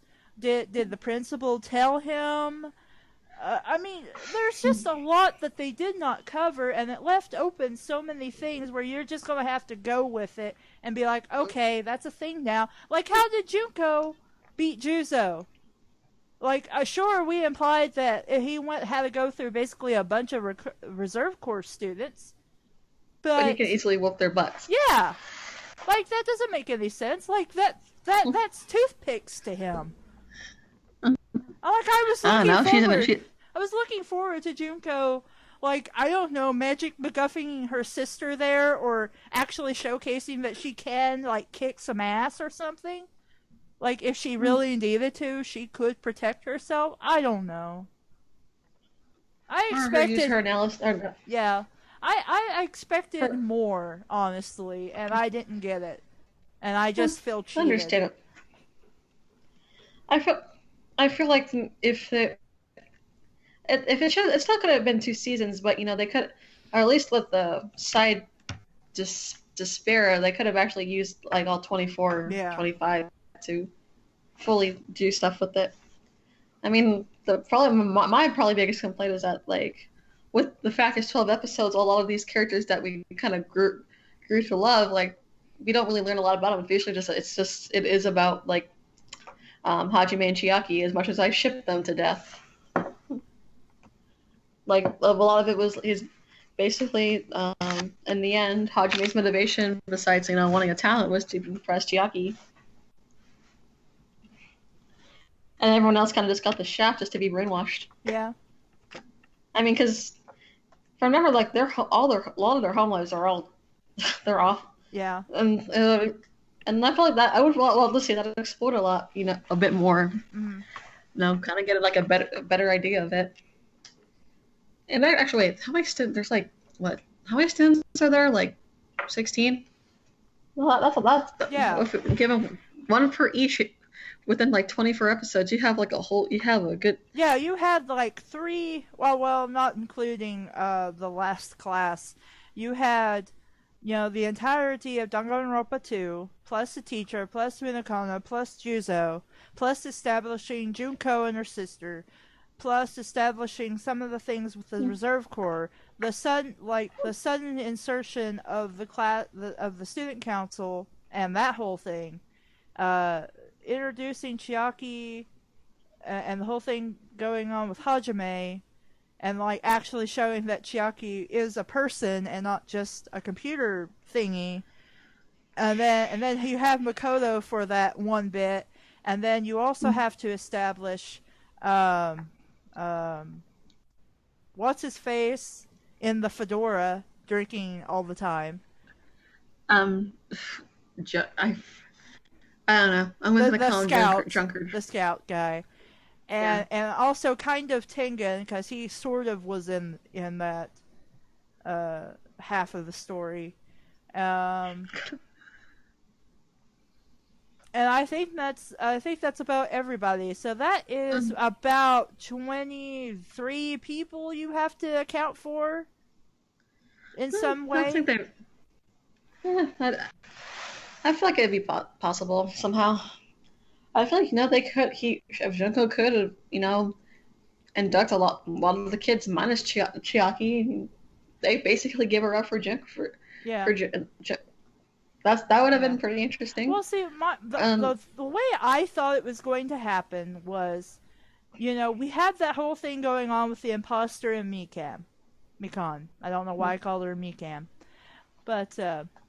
And so I'm like, okay, they're gonna meet, like, Mikan's already met Junko, and then through Mikan, the imposter will meet Junko, and then stuff is going to get freaky because Mikan and the imposter are already with Junko. Like, okay, those will be pretty quick, probably, especially since the imposter pretty much became the leader of the group in a way, sort of, kind of.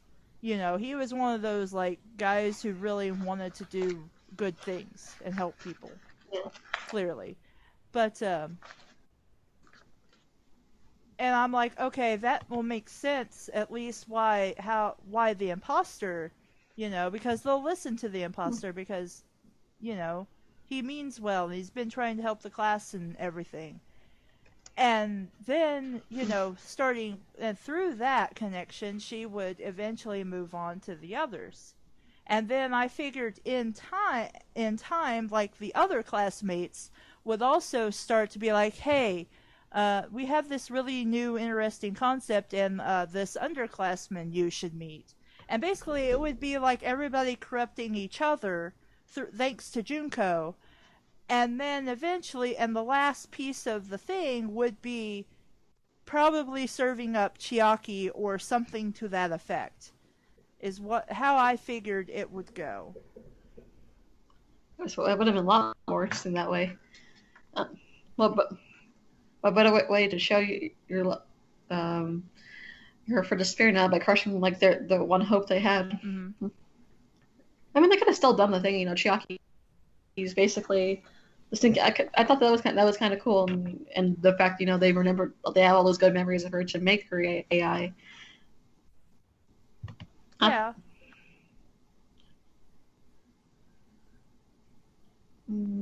Let's see. I feel like my main complaint with Side Hope is just like all these new characters. I wish we learned a little bit more. I mean, we got some of like Seiko and Ruruka and Juzo and Munakata and Jisa, but the rest of even with like Ruruka, she doesn't even get like redemption in the end, No. even if you hate it or not. No. She just gets killed off and nobody cares.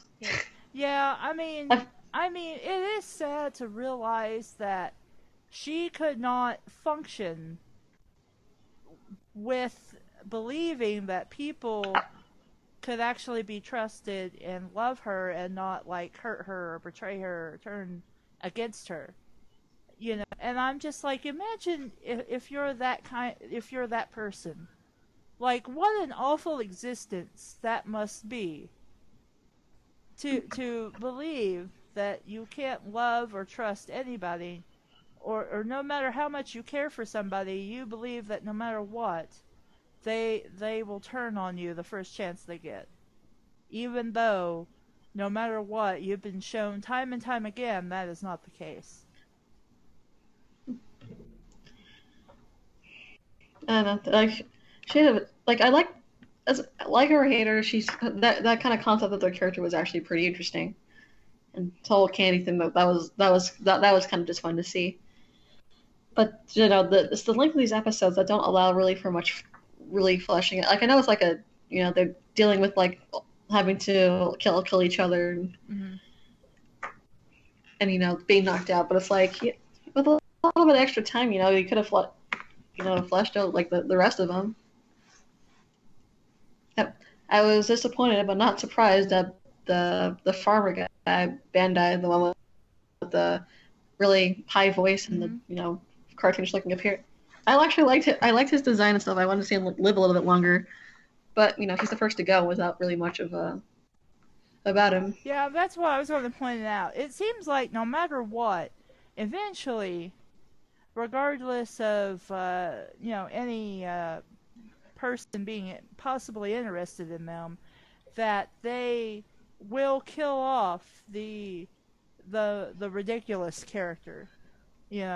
Maybe not first thing, but eventually, like Fat Togami and the chef, who were both kind of ridiculous.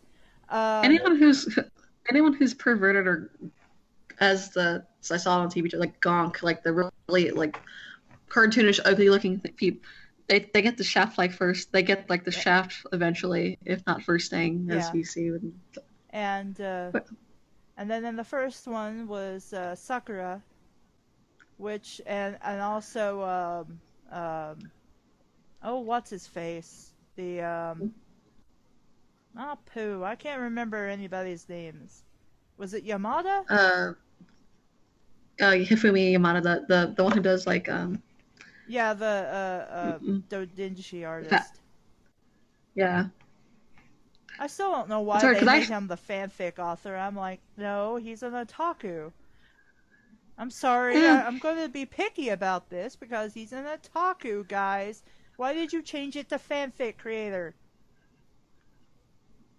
I mean, that's one of the things an otaku does, but that's not the only thing an otaku does. I don't know a lot of. It's weird. I liked Hifumi at first, but then I enjoyed Ishimaru better. I really wanted Ishimaru to live, but I know, like, for the context of the story, he probably did have to go with it. Maybe. So, let's see. We always end up talking about Danganronpa. I don't know. I don't mind watching. I don't mind it. It's like, I rarely have people who are actually interested in it, or if I try to introduce it to people, it's not really their thing. Everybody's probably like, we're sick to death of you guys talking about Danganronpa. Talk about something else. Let's see. What do y'all... Let's see. If hour, or how long would I be? Let's see. That's hard. That's interesting. Probably just a regular sized worm, I guess. Or at least short enough not to be cut in half, so I become more of me. If I were a tree, I want to be a tree with a lot of shade, so I can just give people lots of shade to just sit under. If I can flip a switch, I'll wipe any band or musical artist off the earth. Oh boy. That's a hard one. I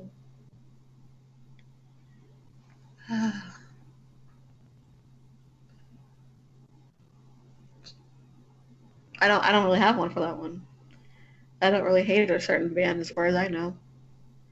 Anything I did hate, I probably just got over because I realized things unrelated to them.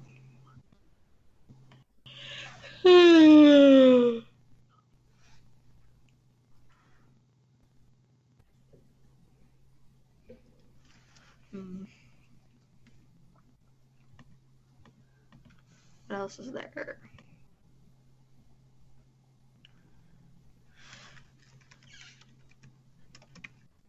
Let's see. That's all I can think of. Like, I'm just excited for the new game when hopefully it just gets interesting. I just want a good story of some kind.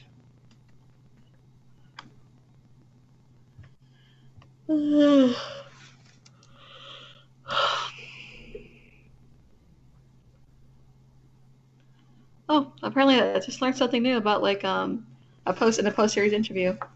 Apparently Minakata was supposed to die protecting Naegi. Huh. But he changed it because he wanted to parallel him to him and Hinata, and which having to move forward while carrying a burden. I don't know.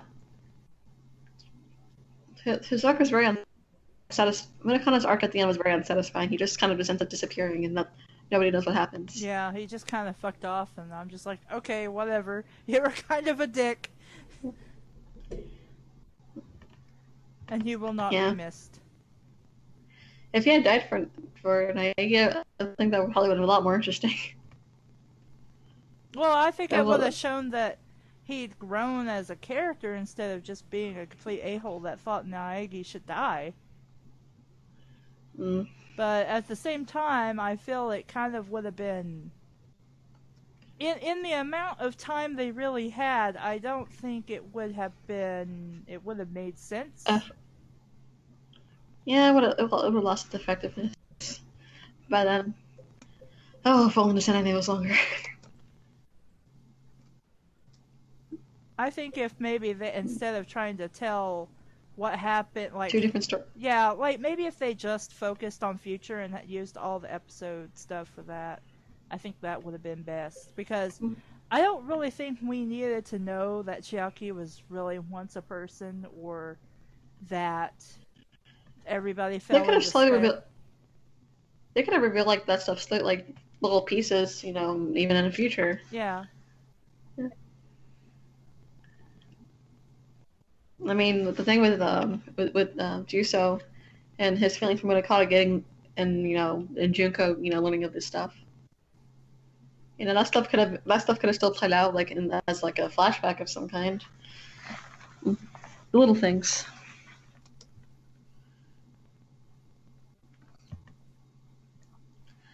Well, I'll say that at least Danganronpa 3 is better than getting a Super Danganronpa 2 anime. Imagine how cut that would have been.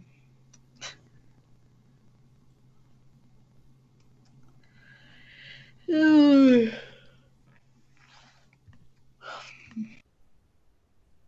I don't think I've made... How long have I been up? Probably a lot longer than I have. I don't even know what time... Oh, wow, it's like 3 in the morning. Well, if you need to stop, just let me know. Well, I'm tired, but I've also had like 3 things of caffeine, so woo! Hooray for the caffeine. I get mine from Coke. And not the kind you snort either. Cocaine, it's one hell of a drug.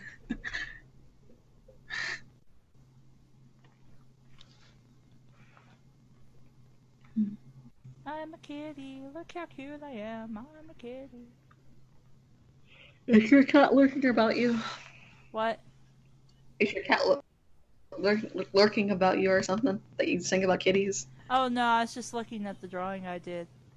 No, she's been feeling puny the last few days, and I think it's because she ate some of the Christmas tree. Well, she shouldn't have done that.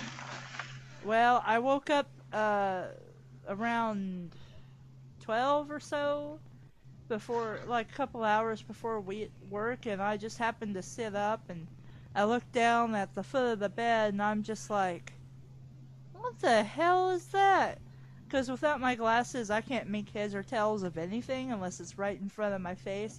And it looked like somebody had mud or something on the bottom of their foot and just kind of jammed it there.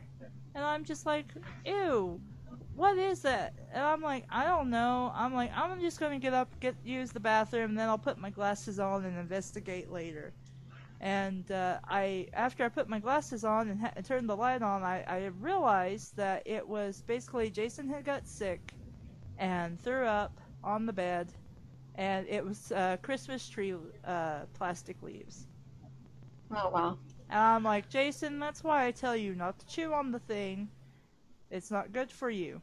If I have to take you to the hospital, well, I'll do that, but I'll also be really, really pissed because this is something we could have avoided.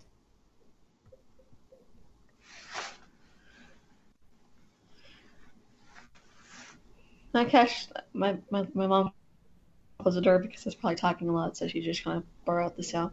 But Cash just kind of sitting like far across the living room, just being her cat self, with her eyes probably like half closed. Jason's hiding under the blanket and sleeping. She came to see me and was like, "Hi, Cassie." Then she got down, and I haven't seen her since.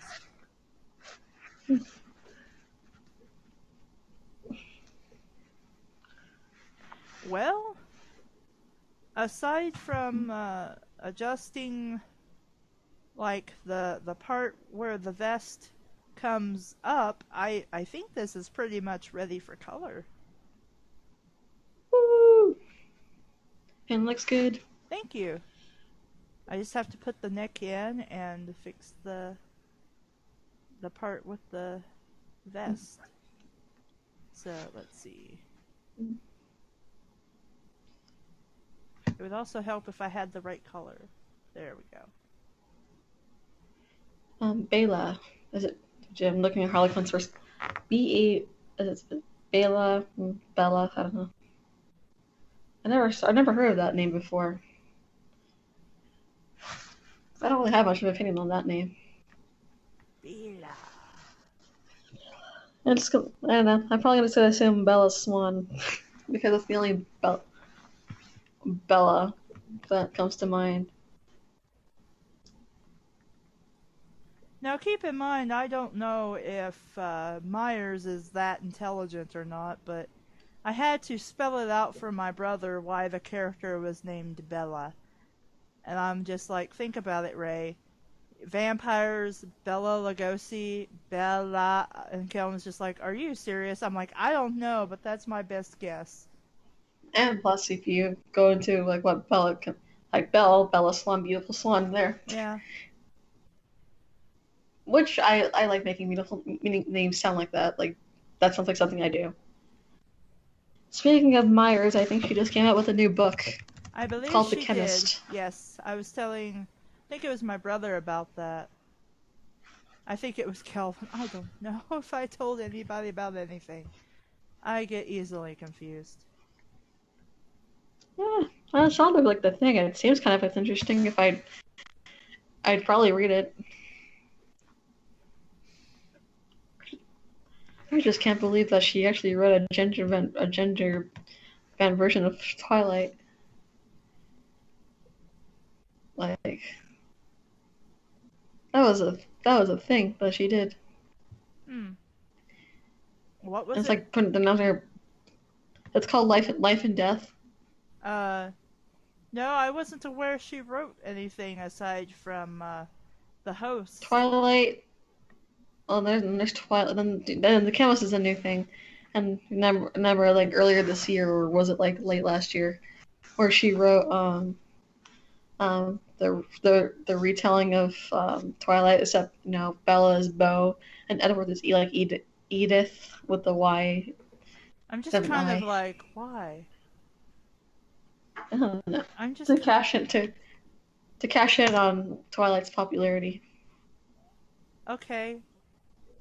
I'm just kind of like, really? I don't know why I seem surprised at this, but okay. Very bold move. I don't think I've seen an author actually do that. Okay, I guess if you want to, it's your story. There's actually a thing called Edward's Twilight, which considered the Amazon's #1 true Twilight parody for the past 3 years. I wonder if I can find a thing to inside of it. Come on. Okay, the dangerous. It was a perfect January morning in the small, somewhat eccentric community of Full Moon, Washington. Population 3,120 souls, and home of the annual Full Moon Halloween Festival, a week-long celebration of goblins, gals, and all manner of spookiness, featuring the interactive tours of full moons, cemeteries, and haunted houses. An Invisible Man look-like contests, the Shaun of the Dead zombie walk, the widely popular grave robber scavenger hunt, and the Dead by Dawn horror movie festival, which attracts scores of horror movie fans from all over the world. The temperature hovered just above freezing, and an unremitting drizzle of icy rain fell from the dismally gray sky. The weather forecast called for a howling wind and several inches of snow overnight. It looked like to be a great day. In my room, getting ready for school, I spent 3 hours bathing, whitening my teeth, manicuring my nails, styling my hair, moisturizing, applying sunscreen. Being inhumanely beautiful takes a lot of work. After splashing on some Old Spice cologne and putting on an I Love Transylvania t-shirt and a brown Count Chocula hoodie, I jumped to my nice I think they read the same fanfics we did. I probably would buy this. I jumped to my 1985 my silver 1985 Yugo and sputtered off to school. Arriving at the distinctive and unique main building of Full Moon High School, I marveled at how it had the unmistakable look and nostalgic feel of an institution that could be nothing else but a small town high school. What the? I don't know. Small town, like what? I said I don't know. You paused there, so. Let's see. Small town high school, clearly recognizable and obvious even without the sign out front. Blah blah blah blah. The halls were crowded with students buying, selling, and trading an illicit assortment of cheat sheets, stolen exams, forged excuses, internet torn papers, pirated movies, illegally downloaded music, and counterfeit Twilight merchandise. I like how that's a thing. The entire school hummed with anticipation and gossip about the new girl, Jezebella Penguin, the chief's daughter. Okay. Sure. Don't choke yourself now. I'm sorry. Everyone's been going through. I was sick a couple weeks ago, so that wasn't fun. He was returning to Full Moon after years of exile in the parched and drenched desert of Arizona. The chief is Gnarly Penguin. Gnarly Penguin. The legendary chief game warden for the Western Olympic Peninsula, Washington State. Chief Penguin and his deputies, Eben, Marla, and Iris, spent most of the time investigating the numerous wolf sightings and incidents of deer poaching in the forest around Full Moon, both of which have sternly increased during the past few years. Chief Penguin, more depressed than a child on Santa's naughty list at Christmas, had been grumbling for days about the return of his daughter to Full Moon. I'll have to remove Jezebel's stuff from the garage back into a room and give up my game room. Wow, gnarly. Let's see. I'm just skimming through what they got here. Okay, at lunch I was talking with my brothers and sisters at the table. We were taken away from some freshman students when the cafeteria suddenly hushed. All eyes turned as she walked into the room. A stunningly beautiful, slender, dark-haired bronze goddess of the desert who strolled into the room like a Victoria's Secret lingerie model. And then, just as suddenly, everyone in the cafeteria issued a collective groan of disappointment, and the righteous din of lunchroom chatter resumed. It was only Miriam Seward, who had recently moved to Full Moon from Moab, Utah. Her dad is a doctor at the insane asylum out on Renfield Road, just north of town. Okay. Several seconds later, the entire cafeteria abruptly went silent once again as everyone's attention. Where in the doorway stood the stunningly ordinary and unremarkable, slender, green-eyed, dark-haired new girl with pasty skin the color of soy milk, or maybe Swiss cheese, Jezebella Penguin. For a moment that seemed to go on forever, you could have heard a cotton ball drop onto the floor. After 5 seconds of uncomfortable silence, during which the entire room really gawked while Jezebella stood in the dark, relishing everyone's worshipful admiration of her plainness. The spell was broken, and the room quickly filled once again with a loud ruckus of teenage gossip and idle conversation. Wow. Edward's, I can't believe this is a thing. I'm trying to see what else would be funny. Ooh.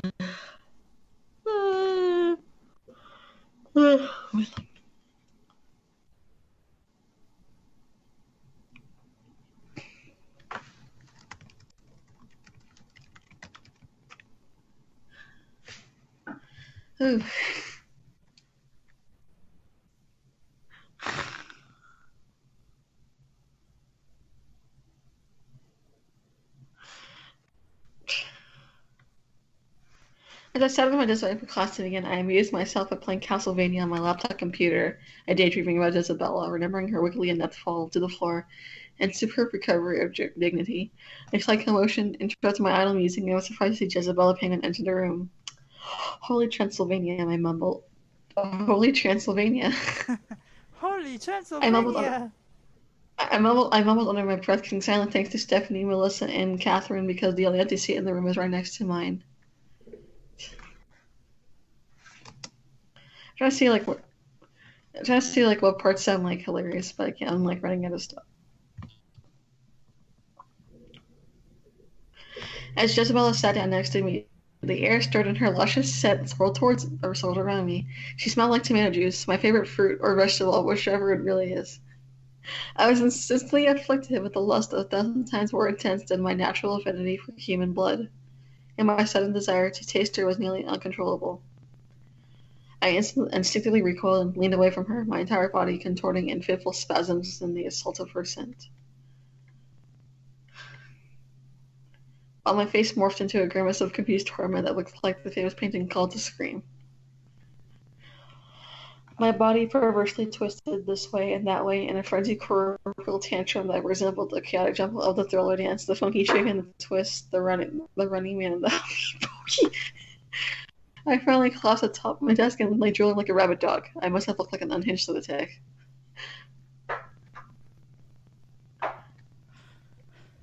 That was...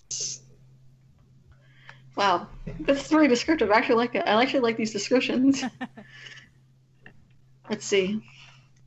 Okay. My fiendish hunger for Jezebel was urgent. Her scent was sweeter than any human I've ever smelled, and I eventually dared to creep a few inches more toward her side of the table. My self-control quivered as I struggled to choke back my desire and restrain my desperate urges. I was deranged with longing and frenzied with sinful desire for this luscious human creature. As my body convulsed with lust, I could feel myself channeling the spirits of the great vampire masters: Lugosi, Lee, Hamilton, Murphy, Nielsen, Count von Count.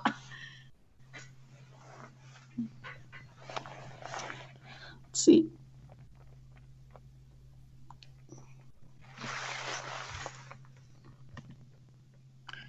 Okay, there's not much. Like 6 pages of this. I'm just going to read for the whole. That was pretty funny, though. That has some good parts in it, I bet.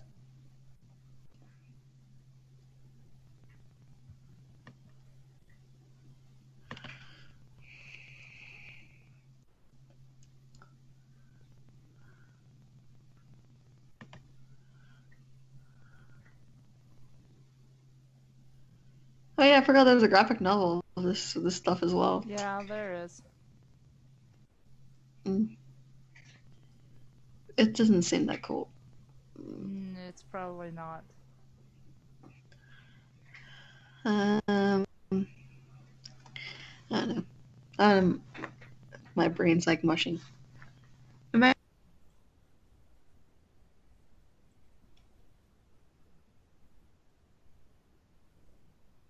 Hello? My cat's. Sorry, my thing froze again.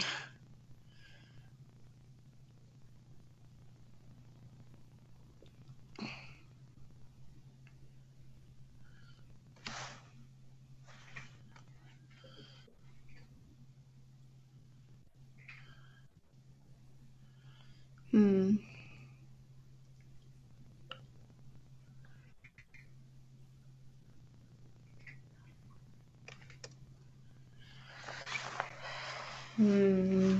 I don't know. I feel like I might lay down a bit. I'm trying to, like, hold on. Well, I'm almost done. I'm gonna just basically give this a, just like the sample cut, like the rough draft of coloring, and then I think I'm gonna get off. I think by now I should probably just get off right now too. I think I've probably worn myself out completely. So I'm sorry. I hope everyone. No, no, it's like there's nothing to be sorry about it. I'm just like I've spoken quite a lot for this whole thing for the both of us. Like wow, I actually did that. I could carry this whole thing myself. And this is why we have guests. Guests are important. Yes. I've transcended from fan to guest. It's amazing. I've evolved. I'm a Pokemon. Pokemon.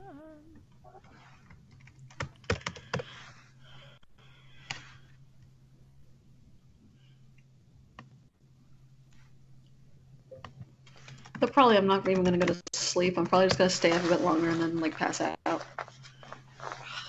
Speaking of which, I gotta zip this thing. My long coat rain jacket because I wore it like the entire time, and now I am not wearing something. I feel warm and I feel like very trapped in this. And it's made me feel uncomfortable.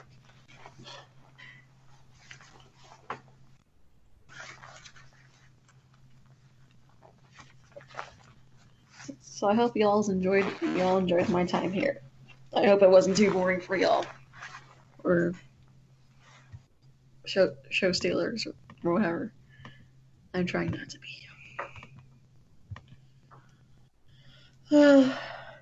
AC Rock says, try to rate that sexy Santa story so everything Santa. goes more satisfyingly logically.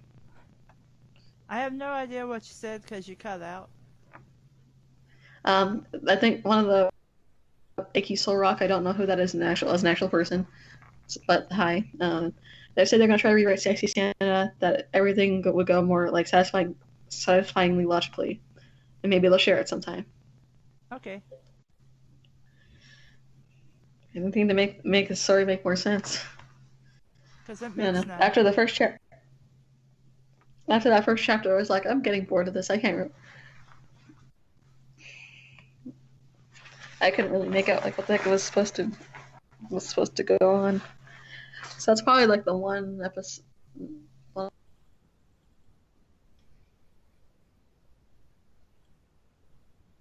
of the only episode. I'm seeing my thing is starting to freeze on me. Thank goodness it hasn't done that yet. It's held on. Well, I think at the moment that I am done. I'll maybe stream tomorrow, and maybe we'll actually read some fan fiction because I know people much prefer that than anything else on the show. So, bye. Bye guys. I'll see if I'll be able to join in so long as I do it after about 8:30ish. If it happens before, I'll jump in when it happens, and hopefully I have time to read with y'all. So long. Adios and So long. goodbye. Farewell.